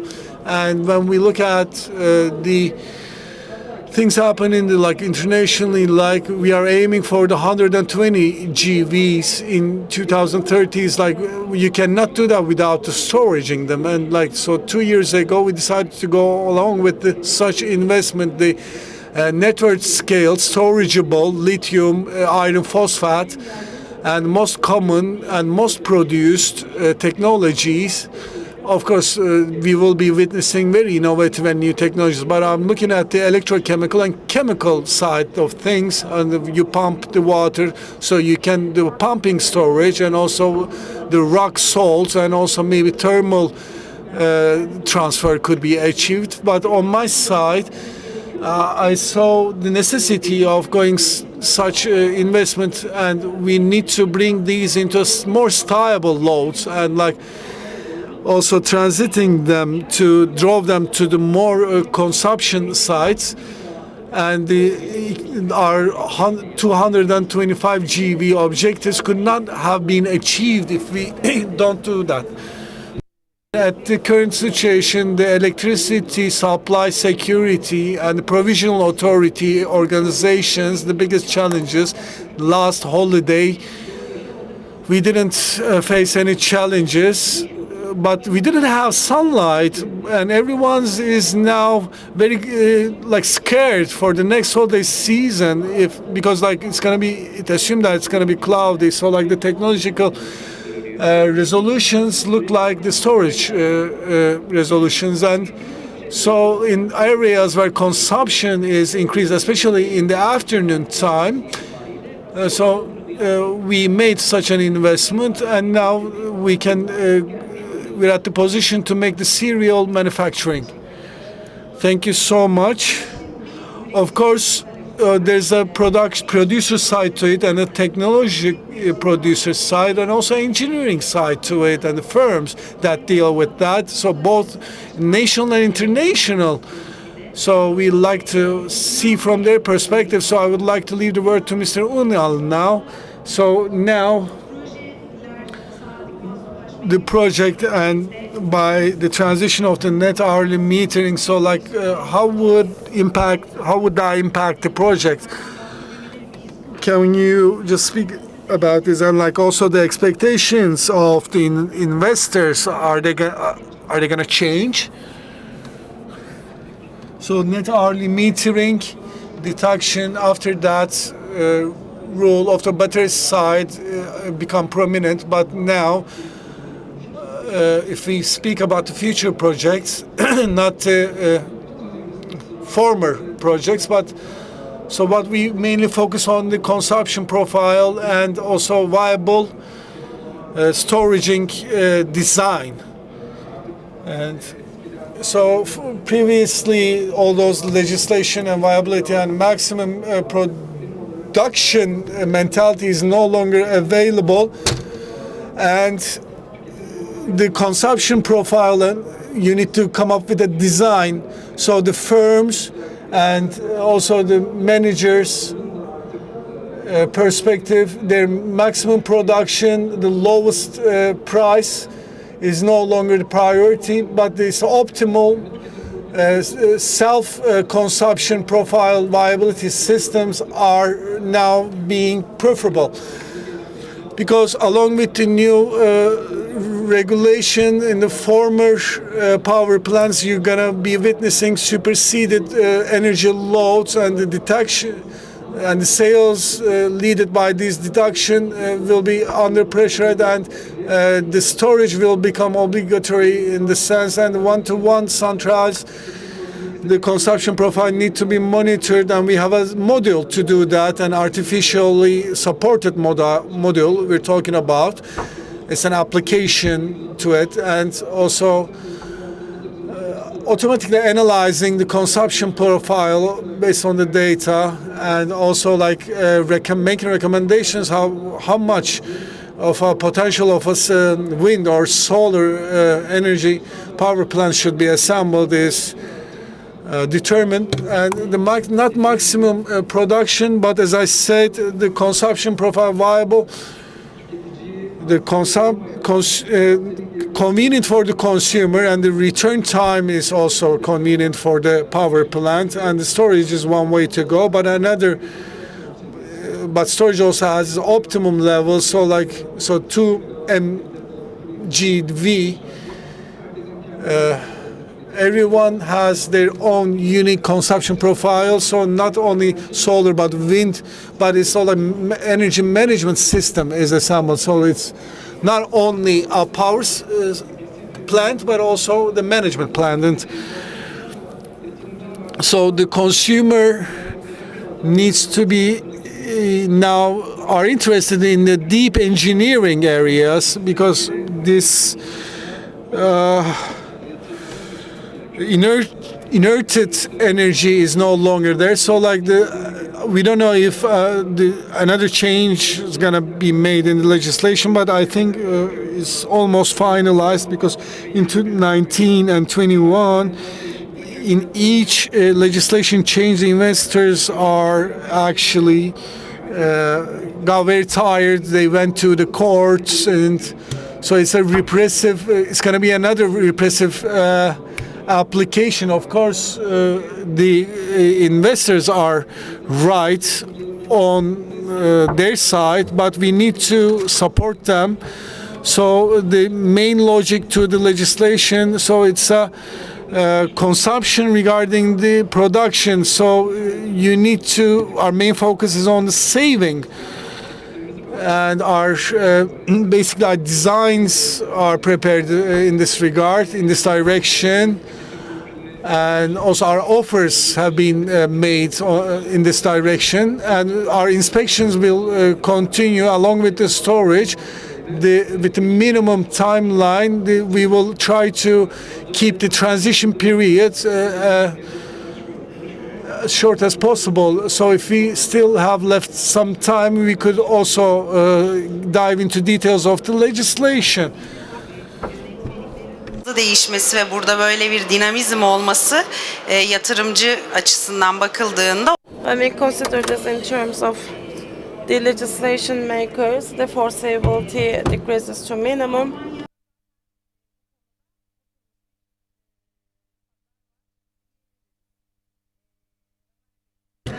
We have, Ömer Bey, you actually work in Germany more. So can you just interpret from this way? Germany is a dynamic market. They say that the investors say that they have sun so that they make investment 15-16 gigawatts solar power plant were installed, and we can now Germany is 120 in storage. Now we are having the first sample. 25 gigawatt per hour storage. They are, of course, leading better than us, and their perspective is different. The investment model is different, and we have many investors from Turkey. It is about PV, how many years there is a return on investment, and of course, this is a very huge question mark. And why the Germans make investment in 15 years, and the constant generation is low, because in Germany the legislation have different methods. One is EEG, and we can say that there's 1 or 2 megawatt projects, and there's 20 years of purchasing, there's a guarantee of purchase, and of course there are the bilateral contracts for PPA, and this makes the investors encourage the investors to make investment. You install the power plant, and you can trade it to others, and you can use it in this area. Of course, in this process, why do we make the investment? This is seen as an asset in Germany. And if you're waiting for depreciation, there are 15 years. The German investors think that it is they are taking us the pain off, and the asset increase grows at this as well. They have to make this, and of course they're making money from trading as well. There is this. Storage is it's a huge one. There are the differences in this system. The market is growing too high, and in EEG model there are many storage models. 5 of 5 centrals were solar. One is solar, 2 storage, solar and storage. And we can say that there is this trading with the storage there, with the balancing in the grid and network, and the standard batteries there gain more important, and the PV investment doesn't mean anything, and the PV will be seen as the storage saturation is too high, there are negative hours. And of course it's about the storage, and we can say that there is this one that the German took actions in this regard, and they got lessons there, and in terms of the storage they work in that regard, and they say that the renewable, if I put renewable, the more I will make money. It's not about the installed power, it is how many kilowatts per hour can be utilized. So it's not about your generation, it is about how you use it. So it's about the flexibility completely, and the investors say that I made an investment that the ROI is at this year's, and this was a static subject for us. And the work will be even more complex. You have the storage, there's a great reality of problems, and there's also trading. And in terms of trading, there are many examples to that. And you have a storage unit, you get to agree with one of the companies, and there's a fixed tariff, and there's this balance sheet, there's this project. You can make such an investment, or the traders say that I can use your storage unit, and we can get money out of that. I can make money so that you can. There are many methods to that, and there are these values, the transmission lines, how much we need, and it is 35,000 kilometers. In Turkey, it is 75,000, and we can say that one point.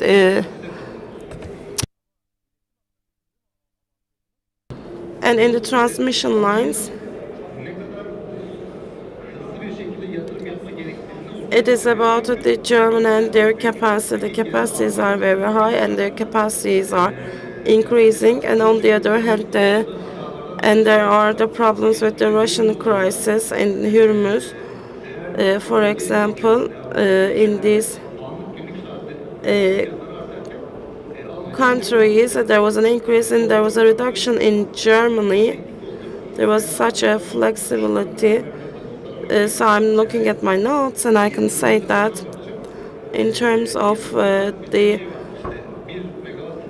investors 1 megawatt, what is it, the depreciation rate, and this is now more complex, and of course the investors should be used to that, because they're professional companies.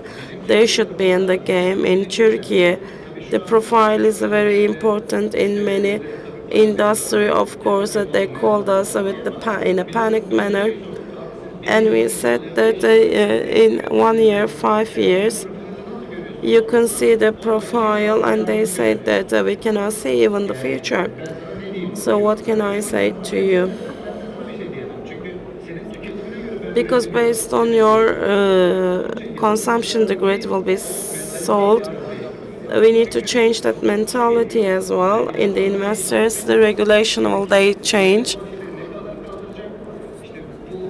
What will be the grid what the grid can handle, and what will be the reaction, and how can I use the electricity generation? The electricity is still a good investment means, but you need to do it with the right project design, with the right trader.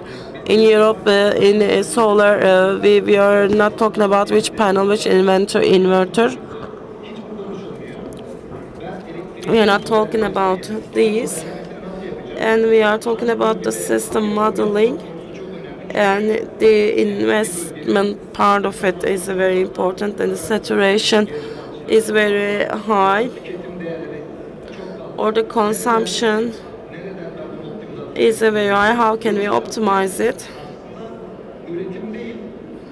It is not the production, it's not about the generation, it's about the planning, about the generation optimization. And there are some breakouts, we will talk about this as well. As you said, it's not about how much energy, electricity I generate, it's about how, when, and when I generate, how much I use it, how do I manage the data in the right manner or not.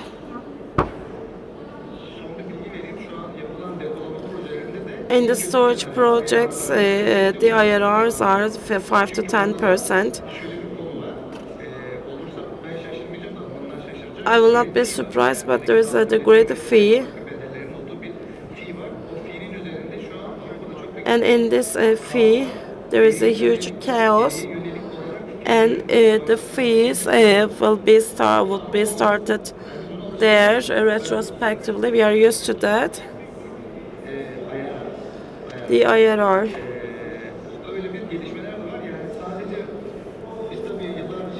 Of course, we say that the legislation changed 20 times for 50 times. This is right, but it will continue changing because it's about the system and the system change.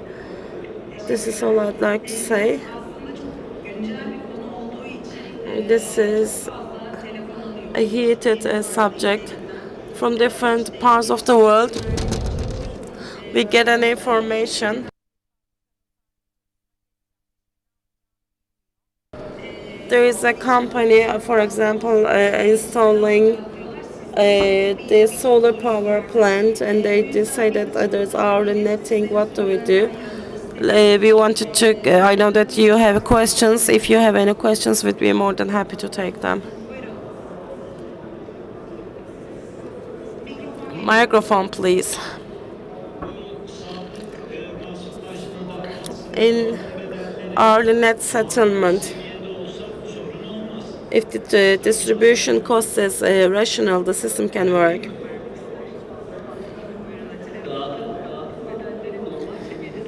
Even if even if the distribution cost is there and rational, if the cost is rational, if there's a distribution cost, you're in minus. So the important thing is that energy independence is the main subject. This is the word that we have with the energy. So in Turkey, if you're in 22, if you're above 40 kilowatts, I think that what is important, you need to manage the grid very cleverly.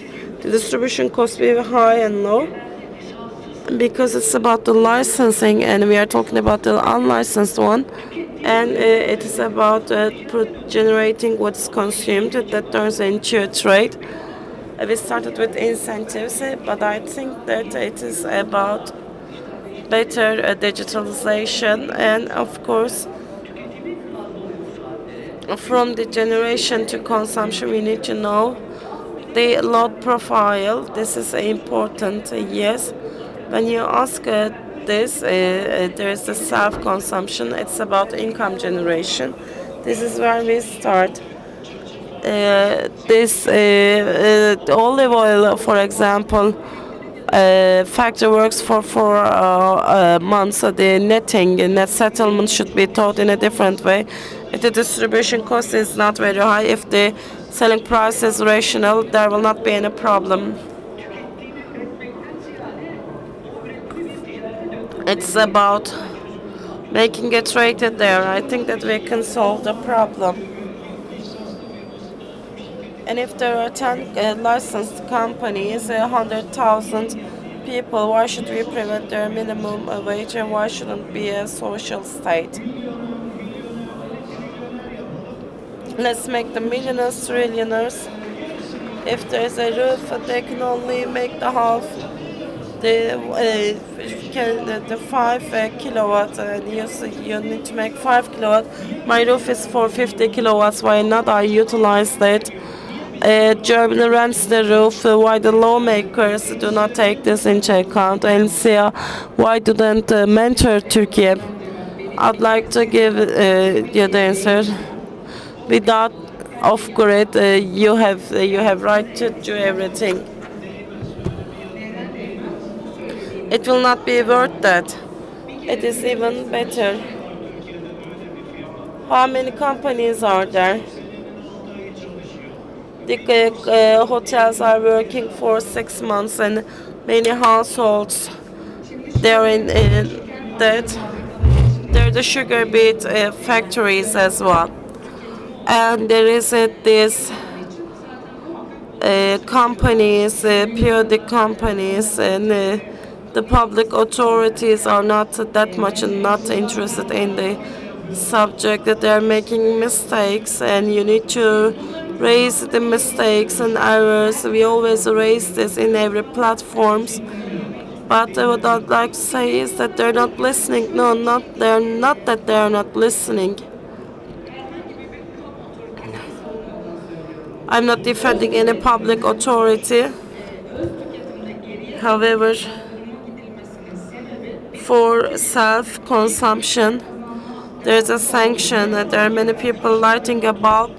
How many of them there for them? This is the sector has grown thanks to them.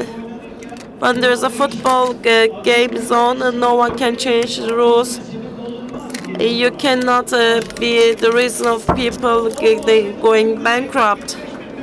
And without them, the sector wouldn't be 25 kV, it would be only 3 kV. Doesn't matter who generates. What happens if the unlicensed generates with the license? How about they increase that? So let everyone be the energy generator then. Okay, from your perspective, let everyone have install it onto the roof. The grid burns down. One of the things that I reject it is the iron and steel factories. They have huge consumption, and for self-consumption they shouldn't install 600 kV. What is the fluctuation in the grid? Of course, they are managing 20,000 kV. They should put the rules for the next ones. That they're exerting their efforts in that to work on that. Of course, these people, along with the right and the wrong, they're trying to survive the grid in Turkey. For God's sake, $13.9. There is a 30% distribution cost. Wind is 7.3 and 60% is the distribution cost. Is it rightful? Can we accept that the lawmakers and the rule setters, they are enemies of the investors? I hope that there was someone from Emrah. Like Alicia, you're not talking to them, you don't know it. Even if you talk about this, I think that they will listen to you because they're not listening to us. Maybe they will listen to people like you.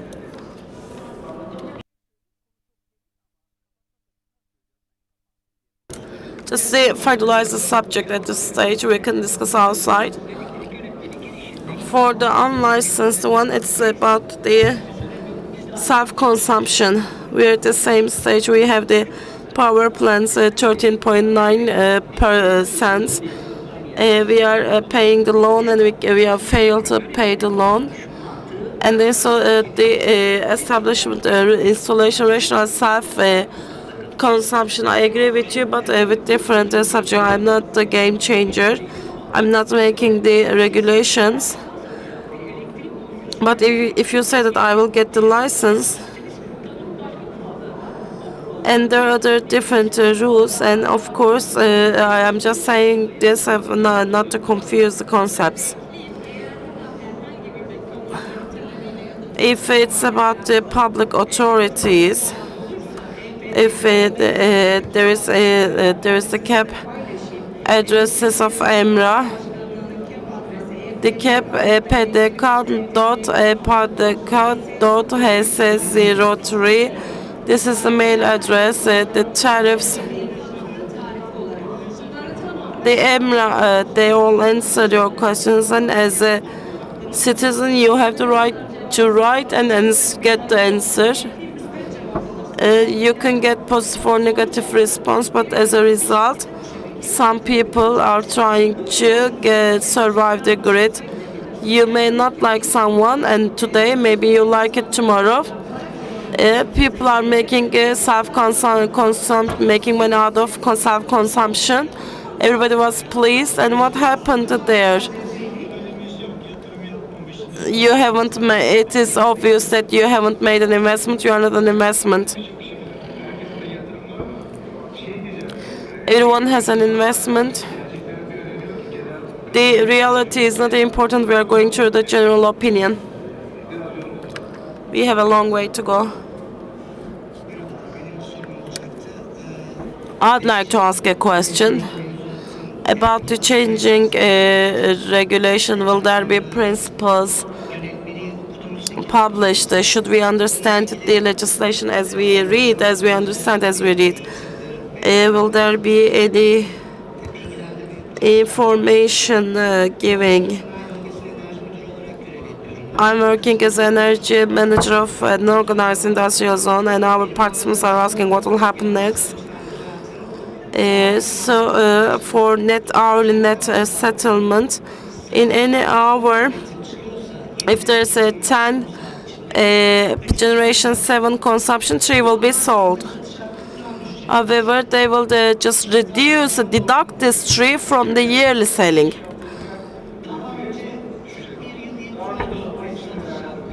And there is the selling right was for 1 year, but they will deduce it from the capacity. To what extent they're going to, for what they're going to sell it from the national tariff. The subscribers tariff, national tariff.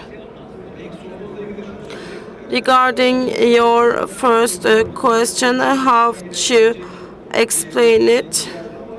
Of course, I think that there will be an explanation, and there was an informative draft. They said that they will publish one. We will see it soon, I believe.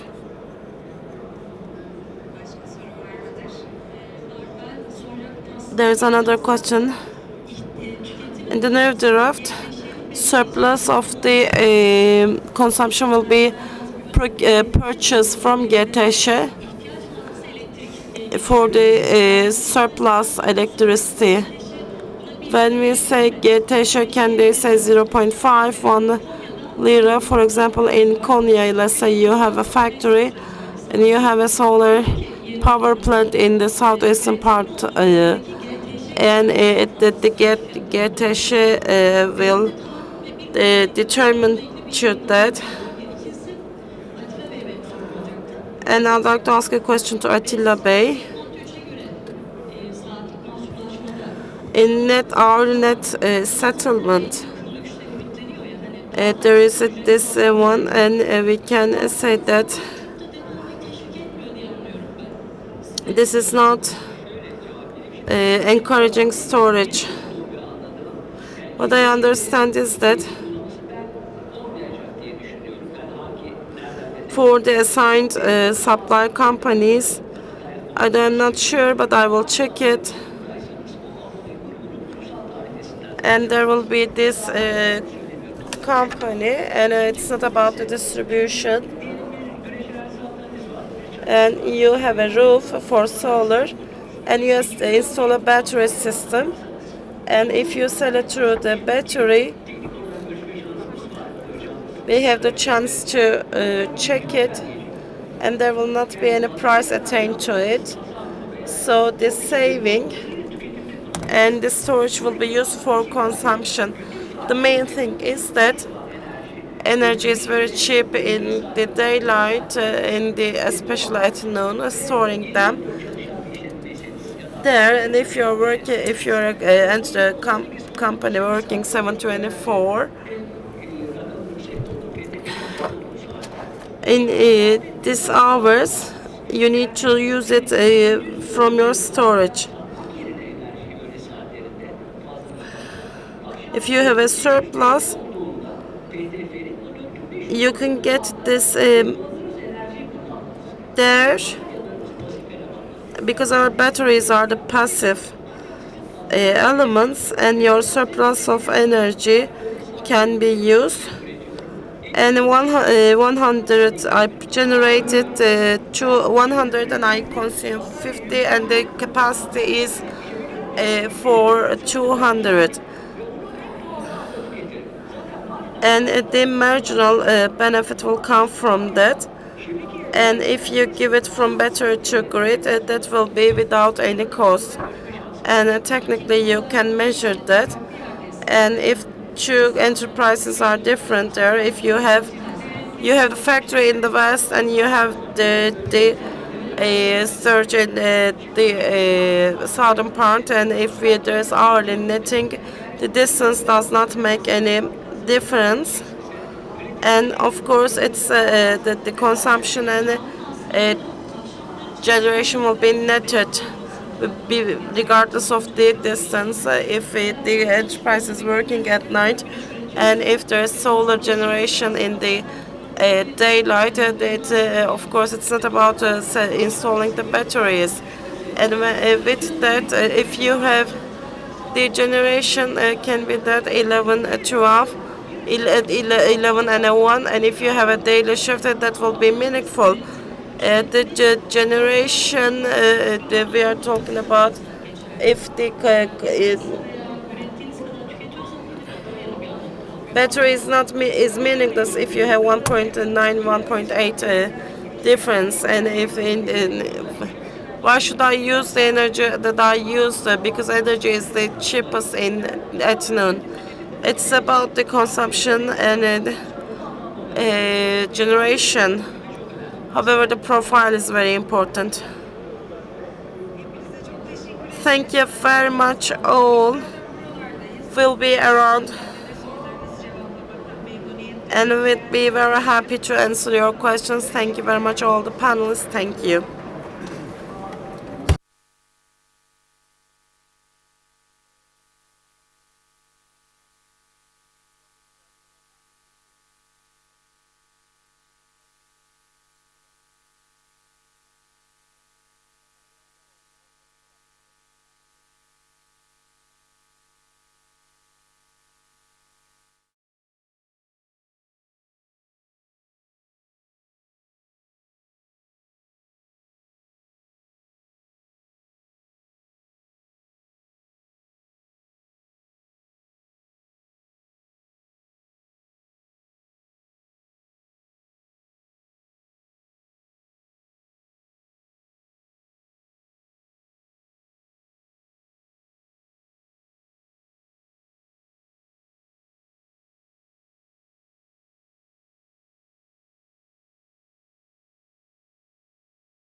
Öncelikle hoş geldiniz.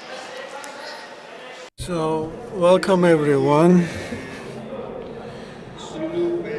So previously, who has been following up the discussion, so we will complete it in this session. Our topic is more geopolitical impacts and the role of solar and storage in supply security. But later on, especially along with the altered legislation, the threats are coming domestically and internationally. So if we are to start with the geopolitical risk, so there's a certain risk for demand,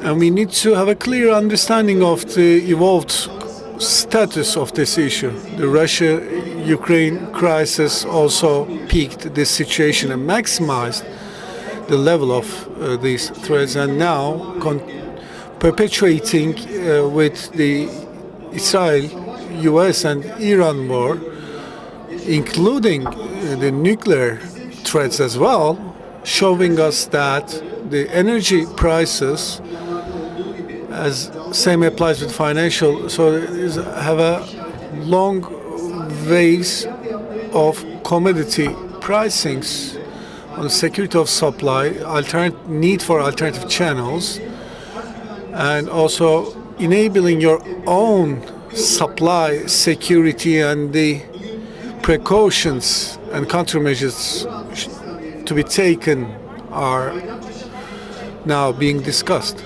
Not only Iran, but all the alternatives are being now discussed. And sun, storage and wind powers is prominent for everyone at the moment. And the annual Brent prices and a $1 increase on this price will cost $400 million load up on the Turkish finances. So annually $4 increase will be equivalent to 400% increase in the current inflation levels. So our biggest resource in electricity, as stated in the authorized records, the solar and also storage is the hotspot in our agenda. As in Europe, we are 16th in the Europe, and with the 2035 objectives, we are trying to bring it rank up, basically. So today, starting by Turkey, and also in the progressive perspective, the situations in the world and impacts on the storage, and also the attendance on the demand. So these topics will be discussed. We have different panelists today. What do they have in common is that 5 of them are previously been working on the hydrocarbon and conventional products, providing services in these sectors, but our main acting space is directing towards 100% towards the renewable energy. So it's going to be a very strong item in the upcoming days. So how should we balance it? We will be speaking about that. Mr. Tolga, you may have known him, Natural Holding, Executive Manager, also CEO of the public subsidiaries of this company. Bilal Bey, Entek Energy CEO and Energy Commerce Foundation's Chair. Aqua Energy Business Development Manager. Renewable Energies. as well as other sectors. He as an expert. An international agreement brand status for new solar project. He's the head of these projects.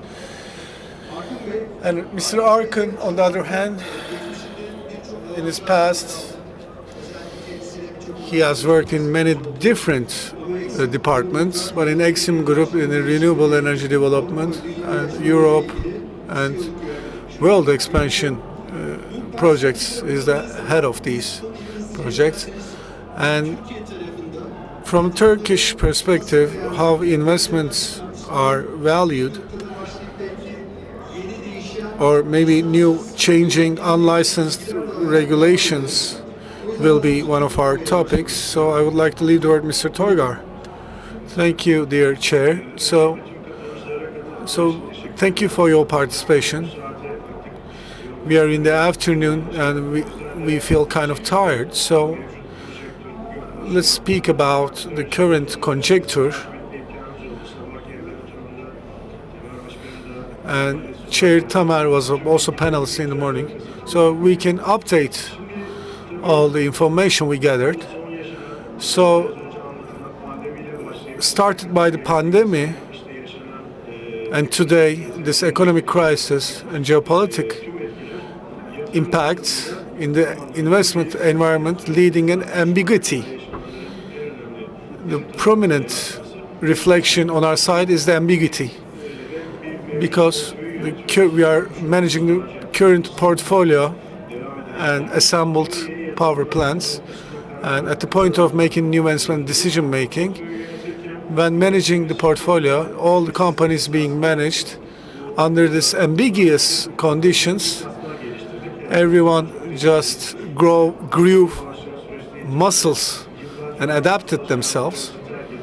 Left are some behavioral patterns and go to transitions in the cultures, and we made it until today. But this ambiguity triggered this transformation in the energy sector, and this change is now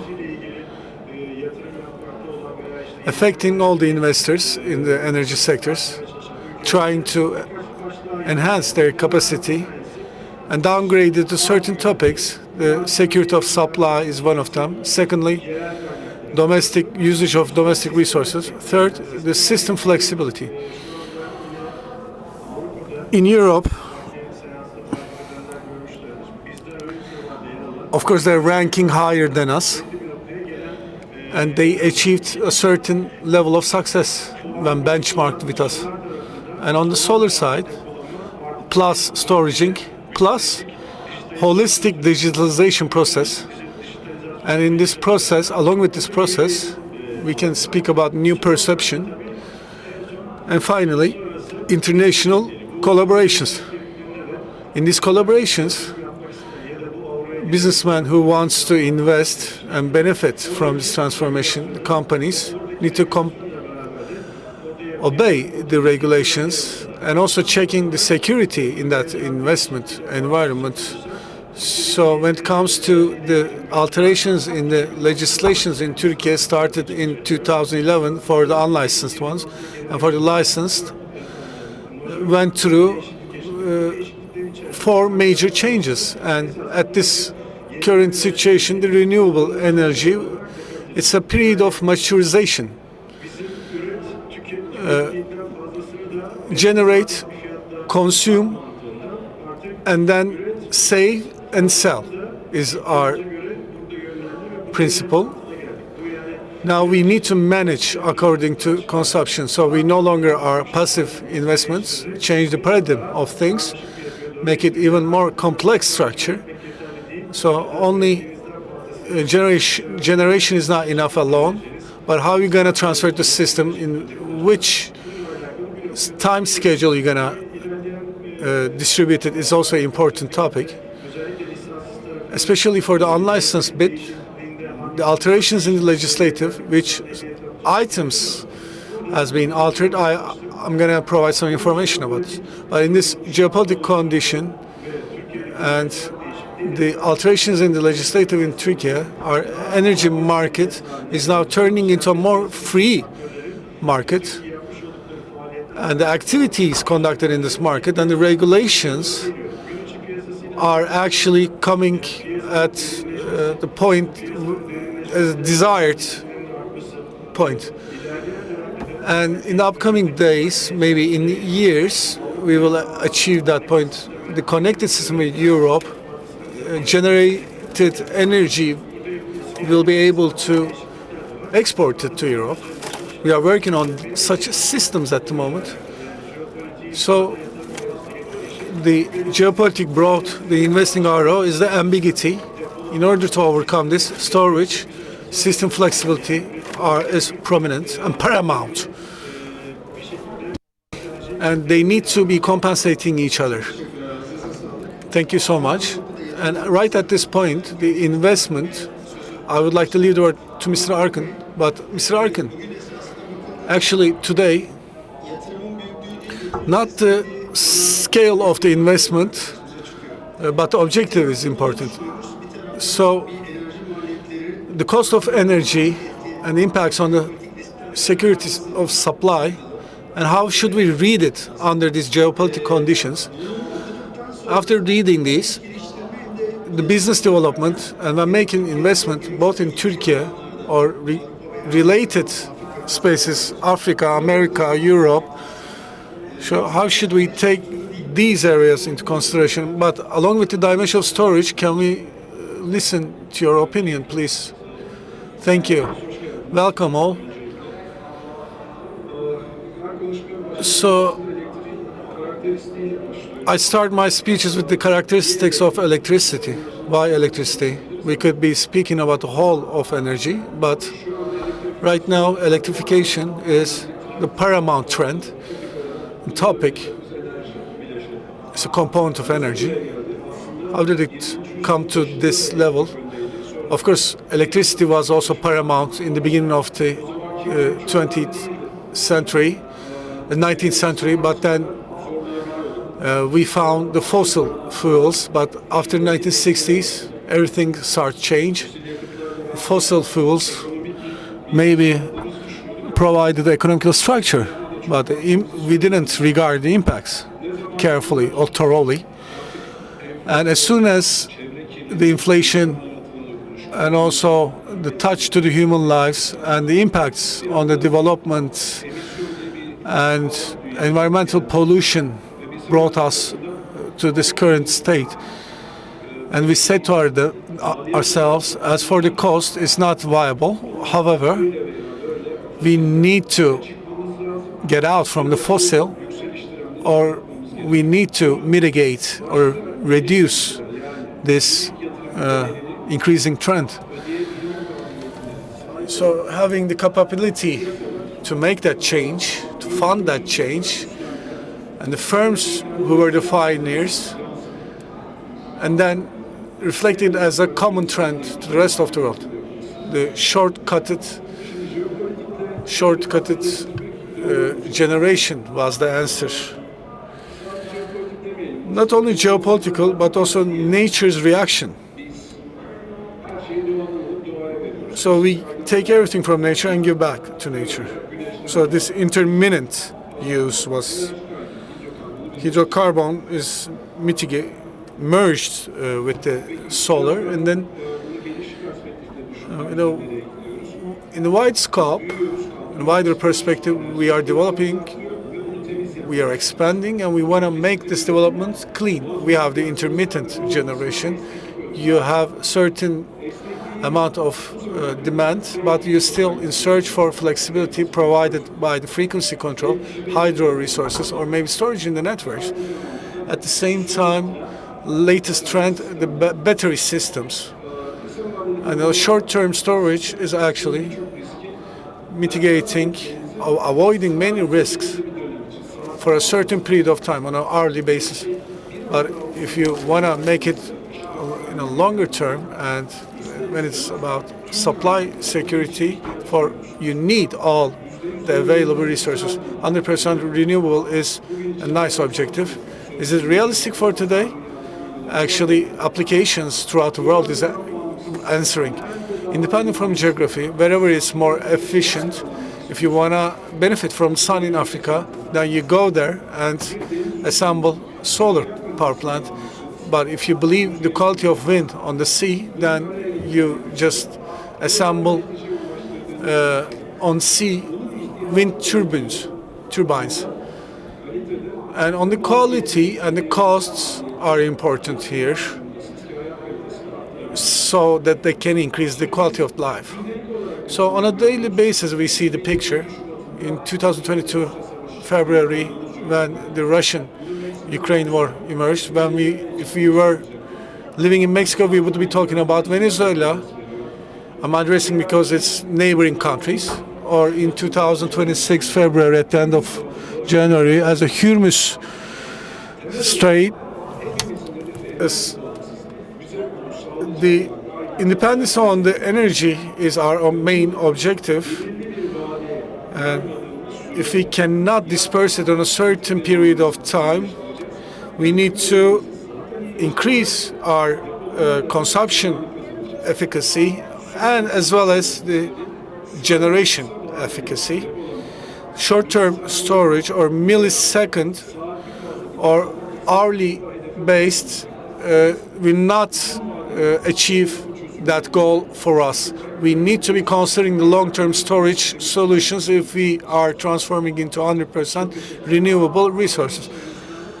Thank you so much for the first round. So we will be dealing with the investment side on the second round and provide some more details.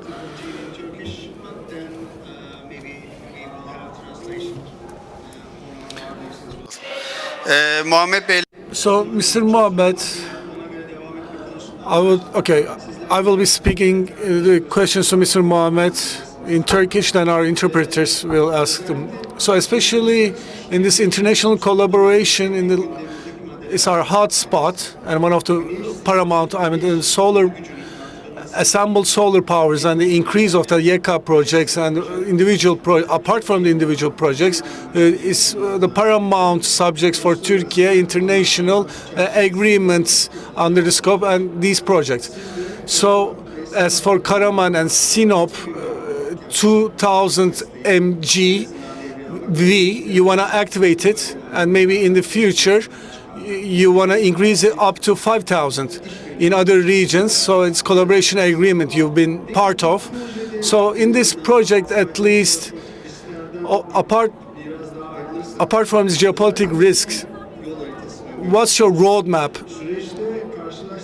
So what are the main challenges during the process, and within this conjecture, what is the future of this project and the pace of the project? Thank you. Thank you very much for the question, and I'm happy to be with you here. The roadmap for the project, which is a significant milestone for Turkey renewable energy project and the future of energy in Turkey, because this is the first large-scale project of this size. And Turkey has a very ambitious renewable energy plan reaching 120 gigawatt by 2035. So the roadmap for this first project that we have is in different passes.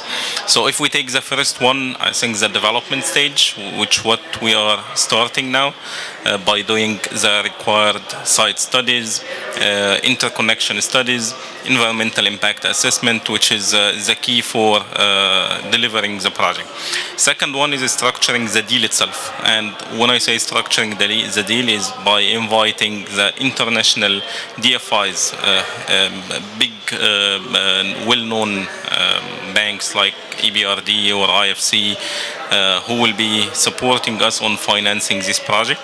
And the third path that I assume is the most important one, which is the localization, because localization is one of the most important aspects in any project. It's building a full ecosystem for the future of large-scale renewable projects in the country by focusing on job creation, capacity building, enhancing the country resources and human capital, which will support also for the future projects, and not only for human capital but also for different Turkish contractors, suppliers who are part of this long journey to deliver these large-scale projects in Turkey. Teşekkürler. Özellikle bu projeyle beraber Türkiye'de sağlayacağınız iş... The human capital creating this ecosystem and also benefits and signing under even bigger projects in the future is your objective. So of course the foreign investment side is very important aspect for Turkey itself. For the renewable energy in Turkey is a sign of trust actually. Hopefully other external investments will also come to Turkey and construct the future of Turkey together. Thank you. So I would like leave the word to Mr. Bilal. We started with an investment. We told why the importance of this investment and also the international agreements, and after current geopolitical conditions and environmental conditions in energy and electricity, all these developments happening on both physical aspect and the commercial aspects also important. So like Energy Foundation Chair, Mr. Bilal, now I would like to leave the word. Under this ambiguous situation, the energy prices, what's your expectation? How is it going to change and what are the risks? First of all, I greet all the visitors with respect. And now,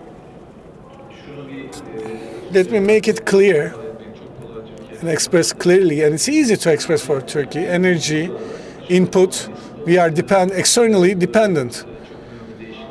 And such major changes has a great impact on our domestic economy and creating this volatility.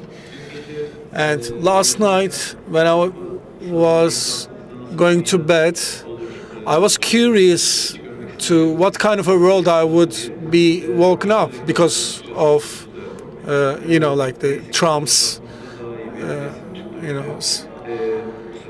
actions on Iran. But luckily,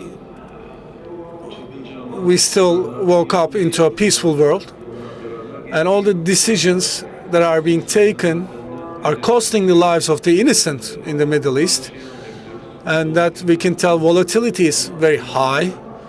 On the other hand, the magnitude of the risk is increasing a lot, and it's at the point now examining with the humans' lives.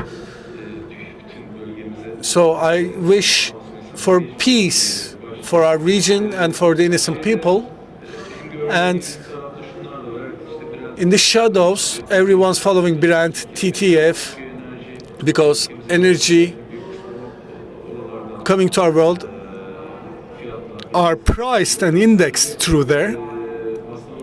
Actually, in such volatility,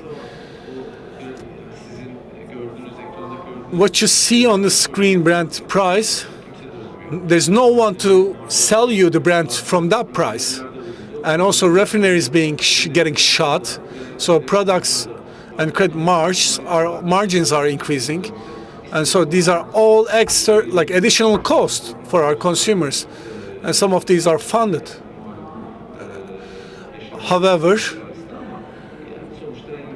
at the end of the day, the citizens are paying for that, and the cost in the natural gas are priced indexed with the TTFs.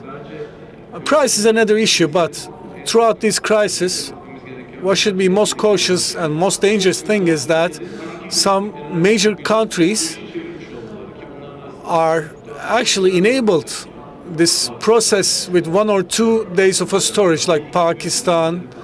So they have left with 1 or 2 days of energy.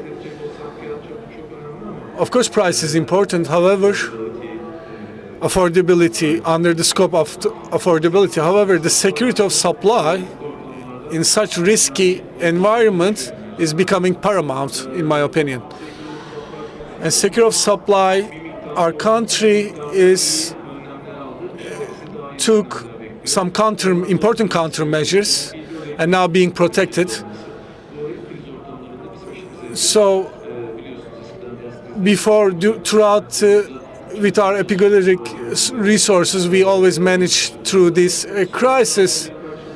And in the last years, the natural gas network entry voltage capacities were increased, creating this diversity, the input of the resources and security of supply, and relaxed our situation a bit.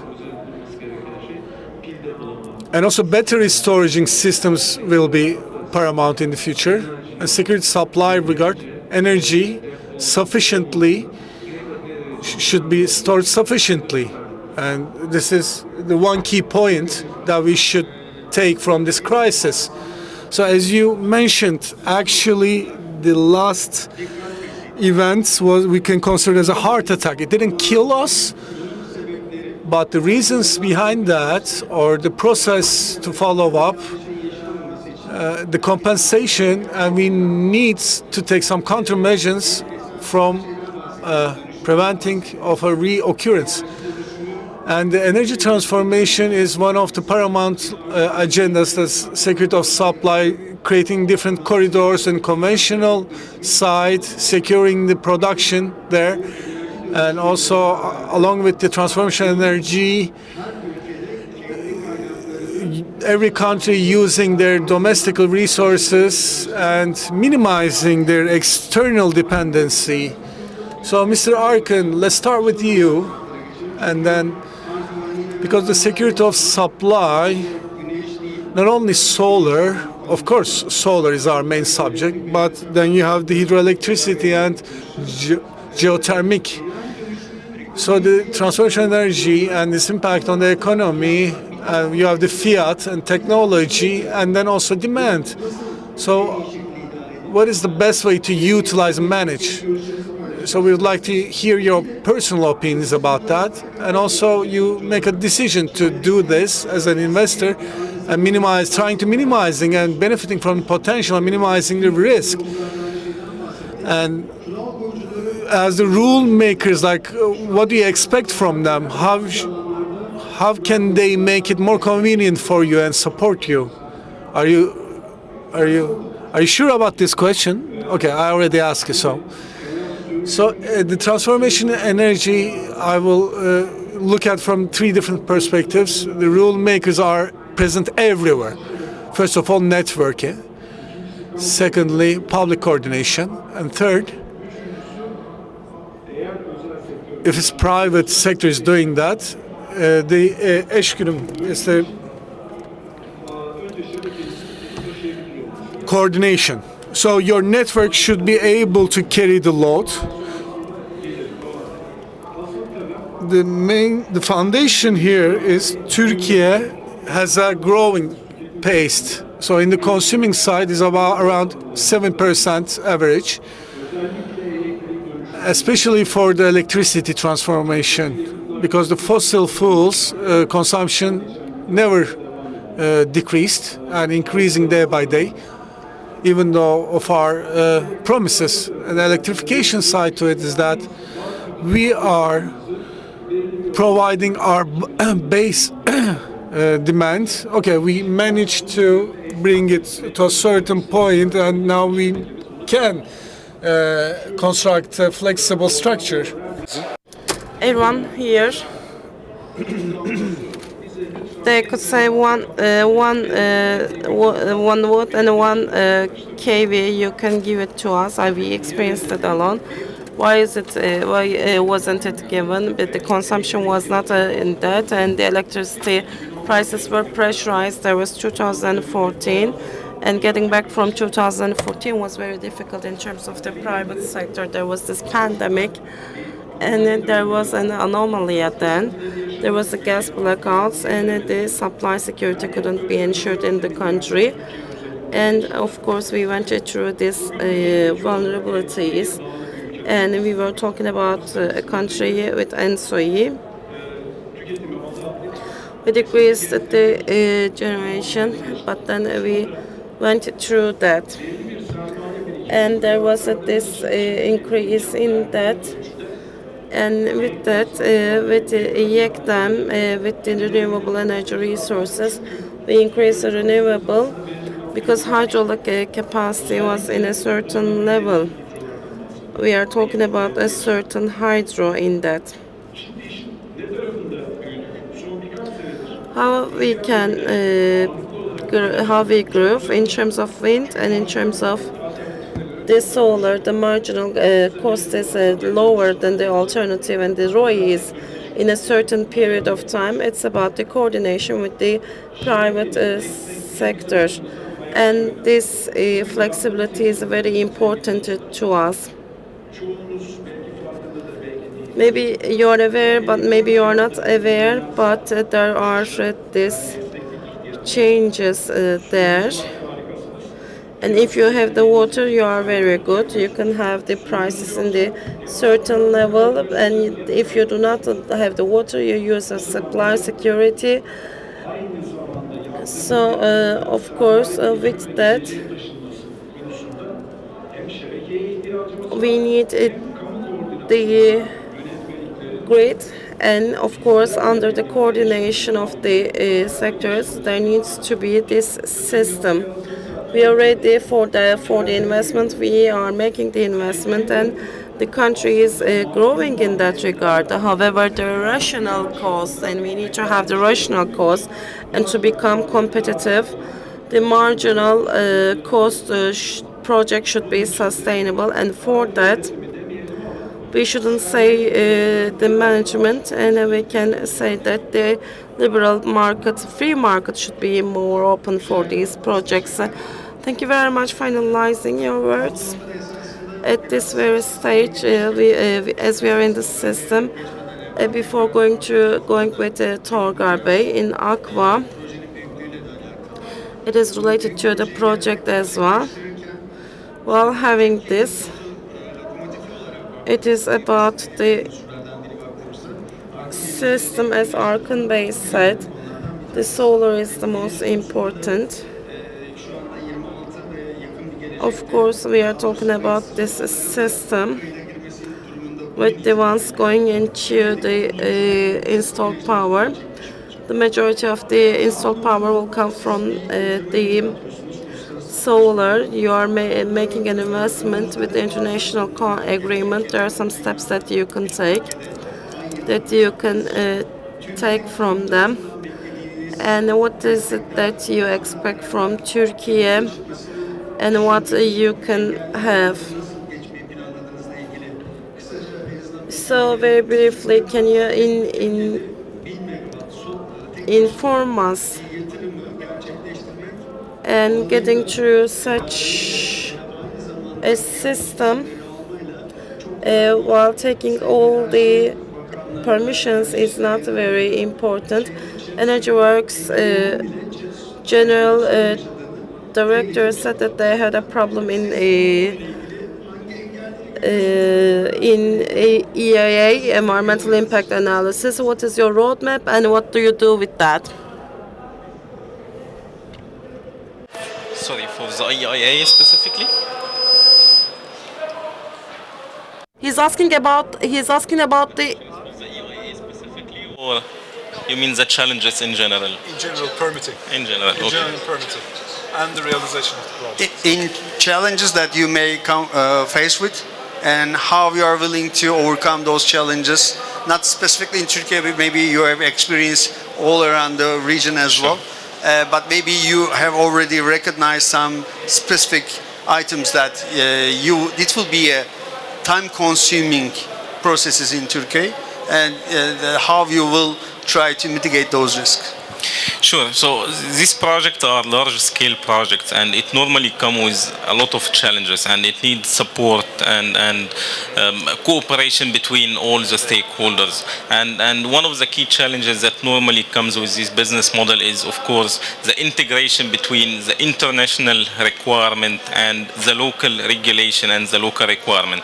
And that's what we normally see as a challenge, and it takes a bit of long time to align both the expectation to attract and invite the foreigner investor and also attract the international banks to support this kind of large-scale projects.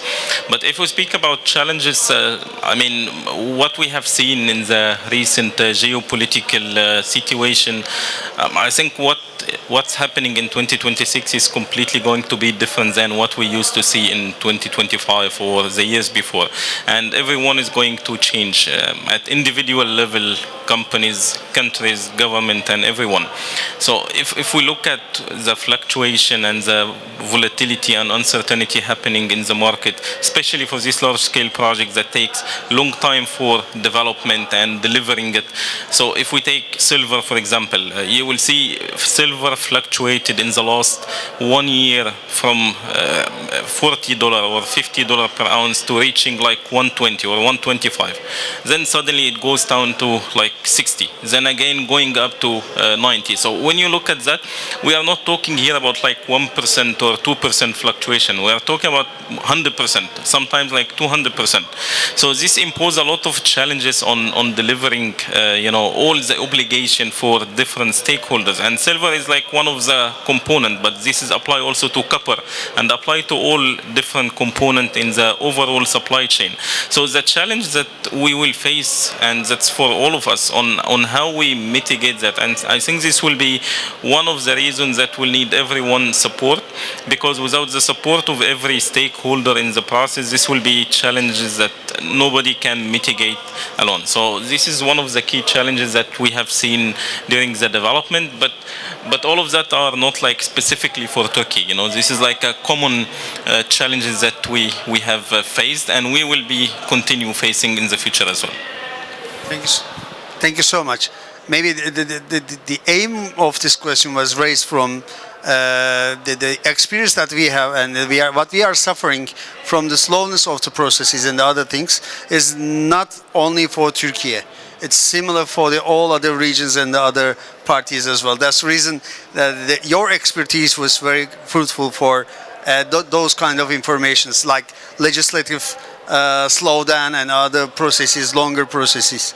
And you mentioned about the primary minerals and the other issues that you may come with, and that was the main of the question. Thank you very much for this fruitful explanation. İsterseniz bu noktada at this very stage we started with the one with the solar. The licensed, unlicensed are important, and of course what they have and the subject that is going to be discussed today. With the legislative changes, as we discussed, that there were different subjects, and this was such a certain point in that. Let's listen to Tolga Bey in this regard, because this subject, it is not a procedure for an individual, but at this stage, the investors say that the rule change after the game started. You're very right. We are right in this regard. However, at the other stage, we can say that there were different stuffs, and the other wrongly misleading designs should be corrected. And as we pointed out yesterday, it's not about today just geothermal investment and other investments, and we can say that in renewable they had certain instructions, and it's too high for the geothermal. Of course, with the holistic approach, starting with the solar, let's talk about the hydro and geothermal.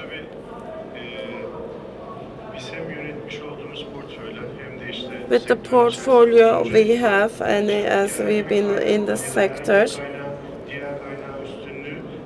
we cannot say that this is high. We are not a party in that. There is this licensed and unlicensed centrals, and we are talking about 26 gigawatts and 24 unlicensed. They have a huge capacity. In the unlicensed one, as we discussed in the session in the morning, and of course with that,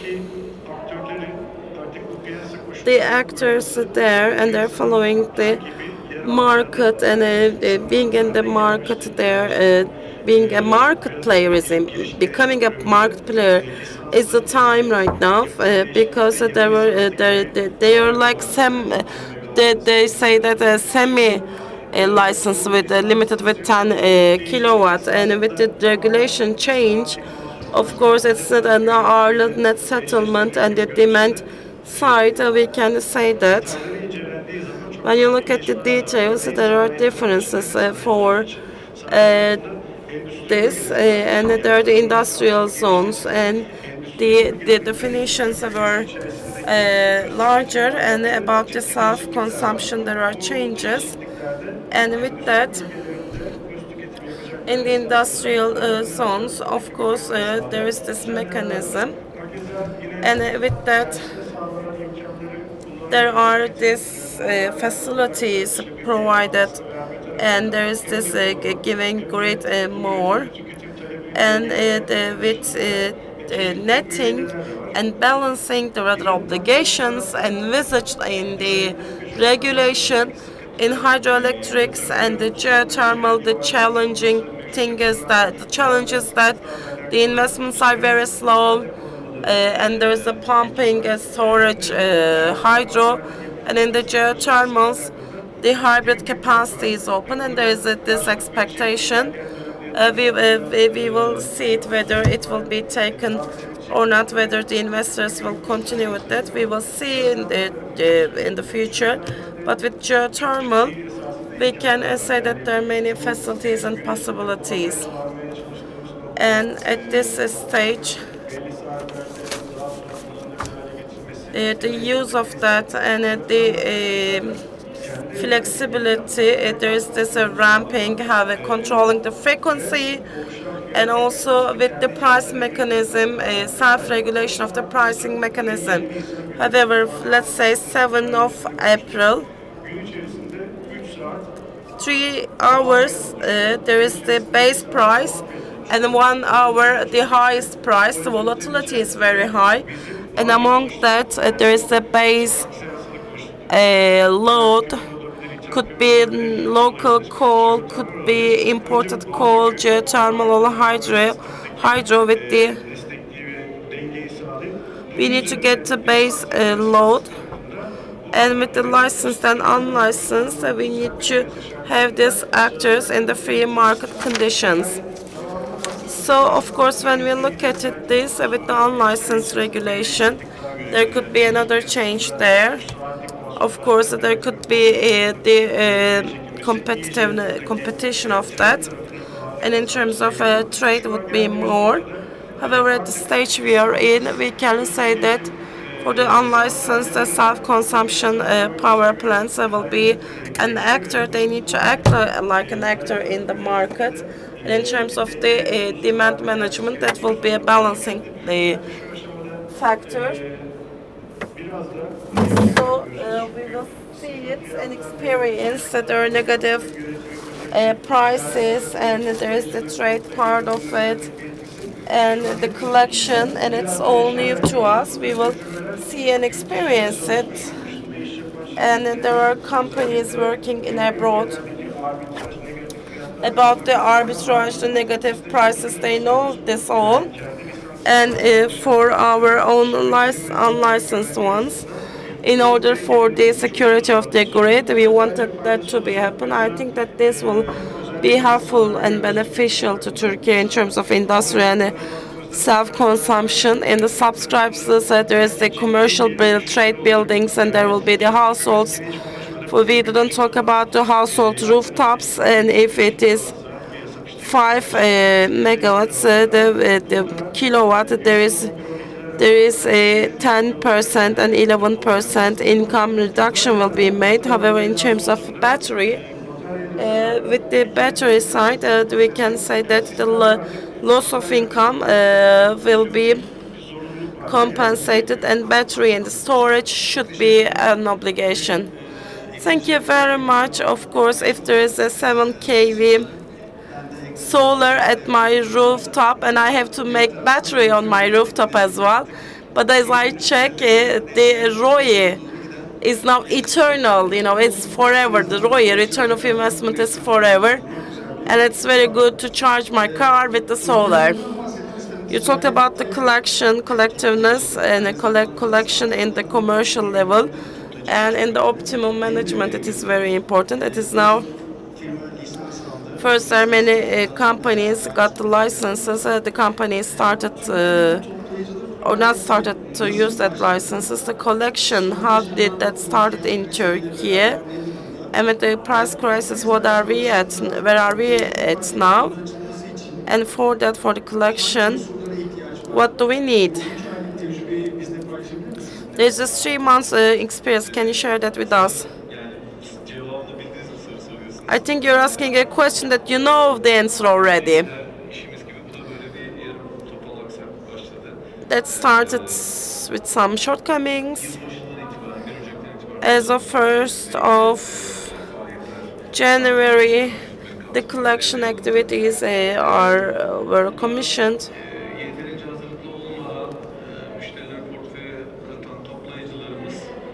There are the collectors.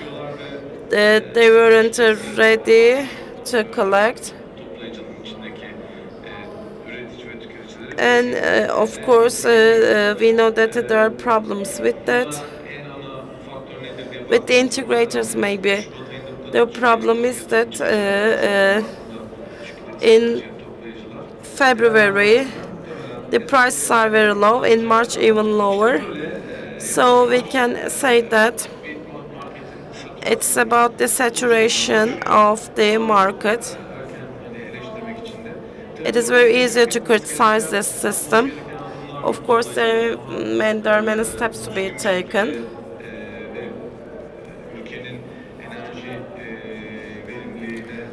About the energy efficiency, there are, in terms of regulations, there are many steps to be taken. There are a lot to be done. But we need to think of one thing. In terms of collectors, there are many steps to be taken, as I told you before. Last year,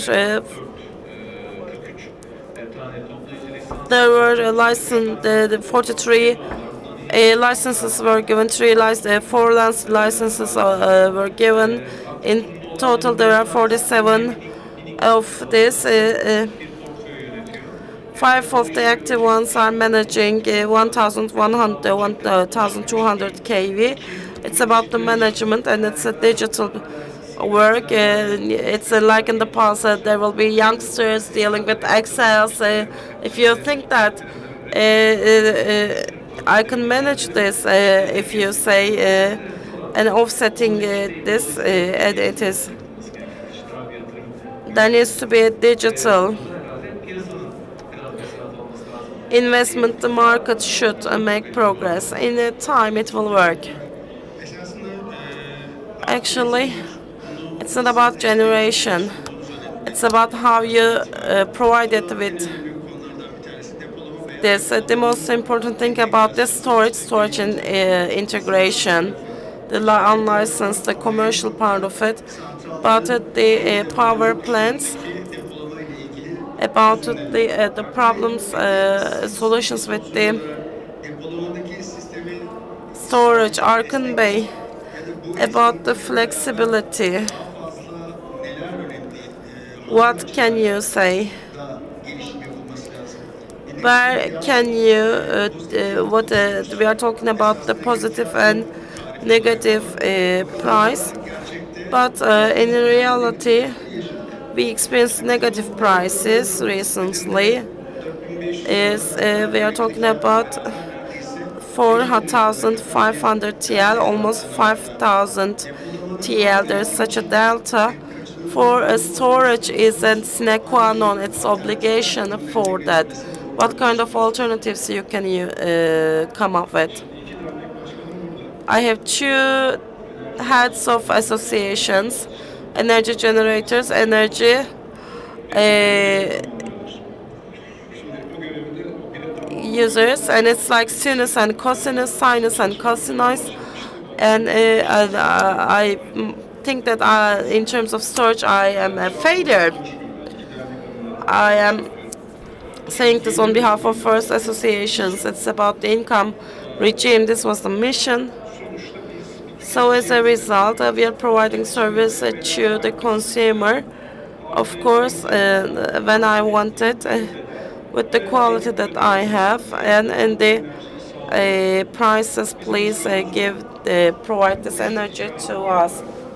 So we are making retail sales, distribution, and generation. There's one component of that. I want this energy to work. There's a price for that. There's a cost for that, and we just looked at it back in time. Pardon my French. We were deceived. I will say it. I know that it will be used against me. We are in the third round. In the beginning of 2000s, the private sector in the auto producers period, it was the first round. Produce it for yourself, generate it for yourself in a successful, and the surplus will be given to the network or grid. The public first task is the supply security within your information. If you're ensuring supply security, you are very successful. And for that, they made a huge investment for 70 years in terms of electricity.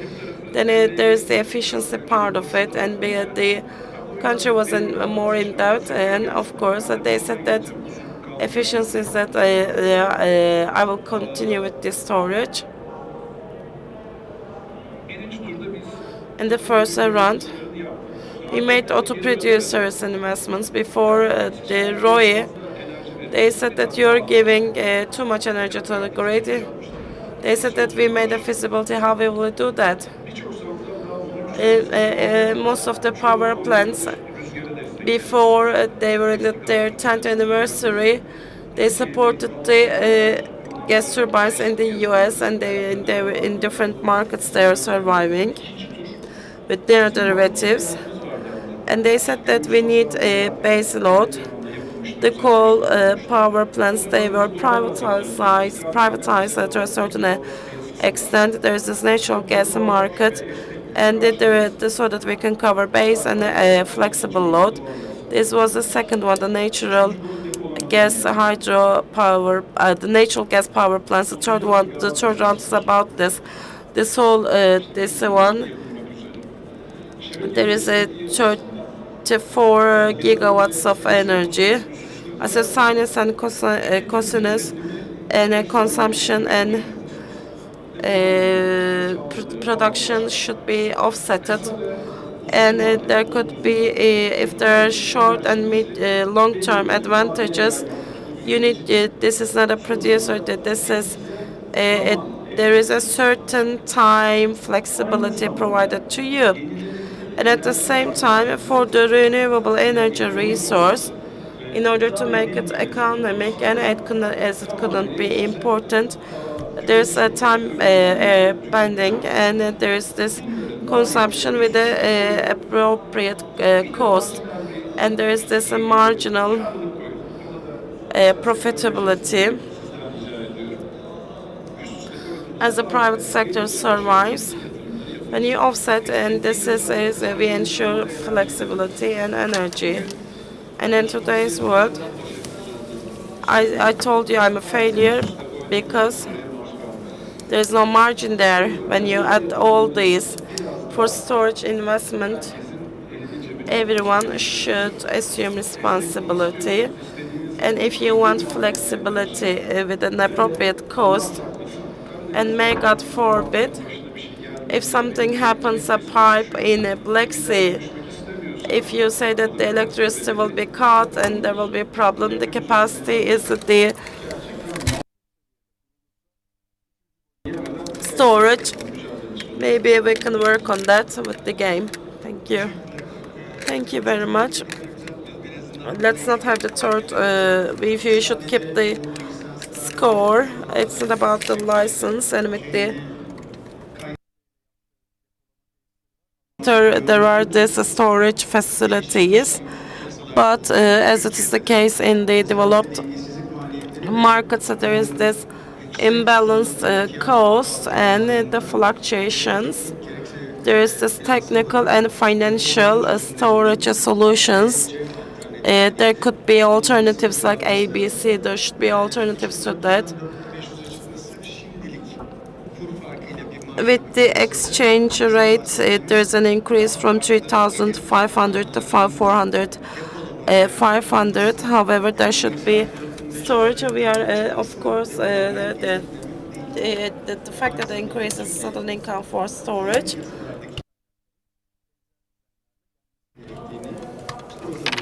And only after that we can speak more clearly about negative and positive prices. Of course, there are certain applications and the foreign investor hosts are among us. So, like, let's speak about the investment in the Romanian storage and regarding solar part and your predictions and experience, and also what are like external experiences benchmark with Turkish ones. So first of all, I find Mr. Arkın very successful because he told that he finds him unsuccessful, but we are struggling, we are fighting, like gradually we will achieve a certain success. Mr. Tamer, I also find you very successful. And regarding the Romanian investment, I could say that, as the gentleman stated, what you call bureaucracy is challenging everywhere in the world, and all these permits, not only in our country but everywhere else in the world, regarding the investments are problematic situations and topics. And in Romania, when we preliminated the central, the power plant should have been activated already and printing money already, but it's still on the construction phase. So we waited for 5 months to sign a specific document. We need this authorized person's signature and waited for 5 months. And regarding permit situations, our country is still doing good, in my opinion. But once you made the investment, the security of the investment, we have some problematic issues there in our country, but in Romania, in the access, they have the hedging and the access opportunities to the developed economies. So the energy sold and securing that, you can securely collect and do the offsetting of this, and so you can feel secure, slightly more secure, but the challenges remain there and here, so we need to resolve one by one. So we are out of time, so I would like to direct 2 more questions to my hosts, to Mr. Mohammed.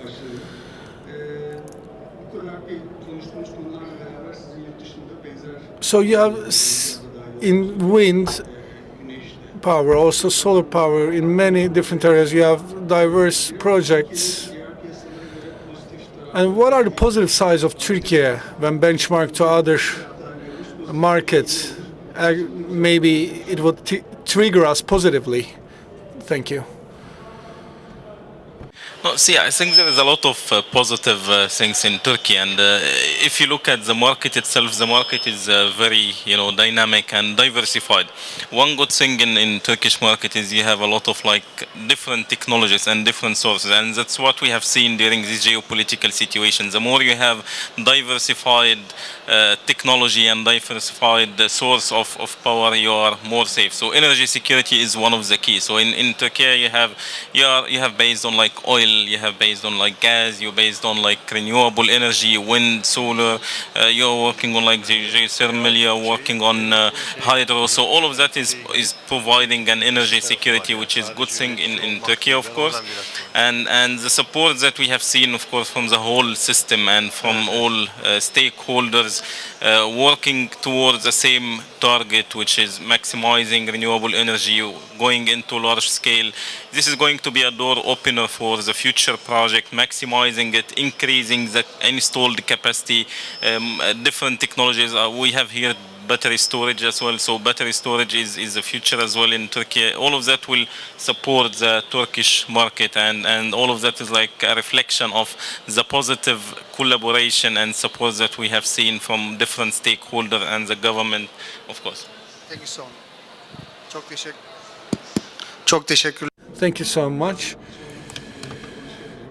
Okay, let's make the closing with you. So like we spoke about the generation and then also fluctuations, risks, and also we have the PPC side, we can go abroad. So let's listen that side from you and complete the session. Of course, let's complete the positive. So on the positive side, all these, especially capacity and pre-pandemic and post-pandemic, and also the process initiated by the Ukraine and Russia war. Now there's a very important investment environment formed in the Europe and Turkish, and also the shrinkage of the Turkish market for both engineership and for the application and for the white collar actually created a great market, especially for the civil engineers and construction companies and PVC side. We are facing serious opportunities, small scale, big scale, our neighbors, even Holland in this like prolonging ban. So we can reach out to Europe, and the field type, the roof type, the solar and wind power plants assemblies are being conducted, and thermal investments we are seeing, and also EPC services are being provided. So like now standalone batteries, resolutions are presented by some of the companies, and also competent workers and the experts in this bottleneck and crisis situations. They served abroad and they just enhanced their experience, and now we can see some activation occurring here in Turkey, and in international companies you can make a joint venture and utilize from their experiences and use their experience in the Turkish market, and they will support greatly. Thank you so much. And thank you for listening and also participation for the panelists, and hopefully a better electric generation world, Turkey will become a great player with the battery and the commerce and also expansion to the abroad. Thank you so much.